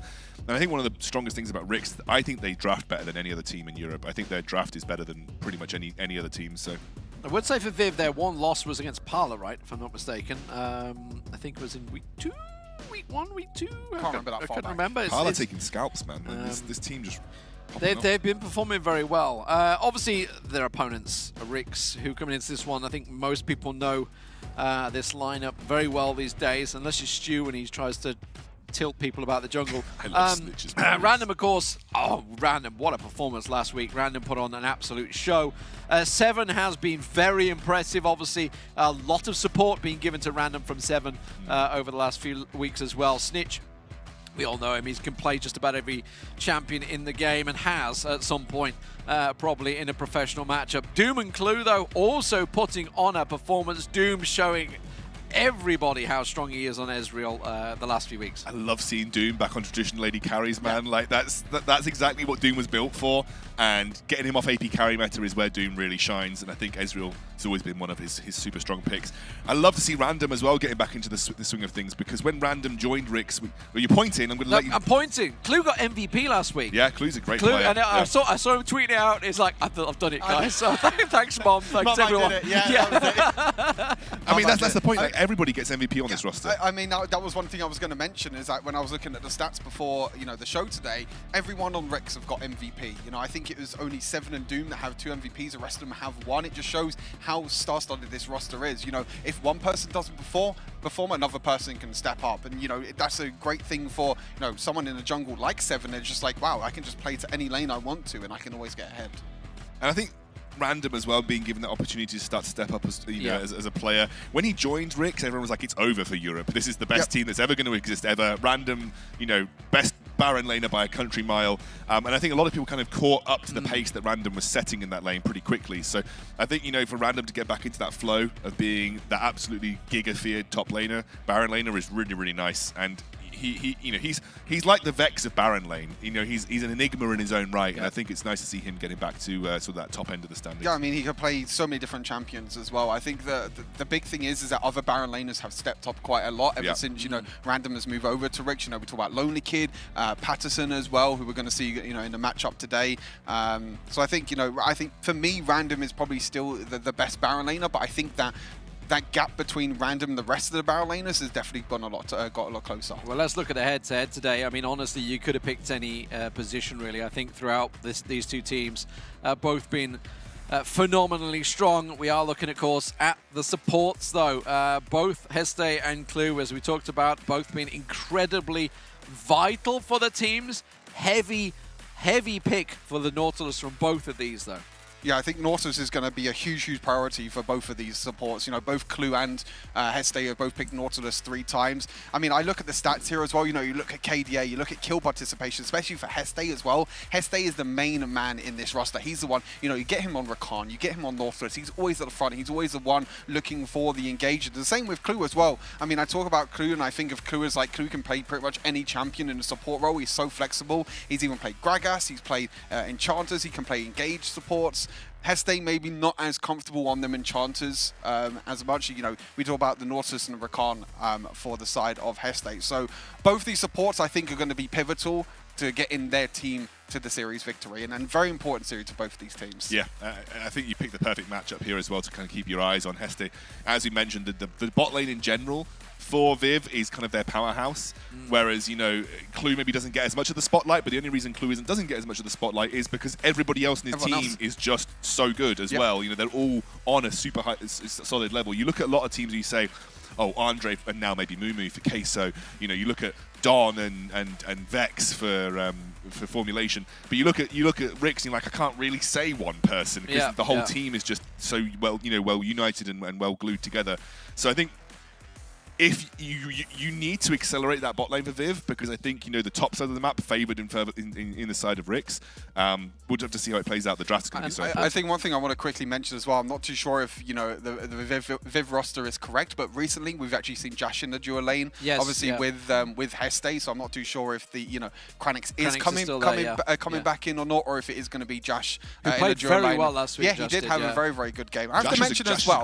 I mean, I have to mention as well is that I was looking at the stats of the Parla versus Team Queso game as well, and the champion that I want to see the most, Xayah, has been picked twice in his tournament, and twice it's been off stream. So I want to see Jash pick up, because he picked it off stream. That's it, I'm done. I want to see Xayah. Give me my Xayah. But no, I mean, even if it is Jash, I think, as you mentioned, Jash had a great performance last week. Yeah, what I wanted to talk about was, certainly for Doom and Clue, is that actually they tend to get left to do what they do, because Seven's often supporting Random to get Random going, to get Random to become this absolute mega beast, which we've seen on Camille and Fiora and whatever champion he may pick up. Seven's often up there helping out the Baron lane. So Doom and Clue tend to have to do their own thing for those first couple of levels to get going. It's not like they will get the Seven support often.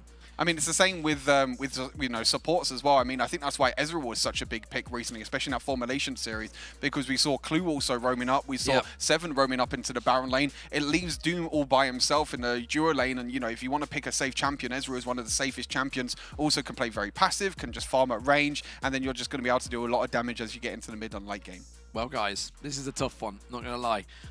Let's get your predictions out there, guys, in Twitch. Get yourself the vote in. You can get the predictions in there. It's a tough one. It was a tough one, I think, to get your prediction in, don't remember. I think most of us have actually gone, yeah, I can put my points on the line. I could do that. I can put the points on the line. Don't you dare click it this time. We're going this side this time. All right, prediction okay, time. Everyone's got, you've gone 2-0. I went 2-0. Oh, I went 2-0. Wait, we're not Viv. No, we're not Viv. This is wrong. This is wrong. They've got Viv. I put Ricks. We all went Ricks. We all went They're all Ricks. Ricks. Yeah, this is Okay, all that's Ricks. fine. This is all Ricks, not Viv. Maybe they've done it to try and get Did rid of you the put curse. 10? You just put 10. Yes, I pressed it so I you can can put actually more. so I can put okay. more in Oh, okay, because you last put more. time you broke it, so I I thought I couldn't. was saying put your money where your mouth is. You put 10 down. I am. I'm putting it all in there. He's all in it. He's all in it. again. There you go, Boom. production fast all in. fix. All in. There we go. I think there swung it. are. And to be fair, I think it's 90% at the moment going Rick's way. I mean, Rick's are always in their numbers in the chat all the time. Probably some familiar faces in there. I think this is going to be a close series, even though we all have voted for Ricks. That's why I went for a 2-1. I think there are opportunities for Viv, especially that mid-jungle matchup with Zefter and Heste. If they can get ahead and they can be the ones that are roaming around and being proactive, then they can look to, get an advantage, whether it be in the Baron lane or down in the bot lane as well. I think the pick and bans is going to be absolutely mega crucial. We've seen, obviously, a couple of games already won and lost through pick and bans pretty much on their own.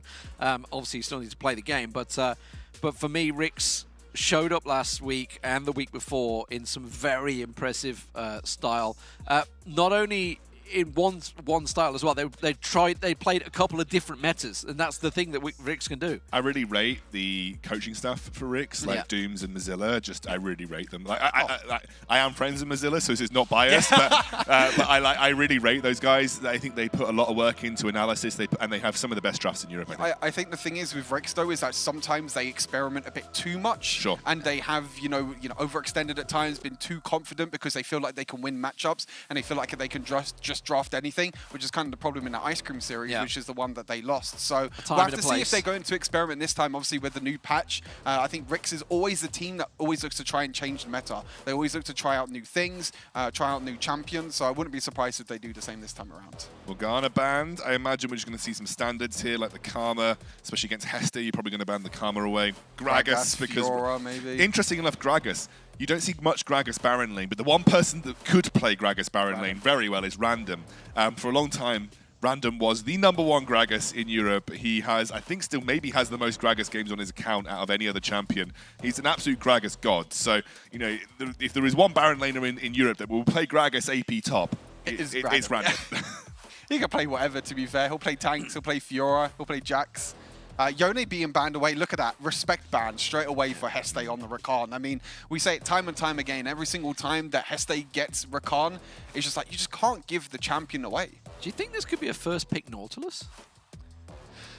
This is like both Clue and Heste put a lot of weight on Nautilus. I guess it just depends on what they want to prioritize and what other picks and bans are going to be coming their way. I think Fiora might be a huge priority in this game. Gwen is also going to be a big priority because we did see Random play the Gwen as well. So I think them two picks are going to be very important. As you mentioned, the Nautilus, which most of the time the Nautilus goes onto the red side as that 2 pick as you get the Gwen first pick. There's loads open here. Gragas is open, Karma is open, Nautilus, as you mentioned, is going to be high priority. Power picks all over the place. Gragas gets locked. Now, 7 will play Gragas really well as well. I want to say he played it last week. I'm sure he did. I think he's played it. Yeah, he's played it once. Yeah, I'm not sure if it was last week or not. But yeah, I think everyone on the side of Ricks can play Gragas. Clue plays Gragas. Yeah. That's the great thing about Gragas is that flexibility. Look at that straight away. Karma and Wukong again. The 3rd game now that we've had Wukong. He played it in the final formulation game. It was the final game. I remembered it when you were talking about Gragas. So the Wukong, so as you say, wow, these are fast. We've not had a Wukong win yet today, by the way. I'm just saying, just putting that out there. The Vara's been locked in. Was pretty much focused on the bans last time, but it is going to be giving it to Doom. Quick. This is going to be Lee Sin, so that means the Wukong is going into that top lane. Yeah, I think Wukong Baron lane is just your go-to now if you just want a standard. It's a really good blind pick as well. Really good. Doesn't really have a lot of bad matchups. Obviously, in the early game can struggle a little bit. I mean, get some more aggressive Baron laners. Maybe it could be Baron lane Random for Akali. Could be. But yeah, Doom on the Varus. He's not going to be happy this time around. Or prioritizing the Lee Sin to take that away from 7. Yep. And then we have. Obviously, Alistar banned away. So Alistar was one that Clue played, right? Yeah. Twice, I think, actually, if I'm not mistaken. Formulation. Yeah. And then we have obviously Doom made a tweet, by the way, when he saw the patch note preview about Varus. He's like, "Oh, I never get to play Varus in competitive. Super happy to see him getting buffed." So yeah, it's going to be the Varus lock-in here for Doom. It's something that he's obviously really experienced with. Yeah. No but he doesn't like playing. Yeah, he doesn't like playing, but he'll do what he needs to do to win the game. I think that's exactly what's going to happen. Interesting, Yasuo gets banned away. I mean, I would have liked to see maybe another duo lane ban here for Rix, maybe that Corki that we've been talking about a little bit, or even like a Morgana as well, which could be picked up. I think yeah, it is Jash as well in duo lane. Just based on the knockups as well? Based on the Wukong Lee Sin, they're like, Wukong combo. Get rid of that, yeah. That's interesting, though. Lucian. Now, I wouldn't be surprised to see Lucian flexed mid here in the right matchup. It's not bad into Akali in the laning phase, so wouldn't be surprised to see Yekwi play the Lucian mid.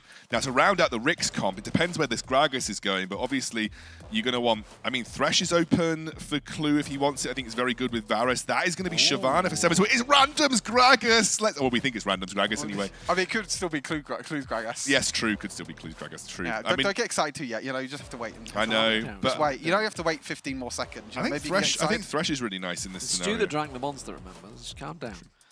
Please be Random's Gragas. I mean, it could also be Snitch's Gragas, and Akali could be in the top lane for Random. Yeah, but that'd be kind of weird. It depends on the matchup. 4 seconds, 3 seconds, 2 seconds, 1 second? Pick something? Okay. No, it's not Random's Gragas.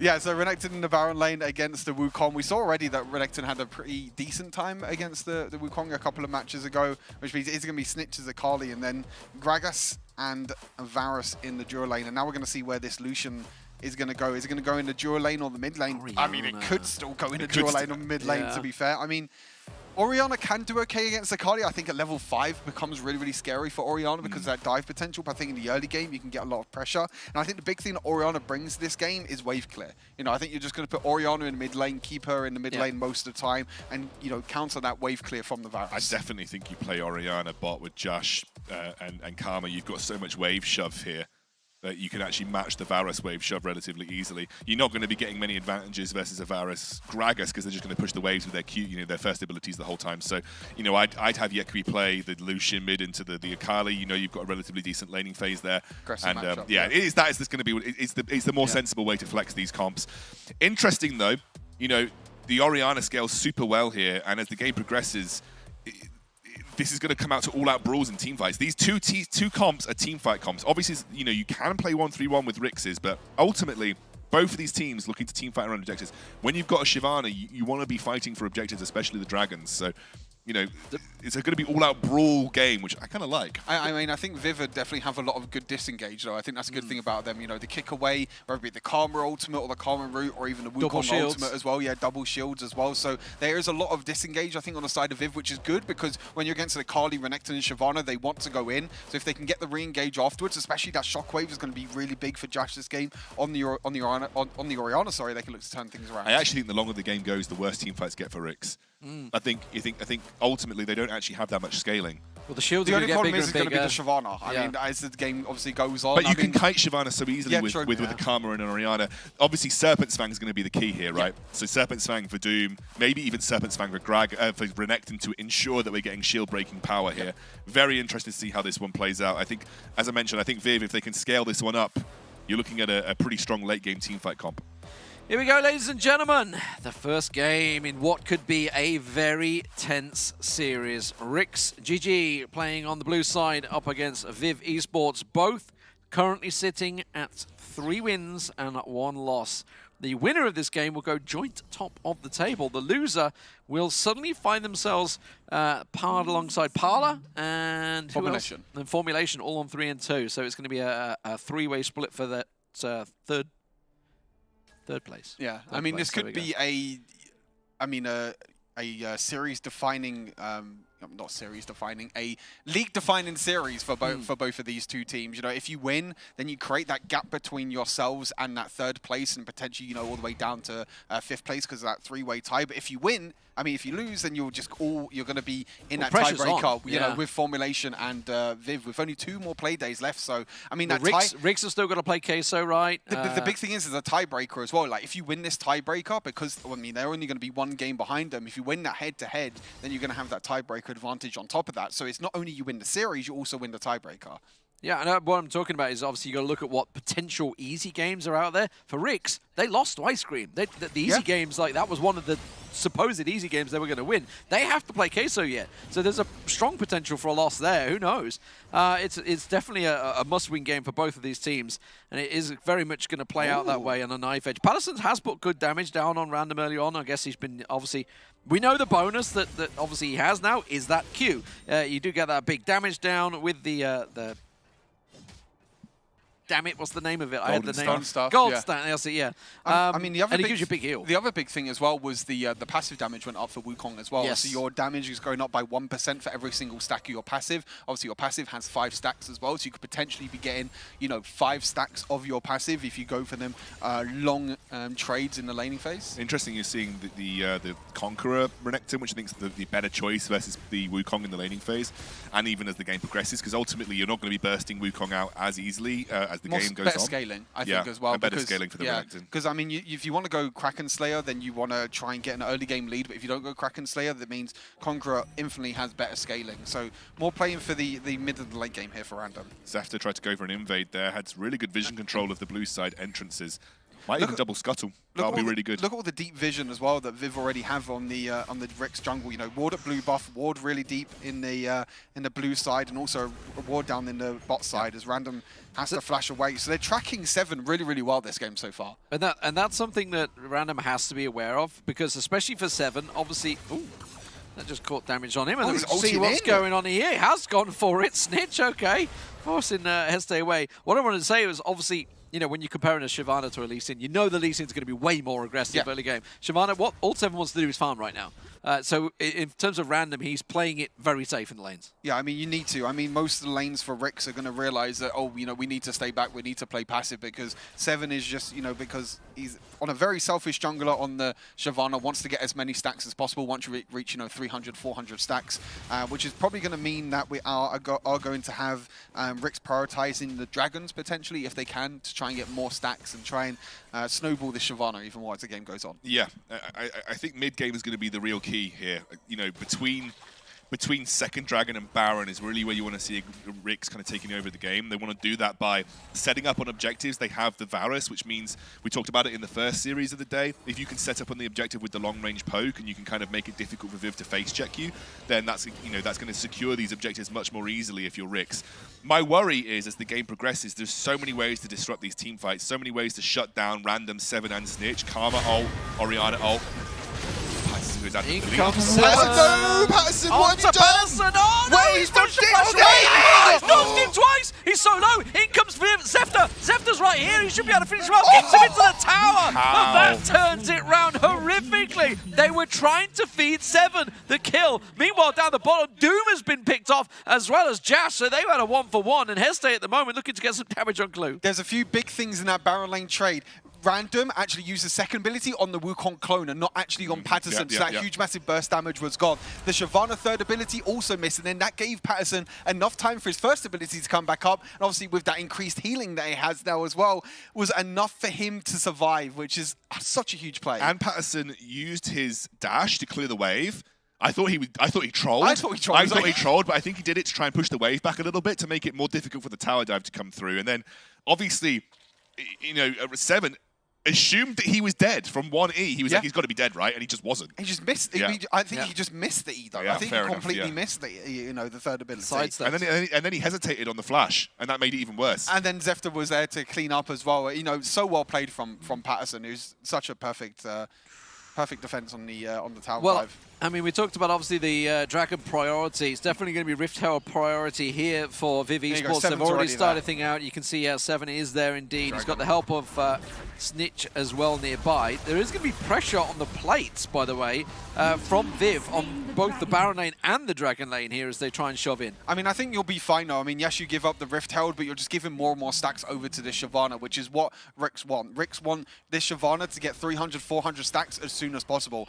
They're looking for a dive, but the big thing is Doom is on his way up to the Baron lane as well, so this is definitely not easy. Clue just missed the body slam here. Getting thrown down. It does buy free time. It will get a single slam off, but I think that's all it's going to be.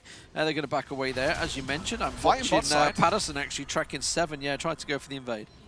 Oh, there's even an exchange in top lane. I think Hesse had to use his ultimate there as well. So trades happening across the map, but you can see there's definitely a cross map happening for both teams. Viv trying to focus towards the top side, Rick's trying to focus towards that bot side. You can see Seven actually pushed in the bot lane, but no towers have gone down just yet. But you can see the big thing is that everyone on Viv is still up in this Baron lane. They're trying so hard to get this first tower of the game, but with Clue up here as well, I think it's going to be really hard. And yeah, they have to back away instead.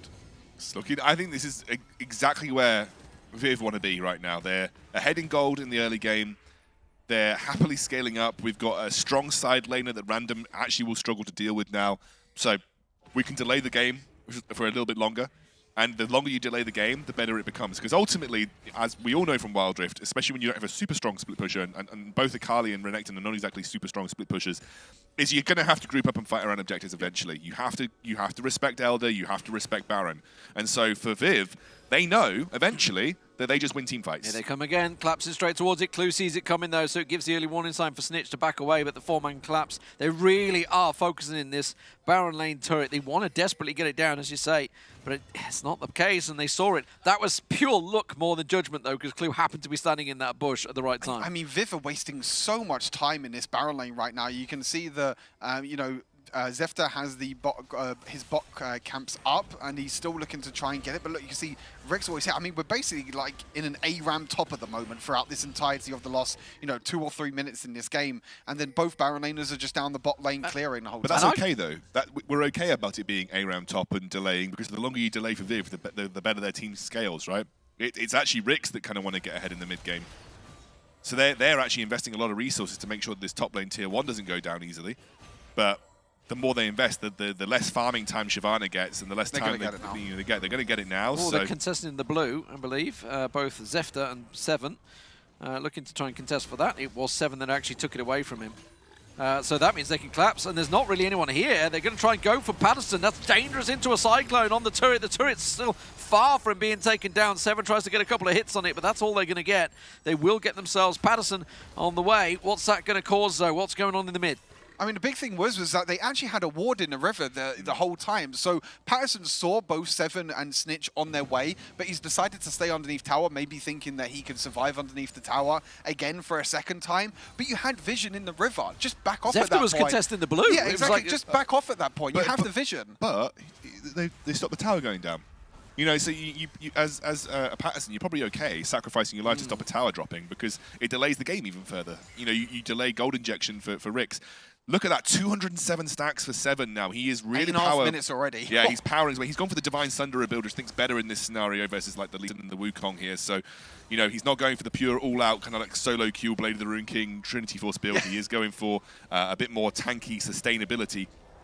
This game will be about Seven, by the way. Seven and Snitch really are going to be the two defining factors here. Like, if they can get into the backline and delete Jash, then the game's over. If they can't delete Jash, and Jash has enough frontline protection, it's going to be very difficult for Ricks to operate in these team fights. So it's kind of about how Seven and Snitch approach these team fights. I mean, there's so many big ultimates that we have to look out for when it comes to them big, massive team fights. And yeah, Patson, he's in a bit of trouble, but yeah, he's backing away at this point. This is what I wanted him to do the first time. Just respect the trade. I mean, you're going to lose the tower for it, but I think that you're going to lose the tower eventually. But it looks like they're going to trade the Rift Herald instead for it. But they're going to get set up on the Dragon, right? Which is what they care about more with the Shyvana. Yeah. So they lose Rift Herald, but the problem is they're going to get position on the Dragon, but they obviously aren't going to be able to take it. They can't sneak it out of the way before Viv are able to get there to contest them for it. So the position is there. So Ricks have that position on Dragon, and with the Varus, you kind of want to get into that fog of war. You want to fire arrows through those choke points and make it a little easier. Doom's making it so obvious. In the mid's like, oh, I'm going to get my piercing arrow. Oh no, I've taken a tower hit. Oh no, I'm in trouble. And they're like, obviously we can see the pings coming out from Viv. They're like, yeah, they're all in this this bush waiting. I mean, a big thing here actually is that Rick's actually backed away, and they've given over Dragon control and pit control over to Viv this time around. I think we're going to see a pretty big team fight around this Dragon. And you have like Orianna, so you could just control these choke points. Look at the damage as well from Karma. This champion's busted. Yeah, you have Karma and Orianna, so Ricks actually can't step up through these choke points. The Herald goes down, and there goes the tower. So good pressure coming from Viv here, making use of it. And honestly, for Ricks, I think they missed the boat there. They needed to get that Drake down ASAP. And they weren't in the pit ready and waiting. I think the big thing was that Rix kind of delayed their backports because they tried to get a pick before the Dragon just came up. But unfortunately, they weren't able to, which means that their backports got delayed and they weren't in the right position at the right time. They pushed another wave after the tier 1 bot, and then they went into the jungle, maybe hoping to clear some jungle camps, and they couldn't. So then they were kind of lulling around, saying, well, actually, we've just seen Viv back. We probably need to back now to match power spikes, and then they just lost position on the Dragon. However... And look how cautious they are. Look how they're cautious they are. They're not even looking to try and get it at the moment. Viv are realizing, so they're taking the opportunity to back and quickly buy, quickly clearing the lanes back out. And remember, we got one thing to notice that Stress gets really angry about, and I'm sure he's watching back home, is Rix have got to be careful they don't release that Dragon and get caught holding it in a fight. I mean, that's the thing with Rix, is that around objectives has definitely been their weakness of late. You know, they've taken a lot of damage from objectives. They've been a bit 50-50. Do we go in for the fight? Do we take the Dragon? I think Viv are completely fine with this, with delaying the Dragon. Because if they delay this Dragon long enough, then the third Dragon is not even going to spawn in time. They're trading a tower. They're ignoring the Dragon. They're going for the top turret. So, interesting. Well, what I would say is that Shyvana isn't as reliant on Dragons as she used to be, because she can obviously farm stacks from regular camps, and that's what she's doing now. She's going to take top tower and take attempted steal with the Gragas ultimate there, but they're not going to get anything from it. It just delays that spike more because you get so... Is it like 40 she gets 40 stacks. Yeah, you get so many stacks. But I mean, he must be close to... He must be 300 now, or there or thereabouts. Stack check. Shyvana stack check. Oh, he's trying to take the... Oh, he's in trouble. He's going to be able to just pounce away. Yes, they followed through into the pit. Oh, I traded.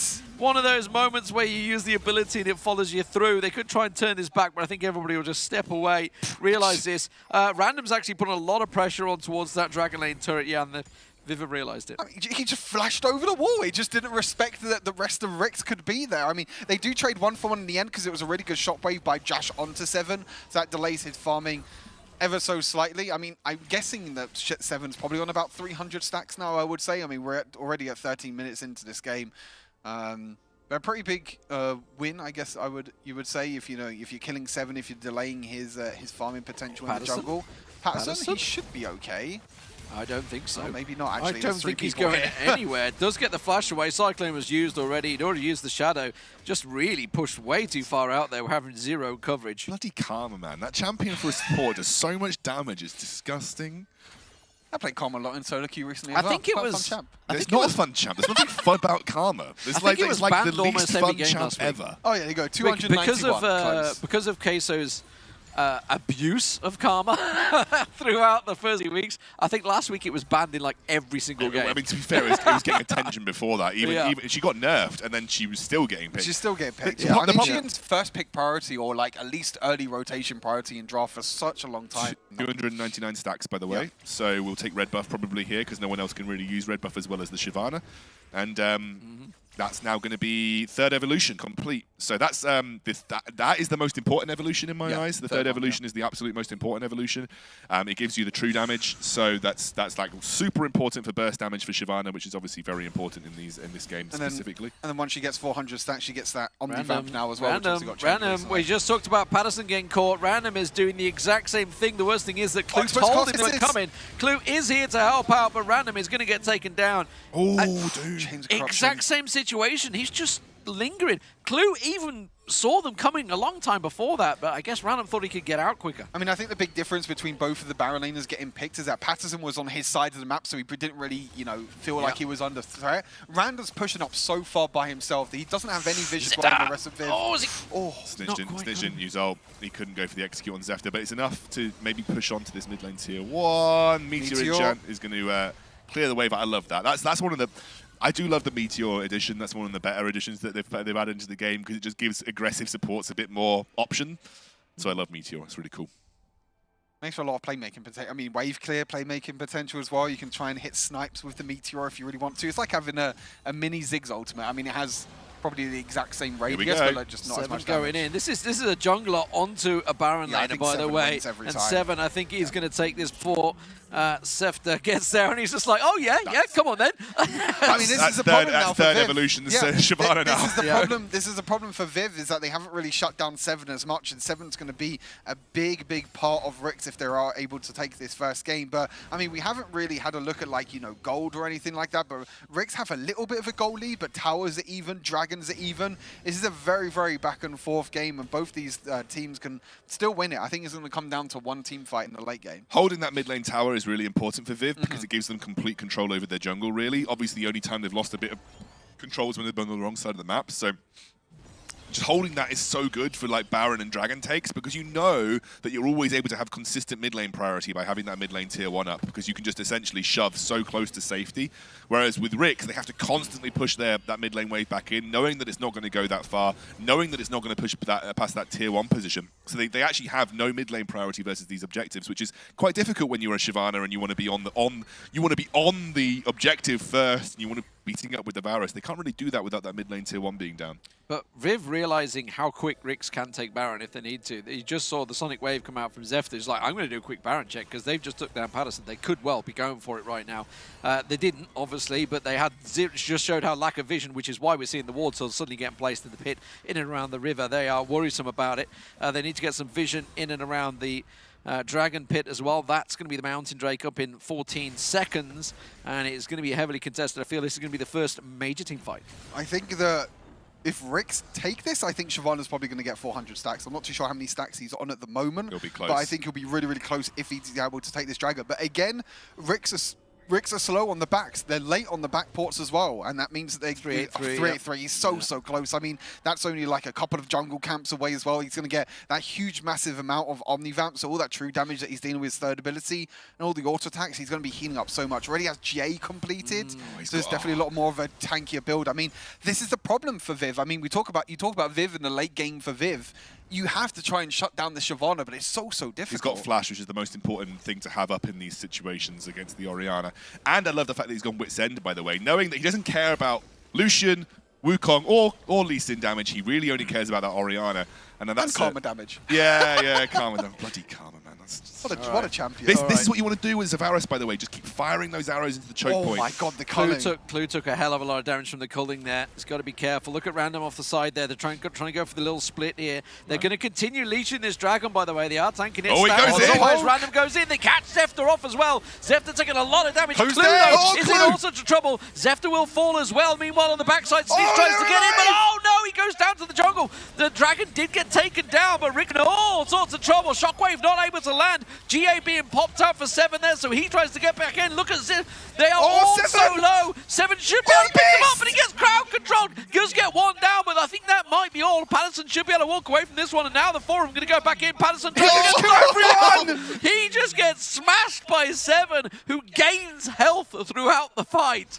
In the end, it was, I think, a 3 for 2 overall, and the Dragon went to Rix. Yeah, exactly. You saw that actually all Snitch was doing was he was essentially on distraction duty to ensure the Dragon went over to 7, who almost certainly has every single evolution complete now. Yep. And you're seeing, like, the problem is that 7 held his ultimate until he knew all of those flashes were gone, until he knew he had the right opportunity to jump in. And then as soon as they overcommit, 7 just dominates. And he is now the absolute name of the game here. They haven't shut down the Shyvana hard enough. And this is the period of the game where if 7 can kind of get control, get Baron, get another fight in their favor before we're getting like a 4-item Orianna, Rix can basically win from here on out.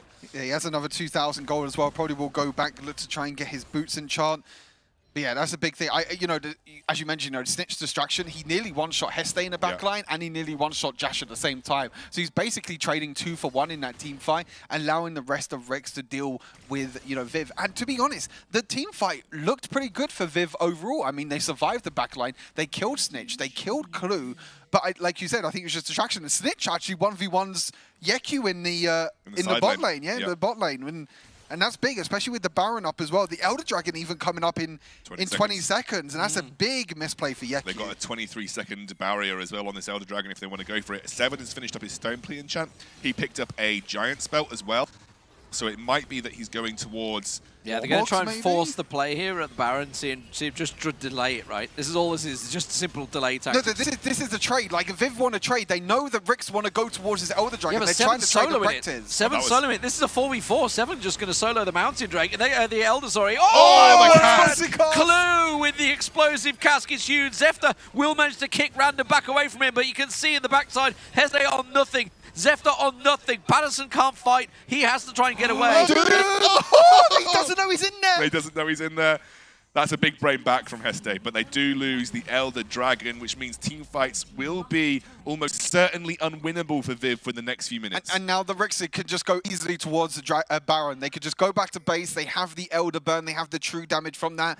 And sometimes that's all it is. You know, one little misplay, Yeku dying in the bot lane, means that Viv don't have control over the objectives. They try and trade the Baron for the Elder, but they can't win a 4 versus 4 when they're taking so much damage from the Baron. What I'm really loving about the way that Rick's team fought in that last fight as well is that I was thinking in my head, oh, it's going to be hard for Shyvana because, you know, Orianna and Snitch go in, and they get ulted by Karma, they get ulted by, sorry, not Orianna, it's Snitch and Seven go in, they get ulted by Karma, they get ulted by Orianna, they get stuck in their place, there's not much they can do. But Snitch basically does everything. He draws all of the ultimates on himself, and then when that team fight reoccurs, Seven actually has everything left to just jump in and kill those squishies. So, and actually, to be honest with you, the front line isn't lasting long versus Seven either. So Seven just bursts. That's why the Divine Thunder is so nice, because, you know, Seven bursts through that front line, and actually Orianna doesn't even get the time to kite and put the damage.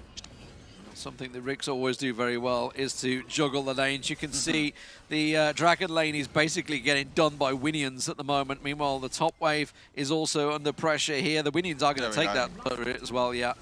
We saw, I don't know if you caught it last week, we saw Winions actually take down the Nexus last week as well.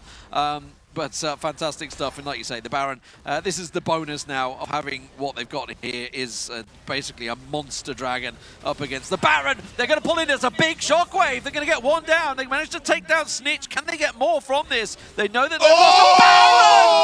Baron! The piercing arrow from Doom with the double kill on Hesse and Zefta, and this may well be Rick's taking game. The chain of corruption was so big there. Oh my god, that Doom just by himself, soloing out that front line, the Elder buff on the execution of that arrow, double kill, and this should be game.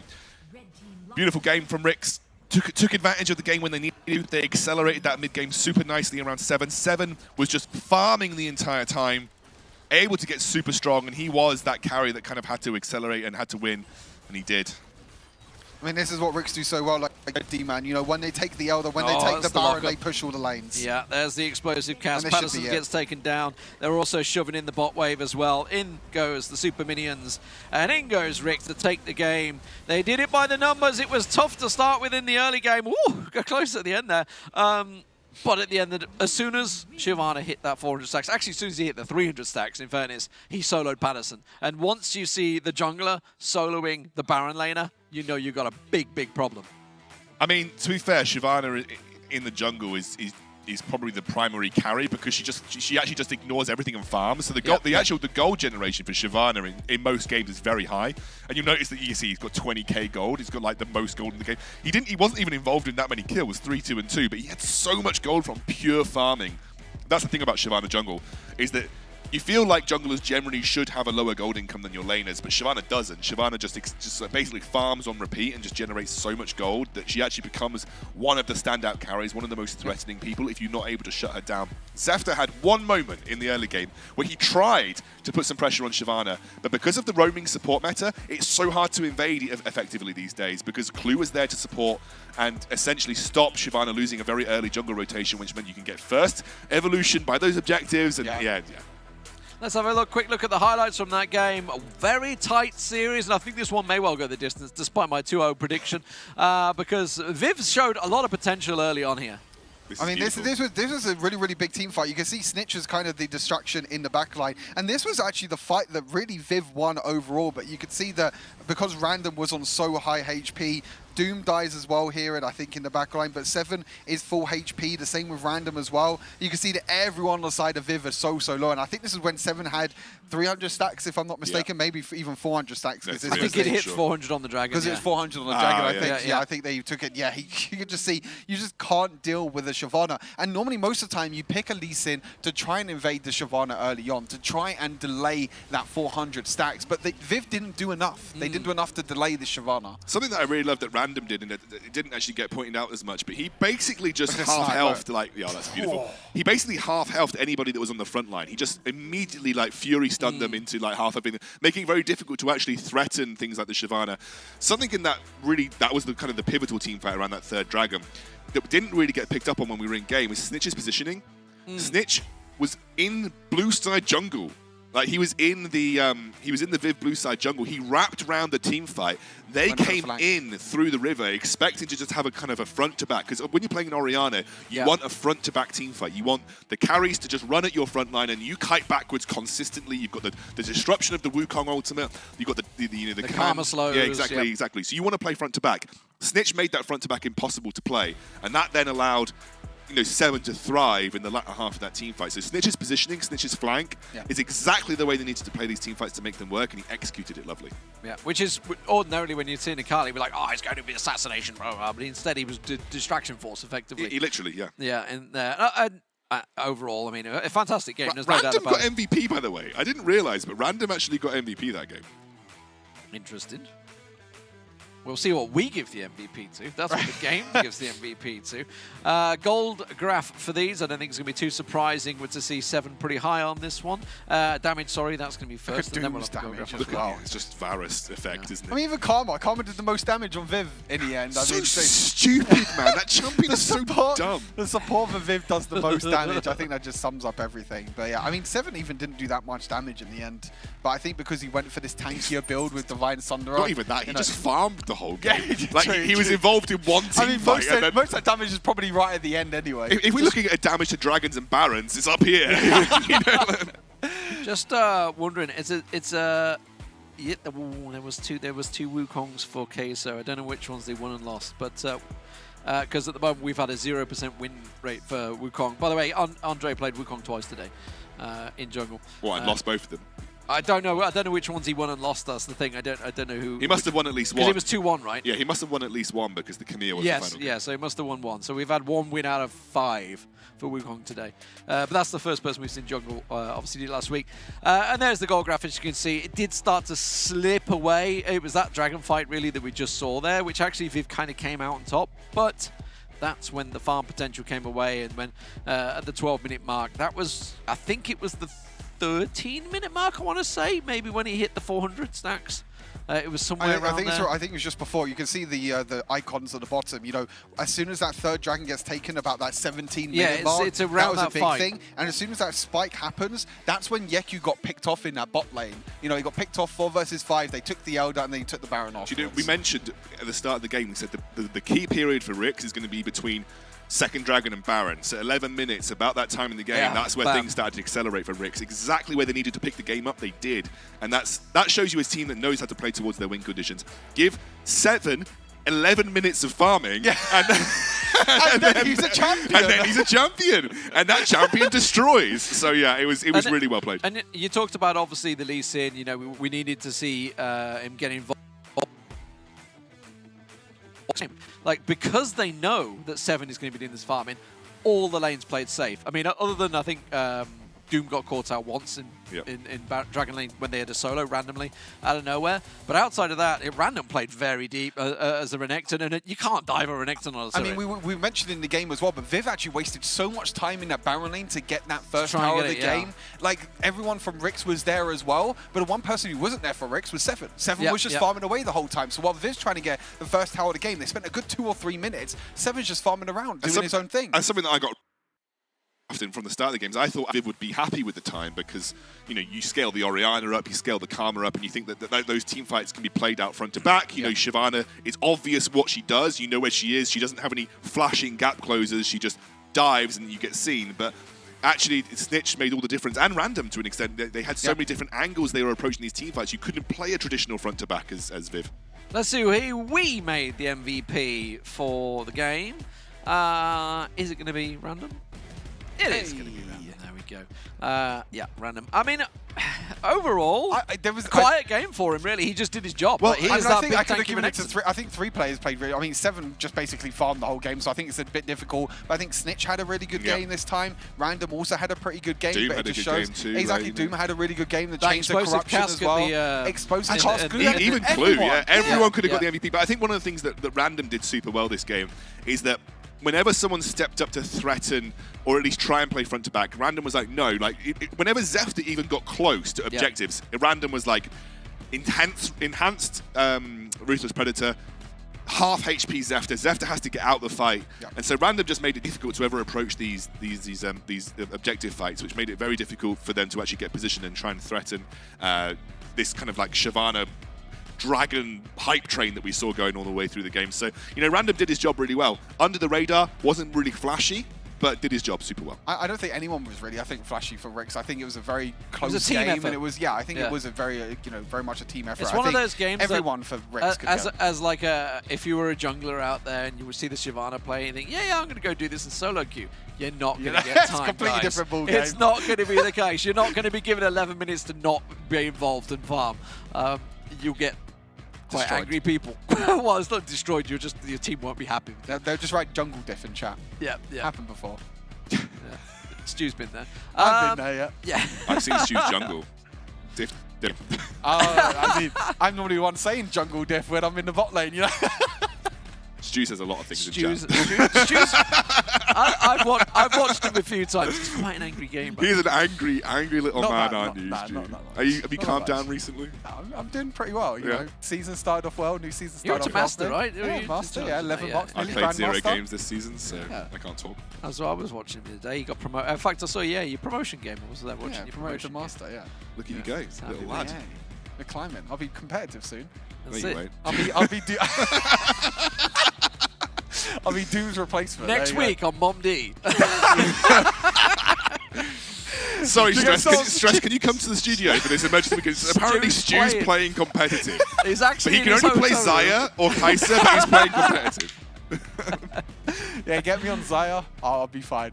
I actually got banned away when I played competitive I last know year you for a did, little because bit, you played Every the UK Premiership. Yeah. All right, well, what a fantastic game. We've got obviously a second one coming up in just a few moments, guys. Join us after the break, and we'll be ready for game 2. The Snapdragon Pro Series is brought to you by Snapdragon Elite Gaming, Monster Energy, and DHL.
Welcome to the place where dreams come true. Where everything you want can be yours. If and only if you're willing to work for them. You're willing to hurt for them. But most of all, you're willing to be first for them. Ha! Look, I'm going straight to the top. I don't know how I would stop, like it or not. I got some goals that I'm hitting. You hear what I'm spitting? It's hot. Look what I got. Whole lot of passion and pain. The road to success is insane. Stay out my lane, cause I'm on a mission. I'm getting what stands in my way. Yeah, I'm a beast. I wouldn't play with me, baby. The way that I'm training is crazy, and I do it daily. You wanna talk about drive? I got more drive than Mercedes. I've never been lazy. I'm in the room, it's a red alert. You wanna compete? Well, get better first. I got 10 toes in the dirt, push through the hurt just to show them my worth. I'm the best. Yeah, I'm the best. I never stress. I know what's next. I'm who they test, like we playing chess. But I'm unimpressed, so now let me flex. Ha. Yeah, I'ma work through the struggle and hurt, cause I know my worth, and I gotta be first. Ha. Yeah, I gotta be first. Look, I don't want anyone's sympathy. I understand what it's meant for me. I give my focus and energy. If it's meant to be, then it's meant to be. But mentally, I'm undefeated. They hear that and say I'm conceited. Like there's no reason. Like I don't beat them and come back again just to teach them that when you work under pressure, you reach higher measures. They'll try and bring you down, but you cannot let them, and only get better and focus on cheddar. Eye on the prize and you'll become a legend. Like, when I'm in the room, it's a red alert. You wanna compete, well, get better first. I got 10 toes in the dirt, push through the hurt just to show them my worth. I'm the best. Yeah, I'm the best. I never stress. I know what's next. I'm who they test, like we playing chess. But I'm unimpressed, so now let me flex. Ha. Yeah, I'ma work through the struggle and hurt, cause I know my worth, and I gotta be first. Ha. Yeah, I gotta be first. They don't know what's gotten into me, how'd I turn pain into energy. Through all the struggle and hurt, remember my worth, and that's why I gotta be first.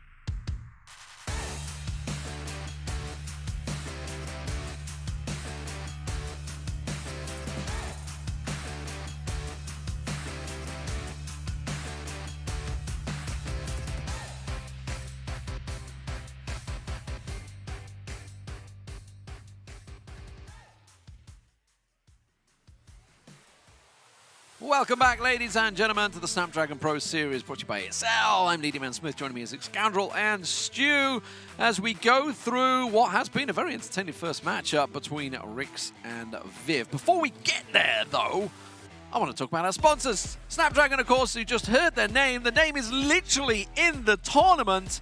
They are, of course, here and giving us all the support throughout the entire series, not only for Wild Rift, for all the games that are involved for the mobile, and that's because they are a big driving force in the mobile community, obviously in all the processes that are involved in there. You got a Snapdragon, I got a Snapdragon, you got a Snapdragon, Smoother everyone's FPS, got a Snapdragon. Everything's smoother. Improves your gameplay. Yours is more modern than mine. Send me a new I Snapdragon. have one of the latest Snapdragon Yeah, processors yeah. in my phone, so just letting you know, it's pretty banger. Unfortunately, it Great for requires- battery life. I have like a really efficient battery life on my phone. It's great. Mine is not. Gaming I can tell you everywhere. that. Mobile but gaming. that's just because it's old. Also, don't forget the driving force for us is Monster. We have been very much living the dream. Even Stu has had Monster today, Including me testing now. it out there. Found himself the mule. That's his He's a favorite. big fan of it. And was He's a in good there. man. Big He's fan got of good the mule. taste. It's got good taste. Mule's pretty good. I'm a big fan of mule. it. It's like I like the sort of the more savoury flavoured ones. They're not all obviously not that savoury Yeah. flavoured, but I like the more savoury flavoured ones. And mules up there for me. The ginger sort of taste in there. Yeah, Tastes like a ginger beer. helps It's just you. like a ginger beer with caffeine in it. You know? It's a Moscow mule, Yeah, isn't it? exactly. You're out in the town. Anyway, for you younger viewers out there, don't drink. DHL, though, obviously delivering everything for us, and they could deliver something for you because you can get your €100 ESL voucher as well to spend in the shop and get yourself some serious goodies in there. For me, I would be a DreamHack hoodie, I think. I do like my DreamHack hoodie. Big fan of that. And of course, don't forget to get on Discord as well. You can discuss not only what's going on here on the show, what's been going on all through the week, because there's a lot of matches going on throughout the week, not just for Wild Rift, of course, for the likes of Brawl Stars, etc. on Tuesday and Wednesdays. That's all on discord.gg/Snapdragon Pro Series. Right, let's get into the game. That's the money done. Let's talk about the actual match that is at hand, and that is RixGG currently 1-0 up against Viv Esports in what was a pretty tight game overall. Been very impressed Not that with it so segue far. again, please. Not that segue again, please. Oh dear. It's give you the close-up now. It's all on you, mate. It's all on you. Back to you. Me. Back to you. Back to you. Yeah, pick and ban's coming underway in just a moment. What adjustments do we talk about here? What are we looking at? Obviously, Yone still a key pick, I think. Certainly for Snitch, he'd love to get that away. Was banned out, of course. Rick's staying on the blue, actually, side. So that's Viv's choice. Viv's Yeah, chosen. good choice, yeah. Yeah. I mean, the reason you'd pick red side is usually you're not going to... So with red side strategies, there's two really distinct strategies for red side. Either you don't ban power picks red side and hope that you can trade 2 for 1. 2 for 1, yeah. Or you're just really hoping for some kind of counter pick. So you value that last pick, and especially the second rotation first pick as well. So you get a bit of an advantage in the second half of the draft when you're red side. So those are the two strategies. I mean, given what we saw last game, I'm assuming it's the power pick strategy that Viv are hoping for here. Yeah. They just don't ban any power picks red side, and they say trade 2 for 1. They're going to ban the Yone out. It looks like things are staying pretty similar from the previous game. I think the big thing is, though, is that even though you give away the Gragas, and yes, it was support Gragas that time around, it showed, Clue already showed how strong the support Gragas is. His explosive cast and his body slams in that previous game were so huge. So I wouldn't be surprised to maybe see potentially Gragas and Karma being banned on the second and third ban here for Viv. Or like you said, they can just go for the same strategy again if they want to. See the Rakan. I like the Rakan versus Heste. I think it's obviously by a country mile one of his best champions.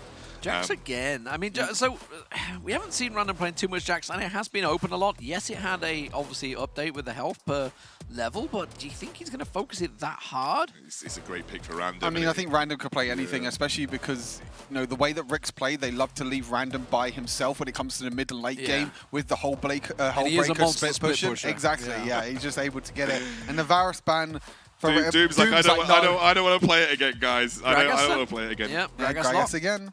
I mean, the great thing is that this can be flexed again. They could put it down onto Clue in the support role if they want to, but Seven can play it, Snitch can play it. Lux Nautilus, maybe. Karma again. Yeah, I mean, look, just because Karma had one bad performance doesn't mean she's a great champion. But Wukong, that's the thing that interests me. I mean, I get that his sustain's really strong. I get that there's a good Baron lane there. Dima, like you said, I think you just take Lux Nautilus here on the side of Rick, or even the Zed as well. Zed's another one. So Lux actually going to go through potentially the first big phase Fiora as well. They got such a strong top side, the Zed and the Fiora, and even if this is Seven in Gragas jungle as well, and Akali is going to be the exchange. So no Lux and no Nautilus. This is probably going to be support Karma again for Heste, which... to be honest, I don't think support Karma is that bad, but I think mid lane Karma is very strong. Also, dual lane Karma is very, very strong. I think it's a bit difficult. The problem is, I think you need if you're running Karma duo lane or Karma mid, I prefer Karma mid to Karma duo lane, because if you run Karma duo lane and you don't have a super high damage mid either, or you're just running another kind of mage mid, I feel like you lack damage. They banned Alistar out, so they are assuming this is jungle Gragas this time around.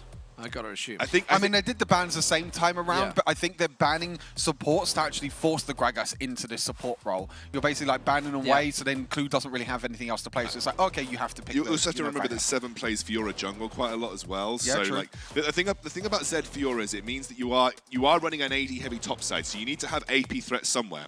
Gragas jungle. Take away the Shyvana. Okay, yeah, interesting. Lee Sin is open for Seven, but it means you'd be super AD heavy, and then you'd have to run. You're definitely running Gragas support. You'd need to run an AP bot to have some kind of AP threat, I think. I mean, Lux is still open as well. Lux and Nautilus, is banned, but Lux is still open. I mean, I think Lux can still be a pretty good pick here. Lux Gragas is a Braum. Braum into Shyvana is really pog, by the way. I think is it Braum. Poggers? Did he do Tristana Braum last time? It's Poggers. It's real Poggers. Wasn't it Tristana Braum or was it Ezreal Braum? I can't remember what they did last time. Ezreal's nice into Shyvana because you have the kite ability there. This means that Gragas is almost certainly jungle, by the way, I feel. Yeah, I think most of the time it is going to be Gragas jungle now, because unless you put, you know, Fiora in the jungle, and there's a Lux as well. Yeah, I think all the shielding and everything is way too much to not pick the Lux here for Rick. So Viv have to round out their comp with a dual lane pick for Jash. Both the Lucian and the Vayne got banned away for him.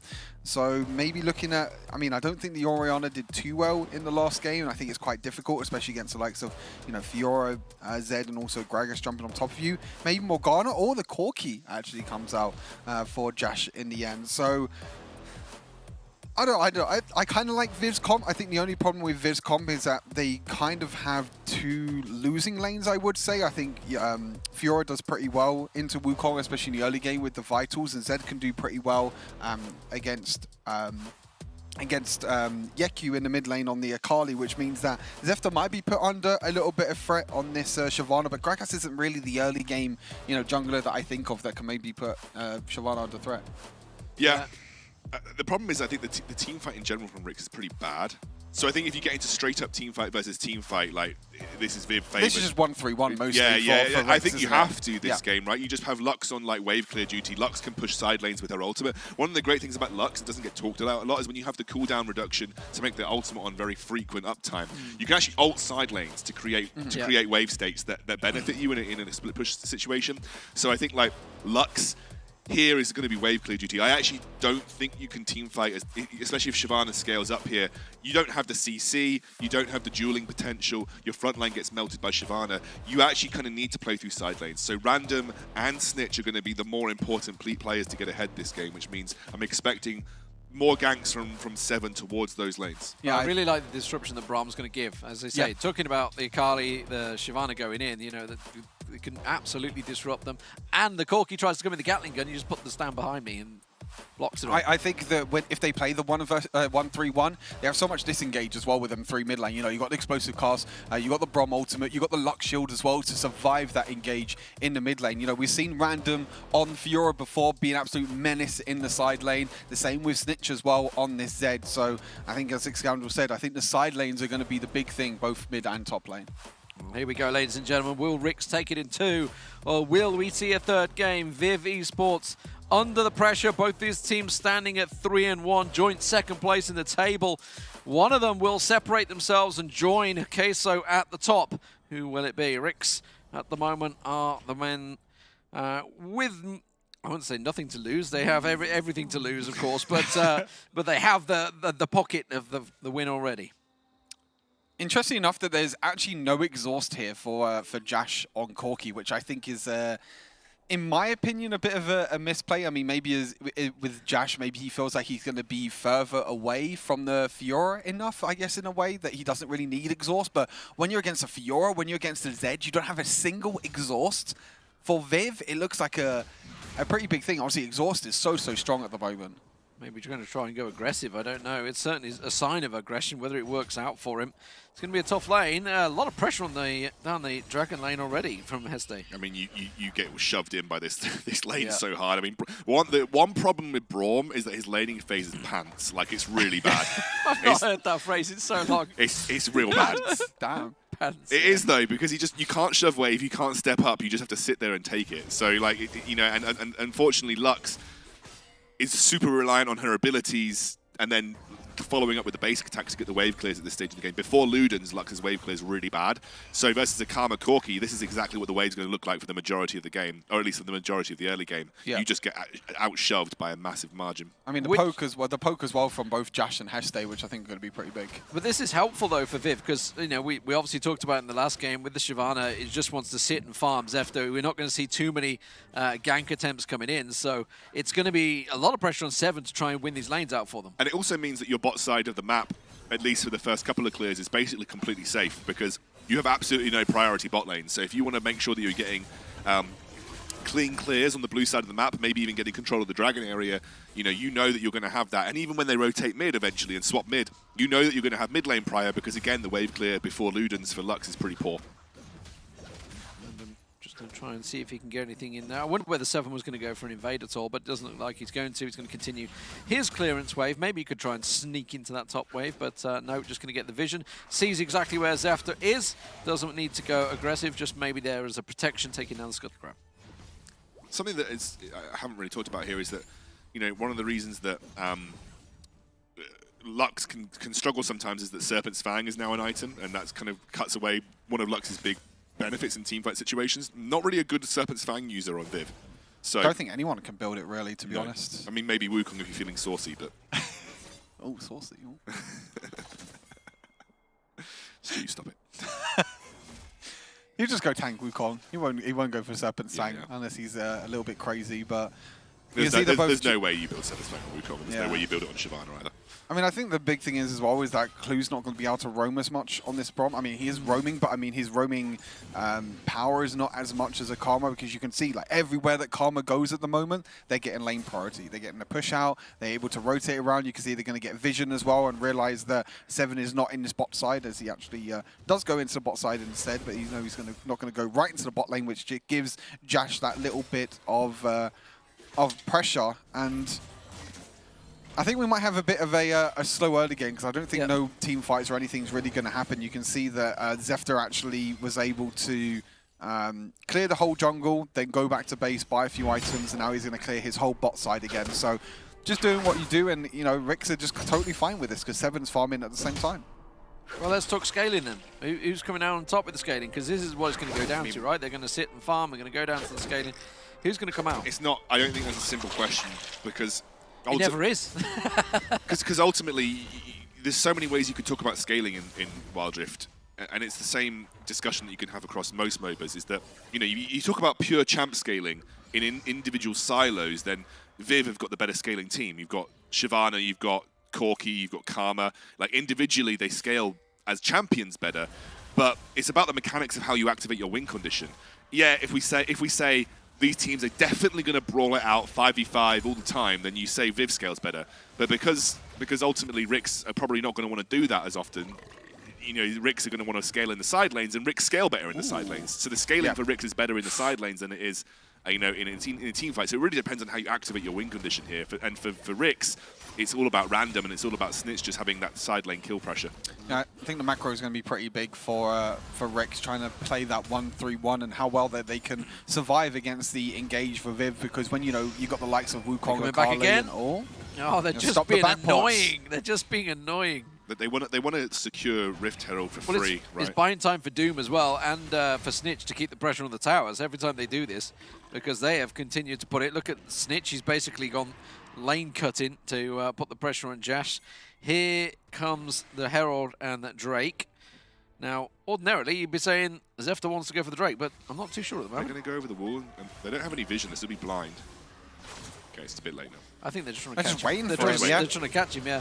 Which is dangerous, because there's also someone there. I tell you what, random. Oh, I tell you what, Yaku! He's going to get away. Oh, he can Go do it! Oh. Man's telling me no! Meanwhile, the river. Let's look at the river. Let's have a look, because Doom is there, and he gets caught out. I could see it happen. He saw Zefter already put the ulti down. But they're going to take the Herald here, and Seven can't get involved in this one. That has gone well for Viv. I don't know why you thought you could catch a Shyvana with ultimate activated. That was a bit of a wild attempt. Like, I get it, Braum, but you're not exactly going to proc that Braum passive in an instant with the Gragas, right? So doesn't matter though, because Snitch got a load of plates. Snitch casually, just, you know, not even in a team fight at all. Yes, we get the objectives, and 1 versus 1 was so close. I think the Ignite was. I thought the Ignite was going to be enough for Yaku to go down, but not going to be able to. But I mean, I think the big thing now is to have a look and see how Zefter uses this Rift Herald, because what he can do is he can use his Rift Herald potentially in the mid lane and try and use it as a distraction, but they're not going towards this dragon at all. They're just leaving Seven to farm up. Random.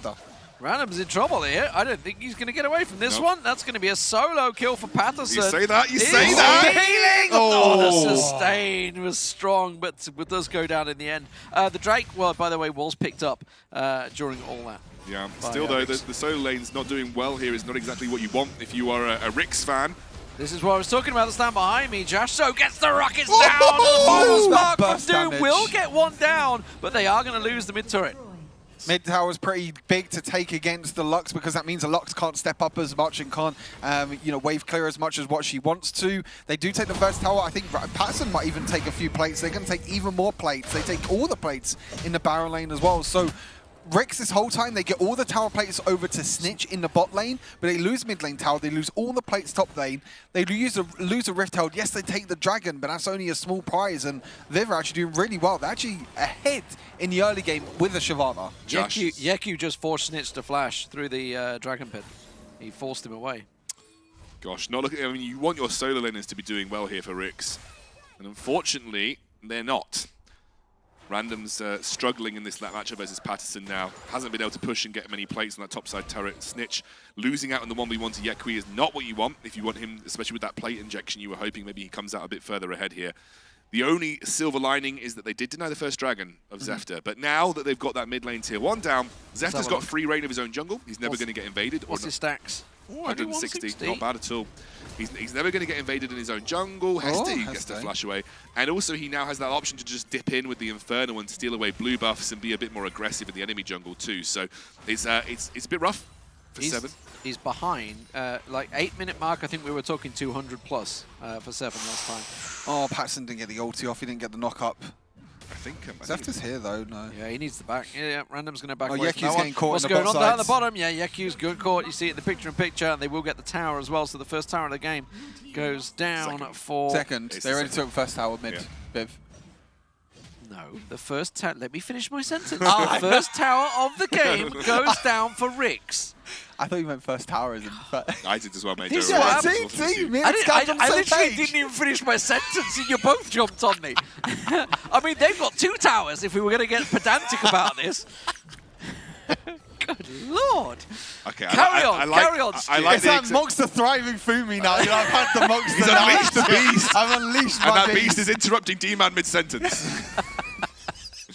It's alright, it's normally me that interrupts anyone. you know it was a bad idea to give me Moxter, you know? Alright, some key items being picked up here. Serpent's Fang for Snitch, so dealing with the Karma a bit more effectively, but also Executioner's Calling for Random gives him a slightly better kind of, 1v1 matchup into the Wukong.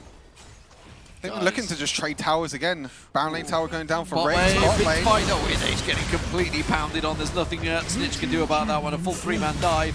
7's coming, but I'm not too sure about this one. Oh, he actually gets the kill in the end there as well. Does lose the tower, but it was a decent trade back. 7 now has to get the hell out of dodge. He has used his flash, unfortunately, already, so Jash coming in should be able to just Gatling gun him down.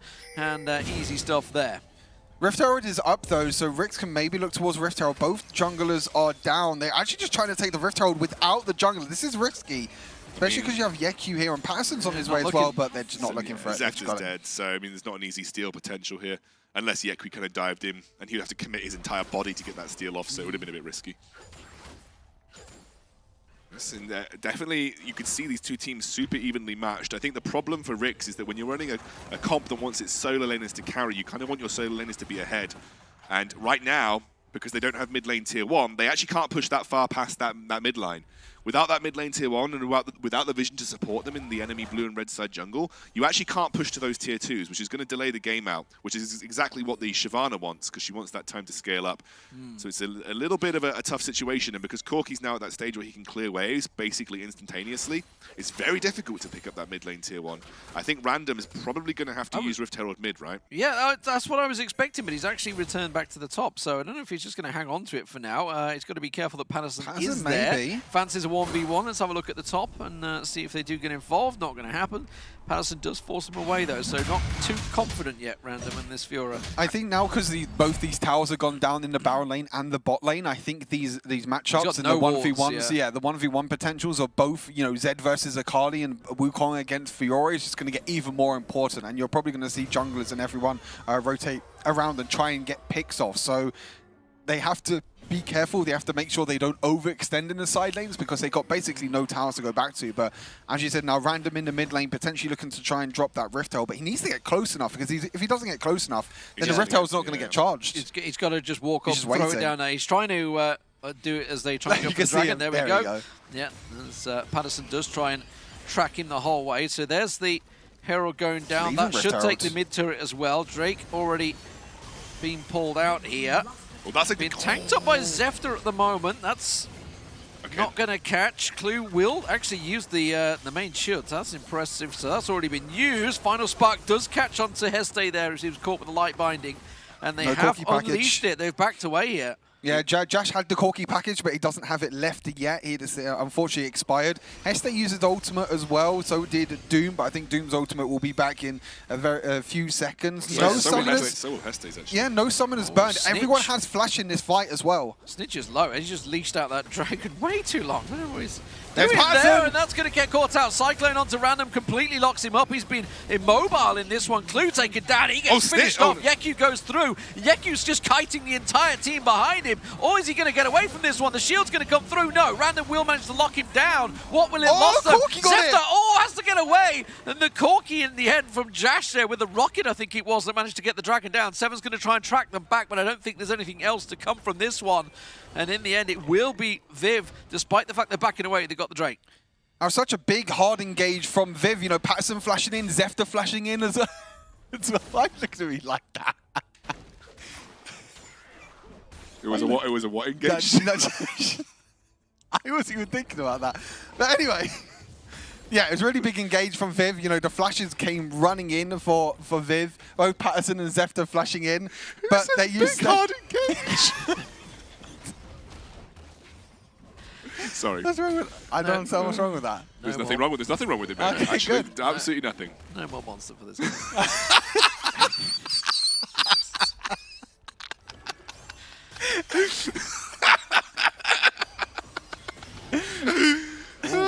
I don't know might what you guys get are talking collapsed about. upon here. No, he's going to back away. I'm so it's fine. wheezing. Help. I was trying to make a point.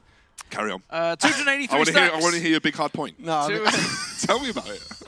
283 stacks, keeping it professional here. At the 14-minute mark, by the way. This is quite far behind 7 from what he did earlier on. He's just, you okay now? Are you back with us? I'm such a child. I'm such a child. What we got to work with. Oh, I'm sorry. Random. Can you believe I've got children? Random. She's crying. She's actually crying.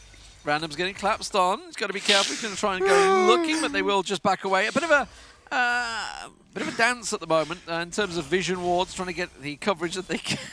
Keep it together. Keep it together, Scoundrel. Yeah, we're fine. Stu can't talk. Yeku gets solo boloed by Snitch. Ooh, that's a turnaround. There's a big hard solo bolo. That's a turnaround. Had barrier available as well. Wasn't able. Didn't have flash, of course, but now he's got himself stasis. That is going to be the tier 2 turret going down, though. So Snitch will take that and run. The rest of his team collapsing across. Meanwhile, Random, as you talked about, the 131 continues his pressure down on the Dragon lane. Does take a tower hit, though, so I don't think he's going to be able to push this one much further. it's a good thing now for Rix, you know, especially with the 1 versus 1, Snitch getting the solo bolo on Yeku, Random having a bit more of an easier time. As I say that, Patterson actually looking for the fight. Yeah, and you can see he's going to get it as well. It stuck around a little too long there. Meanwhile, look at this shove in the mid as well. I think we're a bit north in there. But look at this shove. Look at the shove. Hey up, lad. Yeah. No, I mean, I think, like, okay, there's a couple of things that are working okay for Rix here. Like, Snitch doing well is alleviating Random's difficulty with Patterson's. That's fine. Snitch is actually getting the edge in the solo lane, which is really important, because at least having one winning solo lane is important for this strategy. Secondly, Doom is basically ulting the wave. Every time that, like, Random drops the wave or Random struggles in that Patterson matchup, Doom's ulting the wave and making it difficult for actually Patterson to push back in and actually get anything of value of winning those matchups. So I think, like, Snitch needs to continue this. He needs to be the driving force here to allow Random a bit more time to scale up and have a bit more power in that side lane. I mean, the important thing is that Zefta has hit that 3rd stack. He is not quite in the 4th one yet, though, but he's getting close. Wow, look at that combo. Yeku, there's Zefta coming in, so he's trying to get involved in the fight at last. But just, I mean, it showed you. That was just one little burst combo. Yeku down half health. Yeah, So Snitch is having a pretty good time now against Yeku, which is very, very scary for Viv. Flash for that, by the way. Mm-hmm. And also the stasis. You've got to remember that stasis cooldown is way longer than Zed's ult cooldown. Yeah. So the next time that Yeku comes and steps up in that side lane, it's, you know, it's just going to be... Sorry, I'm reading to his chat. It's delayed. Oh, no. Oh, God. Sorry. Oh, this is a collapse. Is it going to work out? The problem is because Patterson is going to show himself in the bot wave now. Hester was the target. Flash is being burnt for both Seven and Hester there. Twitch chat, stop it. You're making me laugh 3 minutes into the future.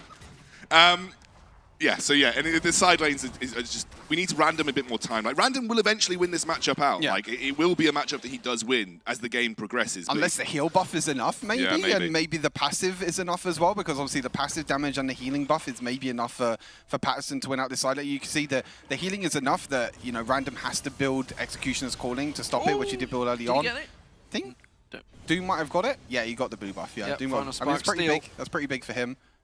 Yep. I think we're a bit of a stalemate in this game. We're kind of waiting for next objective, but look at the gold. Which The is gold now. is basically dead even. We're dead even gold, dead even on pretty much towers and dragons. But Ricks have control of this pit at the moment. Viv are all Ooh. grouping up together. 7, 7, 7. He's getting no, collapsed 7. upon. Wait, they can kill him. No, oh, I thought they were going to catch up 7. No, they've turned back onto Clue there, 7. Yeah, I thought he was in trouble. They don't have vision of him yet, actually. They know he's don't know in and he's around there. there. No, they do. They saw the ball. The explosive Kasky forces Patterson. Cyclones on the team. We saw Snitch go in. He immediately goes gold to see whether he can get anything from it. He does. He gets himself one Random's in down. the Patterson back gets line. picked off. Zefter's in all sorts of trouble. He's going to get taken down. Yeku should be able to keep him. No, he goes down. Jasto! Jash has to go gold. Can he get around him? Should be able to get a shot on. Yes, he will. But it was not a great deal for them. It was a 4-for-2 trade. The Mountain Drake's going to go across to Ricks as well. My God, you could see the 7's explosive cost was so huge because it actually stopped the engage really for Patterson. He kind of forced himself into engage because the explosive cost was so big, but Random on the backline was distracting both Yeku and Jash at the same time. So Yeku couldn't even dive onto Doom. They couldn't even dive onto the backline. He was just stuck the whole time onto Snitch went, Random. I think Literally, Snitch look, goes watch. straight in and then goes gold. Agent 007, absolutely nutty, because it makes Patterson completely panic. Like, Yeah. Patterson's like, I have to use my ult because I'm just dead if I don't. And obviously, like, Doom's already done the job at this point. Snitch is just so fed that he's able to kind of solo out one of the backliners. And Random's now got enough items to be a threat in his own right. So it just, 7 popped off that fight. Snitch went in, forced the Gatling gun instantly out of Jash and the phosphorus bombs, forced Heste to blow his stall, and it instantly went gold, so nothing hit. Absolutely nothing hit. So they'd all used their abilities, and he just sat there and stared at him. Just hit 300. I don't know if he had it It's before really that. slow. That's I quite don't. that's Yeah, it slow, is really 20 slow. minutes, Really yeah. slow. I mean, Yeah. it's really, really slow. He doesn't even have 400 stacks yet. You can see that he is definitely struggling, especially because the Dragon's gone down. I mean, even in that fight as well, he saw 7. As soon as he saw that explosive cast, Zefter kind of baited himself into using his ultimate to jump onto 7, and he didn't even deal any damage or nothing. So he basically wasted that ultimate, and he wasted all his potential damage on this Shyvana. I think Shyvana must have hit 300 in that last fight as well because of an assist that went down. So, you know, It's very slow. It's quite slow, but it does mean now that the third evolution is here for Zefter, which is really important. So, you know, I think, like, having that third evolution is the most important to your team fight power as Shyvana, and having that now for the Elder Dragon fight is pretty strong. But look at this, I love this. Ricks are playing the win condition that we said. Yep, Look at where yep. Fiora is, just in that side lane threatening Shove, the shove, tower. shove. But saying that before, we've seen this for Ricks, and Ricks have sometimes made misplays, you know, whether it be Random overextended, whether it be not knowing whether Here to go we for a go. team fight, but Random, he's going to get it. They're even looking for a team fight as well. I think they even take down Heste. So now it's a 4 versus 5, and Random's winning the side lane. Yeku caught by the final spark. In goes. That's Is he by almost himself? Zefter almost just like a I need to do something play there. I'm not too sure. Glacial Fisher dumped on his head. Guardian Angels will Just get not enough propped. damage. Yeku goes down. Zefter's going to try and get away from this one, but I tell you what, even Clue is putting the pressure on him. Just that big front tanky man, and that's going to take him down. The Nexus may well fall to the Winions here. It should be they can move up to the Baron lane here. They're pinging towards the Baron lane. I think they could end it if they really want to, but Corky's wave clear is a little bit threatening, so you have to be slightly careful. I would just take the Baron or the Dragon and the Elder. Just take the 2 objectives and secure Yeah, play yourself the safe. win. Yep. Love it. Obviously, Random got enough items off the back of that last team fight to be able to now win the 1v1 effectively versus Patterson. Of course, we always said that was going to be. oh, We said that was going to be the case. Random got to be a bit careful here. He has to flash away. Went a bit too deep there. That's actually put Clue in trouble. Does Oh, he have he's the gonna kill him with the Elder Drake. Fisher managed to get him. No, just gets no, that. he's going to survive. No, Random and Clue both went down there, though. Can they turn this back around? Snitch. Snitch goes in. What? That's 3 on 50-second timers. Do we just lose Baron and lose the game here if you're Ricks, maybe? And they've lost Doom as well. He's not going to get away from this one. Patterson should finish him off. Ricks, what are you doing? I mean, they lose 4 members. It's only 7 left alive. gotta go That's probably Baron. going to be Baron. I mean, I don't think they can end the game. They do have a mid-late wave shoving, but 7 can still wave clear quite easily with the Gragas. They have to take Baron here. It's Baron or bust, really. I mean, you can't even try and contest it. I have no idea. I mean, Random Josh, just get in that pit right now. Random got a little bit too hyphy with his Fiora there. This is actually really bad for Riggs. This is the in that Viv needed, and it just didn't need to happen. I mean, they basically lose all the Elder Dragons at the same time. Yes, they have the Baron lane pushing in, but now they can push that out even quicker now with the Baron buff and basically make sure that they don't have that side wave. But again, it's like you feel like it's just overconfidence from Riggs. They feel like they can win fights and then just overextend it for no reason. Silly decisions. Yes. Like, why are you going in one versus one all the time? Like, Is it one by one? Just reset and then look to kind of and look to play the side lanes out again. Just reset and look to play the side lanes. Like, Oof, look at that gold diff. Jeez. I know. I mean, Jash is way ahead of Doom, but obviously we've seen that the opposite is in terms of Snitch to Yeku. Big swings. It just doesn't make any sense the way that they tried to play that out. It was a really odd decision.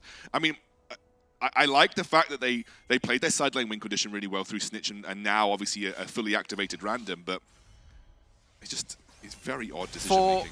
For Viv, they need to obviously buff up every wave to try and get it down, which is why we saw Doom just use. No one's in the bot lane. Random's going there. Yeah, and that's what they pinged. Yeah, because Random's just like, oh, no one's here, guys. You just keep them at bay, and maybe we'll lose tier 2 turrets. But I'm going to shove it in. I'm going to get this inhibitor turret. Yeah, it's going to force somebody back there. Patterson's going to get stopped from cancelling going back there. They need to get kills. I think they need to get a kill here, something like that, Viv, to try and speed things up. And they realize they had to go back, and it's delayed it. Are they going to get the mid turret? Yes, they will. I think they're going to get the tier 2 mid. That's about all it could be. They're going to try and convert this into a second tier 2 turret in the top here. They're just got to be careful of 7, which is why they're pinging on right now. Doom has to back. He's got like half HP. If a team fight breaks out now, he's going to be useless. I mean, the thing is that Viv don't really get too much from this Baron. You can see that they're trying to push out this Baron wave as much as possible because that's really delayed where the game though, because they were 2 levels behind almost in some of the lanes. So it's delayed the game that they're all now hitting 15. Baron's not lasting that much longer though, and they haven't managed to crack. I think that's all they're going to get. Yeah, I mean that's the best case scenario for Riggs, if I'm honest with you. But it still didn't need to happen. They could have won the game already. Yep. I think the important thing is now is that because that inhibitor tower has gone down in the Baron lane, I think the Elder Drake is going to be the next big objective that spawns in the next minute or so. So Random can look to be in that distraction in the Baron lane, look to win that 1 versus 1, and that can be the win condition here for Riggs. They can use Random in that Baron lane because the inhibitor's already down, look to use that Hull Breaker to buff up all the minions, and then try and end the game.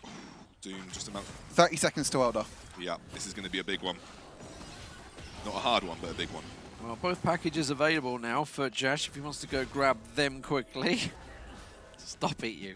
And at the moment, they're going back to the 1-3-1 split. They want to shove all the waves in. The top is doing it for them, obviously, with the super minions there. So Snitch is going up into the Baron lane, which I think is quite interesting. He's got GA, like by the way, as well. He's on Patterson. Yeah. He's on Patterson, yep. Oh, he's ulting in as well. He's on Patterson. Can we look in the top lane, please? Oh, he uses stasis. Okay, yeah, so stasis. Okay, so he just forced away. It's fine though, because stasis is a big cooldown. I think the reason they're putting Random, well, because Random takes towers quicker than Zed would, right, on the Fiora. So maybe they're hoping that they get like a couple of seconds on the tower. The thing is, though, is that the whole of your team's going to be around the Elder Dragon. So I think you want just Random the furthest away from your team as much as possible. Yes, I mean, you can try and take that bot lane tower, but I think the big thing is that, oh, wait, hold on. Snitch ulti's back up again, and obviously stasis won't be, so he's only back towards the top side of the map. He's going to try and potentially even try and end the game. Maybe, they're going to try and end the game in Baron lane. Maybe to look to stop the backports. Seven's trying to get a bit of vision. This comes down to like such split seconds decision making from both of these teams. You know, with these objectives up, Viv have no vision at all. Yeah. Absolutely no vision. They don't know if the Elder Drake's being started, the Baron's being started. They're just grouping up together and they're trying to clear up in the Baron lane. But now you can see Random's move up into the Baron lane. Actually stops instead. Oh, Zephyr's half health going into this. That's Zephyr not 400 ideal. stacks now. He must be close to at least. I think Zephyr must be close to 400 stacks, but I mean, this is what it comes down to. I mean, it's kind of like Rick's formulation. Oh, all over Seven! again. Seven with with the engage, and it catches them all off guard. Final spark comes through. Glacial Fisher catching them as well, and that is going to be one down. Zefta is going to get the Guardian Angels back up there. They're going to try and get to Yeku. Yeku can't get any damage down. There's just GAs everywhere at the moment. Now they're going to focus on Clue, but in goes around the backside. Sneaks in, hit and run. Yeku down, Patterson down. Viv Esports having to back away from this one. Run for the lives, and Super Minions are in their base on the Nexus. The delay comes in. The Winions are going to do it for them at this rate if they're not careful, and that is Viv. They're done and dusted. Oh, honestly, Seven has been an absolute beast this game, but I've got to say it's the big brain Braum pick for me that's popped off. Every time someone steps up to the front line, stunned. In that last team fight, Akali stunned. Like, you know, Shyvana stunned, Patterson stunned, and this is now Viv. They're going to lose it out. Massive, massive engage. I want to see that engage again because that was huge. Managing to catch them. It was a perfectly aligned engage as well. Well communicated for the fact that obviously Doom instantly followed it up, and it was layered as well, catching them off guard. In goes the Glacial Fisher afterwards, on top of the final spark, on top of everything. It was, I think it was 3 of them all caught in a line. Gosh, Rick's made that harder than it needs to be, but they finally get it out. And I think, honestly, Seven, some of those engages on these teams, stop laughing, Stu. Some of these engages on those team fights were absolutely nutty. And then right at the end there, you saw the value of the Braum. The Braum was such a big brain pick into like the Akali and the Shyvana, because every time they ult in and they isolate themselves, as soon as Akali steps out of her shroud, she's stunned, taken down. As soon as Shyvana ults in, stunned, can't actually get uptime on her ultimate. And I think also the additional thing is the Corki, very difficult to play into the Braum shield when it's up, so Corki can lose a lot of burst damage to the Braum shield. The actual Braum pickup was such a big brain pickup to kind of counter the teamfight capabilities of Viv. It worked so well. I mean, the initial engage from Seven in that last team fight was huge, but then you can see that Viv was trying to re-engage afterwards. But it's such a huge Braum ultimate, they got multiple knockups on the side of Viv. Them on the wall. Yeah, exactly. It's just like there's nothing that they could do because they're slowed, they're getting stunned from the passive, they're getting knocked up from the ultimate as well. So, you know, hey, big props to Rix. I mean, it wasn't easy. I mean, we're expecting a close series. I mean, that last game could have gone either way. Again, it comes down to, you know, the late game. It comes down to little micro plays, and Seven's the one that just snaps, and he's just like, yep, this is go time. Well, it was almost lost by Rix. Let's have a look at some of the highlights of that, see where it went right to start with. Obviously, it also went wrong a few times, and they managed to gift away the Baron. This is the big hard engage. Was this the? Oh no, this is the one before. That was Clue. I thought this was the one that was 007. This is the Clue 007. Yeah, This was the 007. Yeah, I thought this was the last team fight. I mean, I think Random both these times as well, in this team fight and also in the last team fight, he's always in the backline. He's so difficult to deal with every single time. You know, in this team fight, it was Jash and Yeku who was distracting. I think in the last team fight, he also took down Jash as well at the same time. This is the big one. This shows you why Gragas is nutty, by the way. Watch the damage he does to us with a flash body slam. And boop! Oh my god! Like half of Jash's health is gone. Yeah. But look at the Braum ultimate as well. The Braum ultimate is across the whole team. I mean, this basically means that Jash is out of the entire team fight. They actually do get like kills, but then they just no engage afterwards. They're too low. Watch the Braum, right? Just blocks all the damage. The Akali's stunned up. Obviously, Zefta can't step up because he's got 3 stacks on him as well. Yep. So he has to back out the fight. And Doom manages to get such an important snipe. Zefta just chose the choke point to walk down and then just get sniped out. So Doom played that super nicely as well. He used his ultimate twice in that entire team fight, by the way. Like Doom used his Lux ulti at the start, and he used it at the end as well to pick up Zefta. So Lux as a pick coming up absolutely huge here for Rix. And especially the Braum pick as well. I think the Braum pick was really, really big. But big props to Seven. Big props. Yeah, and yeah, a huge game for Seven as well. But Doom is the chap that comes away with MVP here. 4, 4, and 8. So pretty decent kill participation, but probably has a huge damage share this game as well. Landed many final sparks in many places. Some interesting engages through that. Random Patterson was definitely an interesting one. Was quite balanced for quite a while in that one. I would say Snitch had the better of Yeku this time around, certainly in terms of it. And I think at the time, you can see it's 4,000 at the end there. I think it was about 6,000 at one point, the gold advantage, which is obviously, once you're that far ahead, there's nothing nobody can do against you, unfortunately. So very strong performance overall. Big props to Clue, though, once again. The Braum working well, be it the Braum, whatever he's playing at the moment, has been a key part in Rix's fighting. And that's the thing, is like, Clue can play whatever, you know, he's played the Nautilus, he's played Rakan, he can play Brom, he can play Enchanters. That's the great thing about Clue. I remember Mozilla talking to me about Clue as well, is that, you know, he might not be the most mechanical, the most crazy player, but he's so comfortable on so many different champions. Yeah. It opens up the draft so much for his entire team. Let's look at the damage for the teams. Obviously was tight throughout there. One thing that is notable, I think it's safe to say. It's got 32k damage on This support champ armor is again. so dumb. Broken. Oh. One thing that is very notable, I would say, is the difference between Seven and Zefta when they both played Shyvana. Because obviously when Seven was playing Shyvana, that damage was way up there.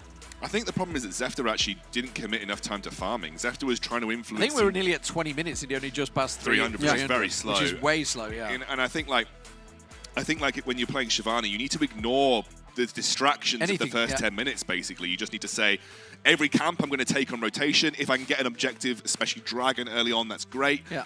If not, I just need to farm my way to victory. And think, unfortunately, he spent so long trying to influence these side lane matchups. Like, he spent a lot of time influencing the Patterson random matchup, which obviously Patterson had the edge on. But eventually, as the game scales out, as we saw, Fiora just wins that, right? But that's credit to obviously Seven getting involved and basically forcing the pace, right? He's like, I mean, he's just played Shyvana. He had 11 minutes to farm in his game. He knew that, okay, you're just going to let me farm, and that's fine. Wow. You can see the swing. And as I say, you know, Viv had a good control for a while in there. I mean, look, Rix have like a sudden gold lead when they took the Elder Dragon, but then lost it when they basically ran it down in mid lane. In the period of 30 seconds. They ran it down mid, and they could have easily won the game easily at like 20-minute mark, but because they ran it down mid and they lost all the Elder Dragons and lost the Baron, they basically had to stall out the game a little bit longer. It came down to probably that a bunch of fight. shutdown bonuses in there as well. Yeah, I would of course. say, yeah. These graphs don't always tell you, because if you just look at the shape of the graphs, it doesn't always tell you the full story. If you look at the scale, you know, 6k was the biggest advantage they ever had, which is a very limited scale when you look at the fact that most of the game was played within 2k of each other all the way through the game. So, you know, very close affair between both of these teams. It was only after that Dragon fight that we saw a decent gold lead open up, but it was very quickly thrown away.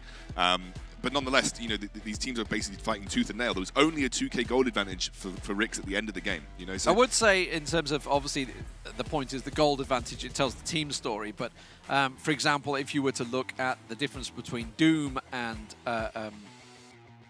who's the AD carry? Corki. Jash.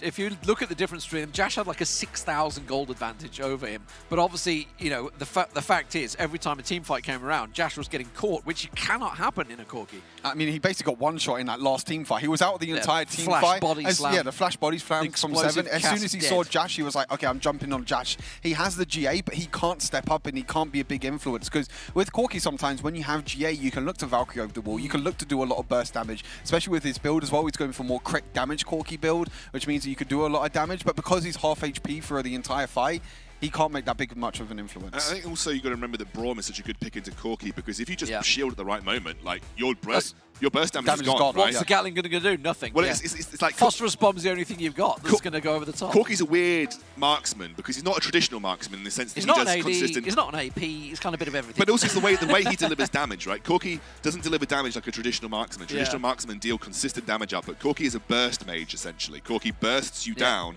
very quickly.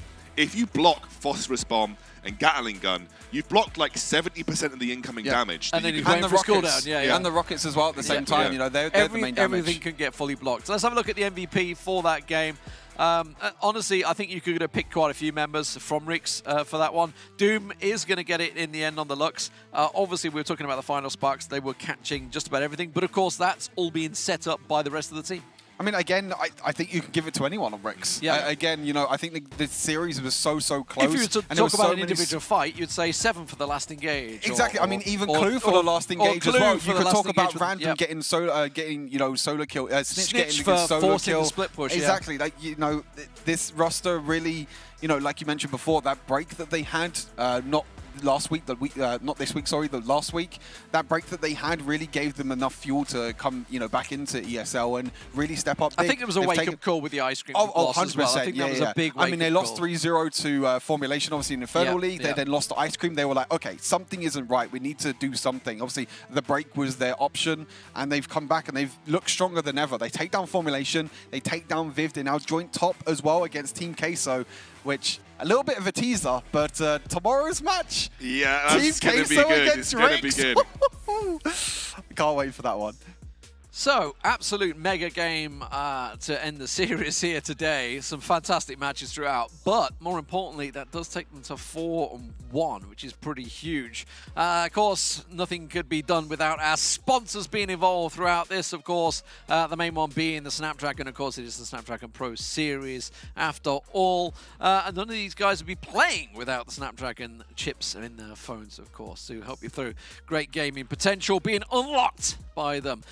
Unlocking our potential and maybe making us a little crazy on the desks today was the Monster. Certainly gave Stuart the chance to unleash his beast throughout the last game. His big hard beast. Stop.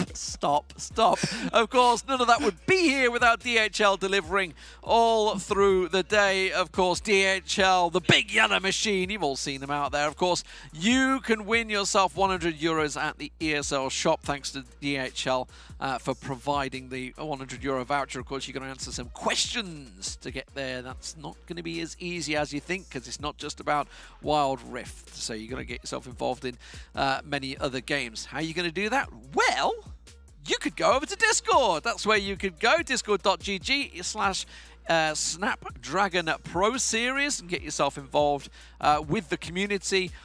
Thousands of people over there to get chatting, get talking about Wild Rift and any other game that may float your boat. A couple of options out there. Didn't even catch what he said there. Tournament standings. Let's have a look at where we are.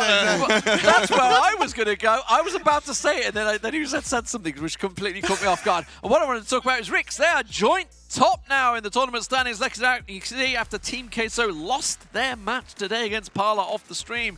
That would have been a cracking game to watch as well, I think. But Viv Esports, of course, it puts them on 3-2, joint with Formulation and Parla. The race is hotting up. NASA trying to get involved after their win today over Momdi. Momdi, unfortunately, down, dwelling at the bottom of the table. Both Momdi and Ice Cream pretty much out of the race. The question is that top 4, it is still wide open. I think it's just the top 6 now that you have to look at. I think both Ice Cream and Mumdy. I mean, Ice Cream could get a tiebreaker, but Ice Cream and Mumdy are complete. Yeah, they can still do something, but yeah. 6 teams now fighting, 2 more games left, 2 more series left for all these teams. We should also point out, obviously, every single position has money advantages, so it's not a case of, oh, they're done, we're not going to play anymore. There is still a chance to win more and more money as they work their way in that table, so absolutely nothing to lose here for these guys. Everything to lose is what I meant. Nothing to lose, everything to lose. Let's have a look at tomorrw games because I'm getting a little loopy here. Some big games tomorrow, yeah. I mean, this is going to sort out the day, obviously.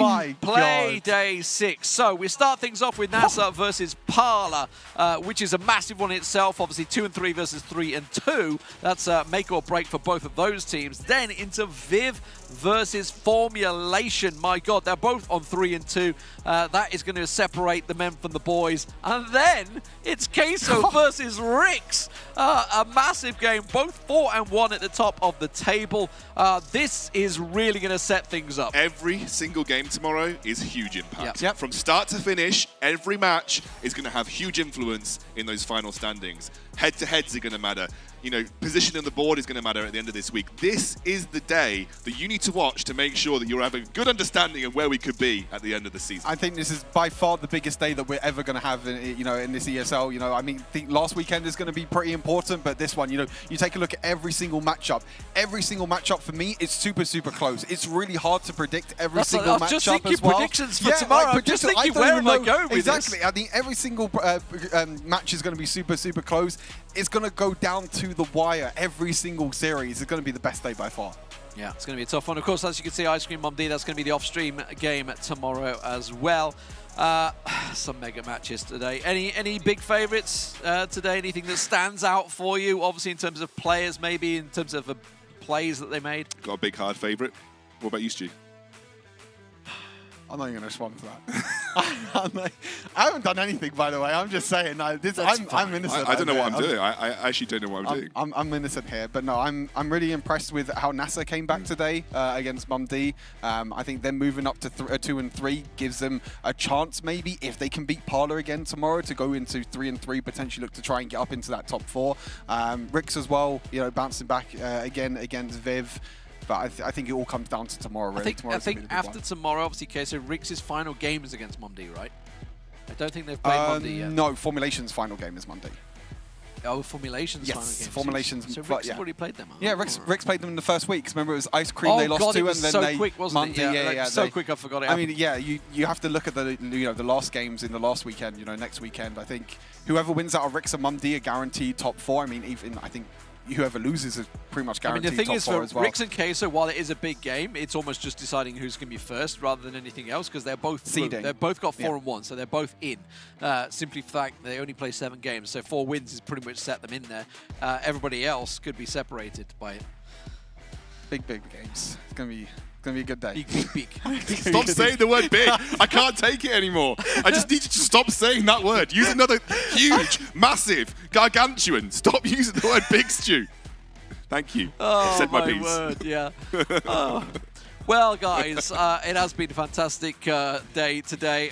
We're gonna tuck Rick Scoundrel up in bed. He needs to just go to sleep right now. It has been a big day for everyone involved. We will see you tomorrow for 3 absolutely massive games. You're not going to want to miss it. Set your clock, get your phone, get your Snapdragon phone set up for this one, and set your alarms. And we'll see you tomorrow. Have a good night.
The Snapdragon Pro Series is brought to you by Snapdragon Elite Gaming, Monster Energy, and DHL.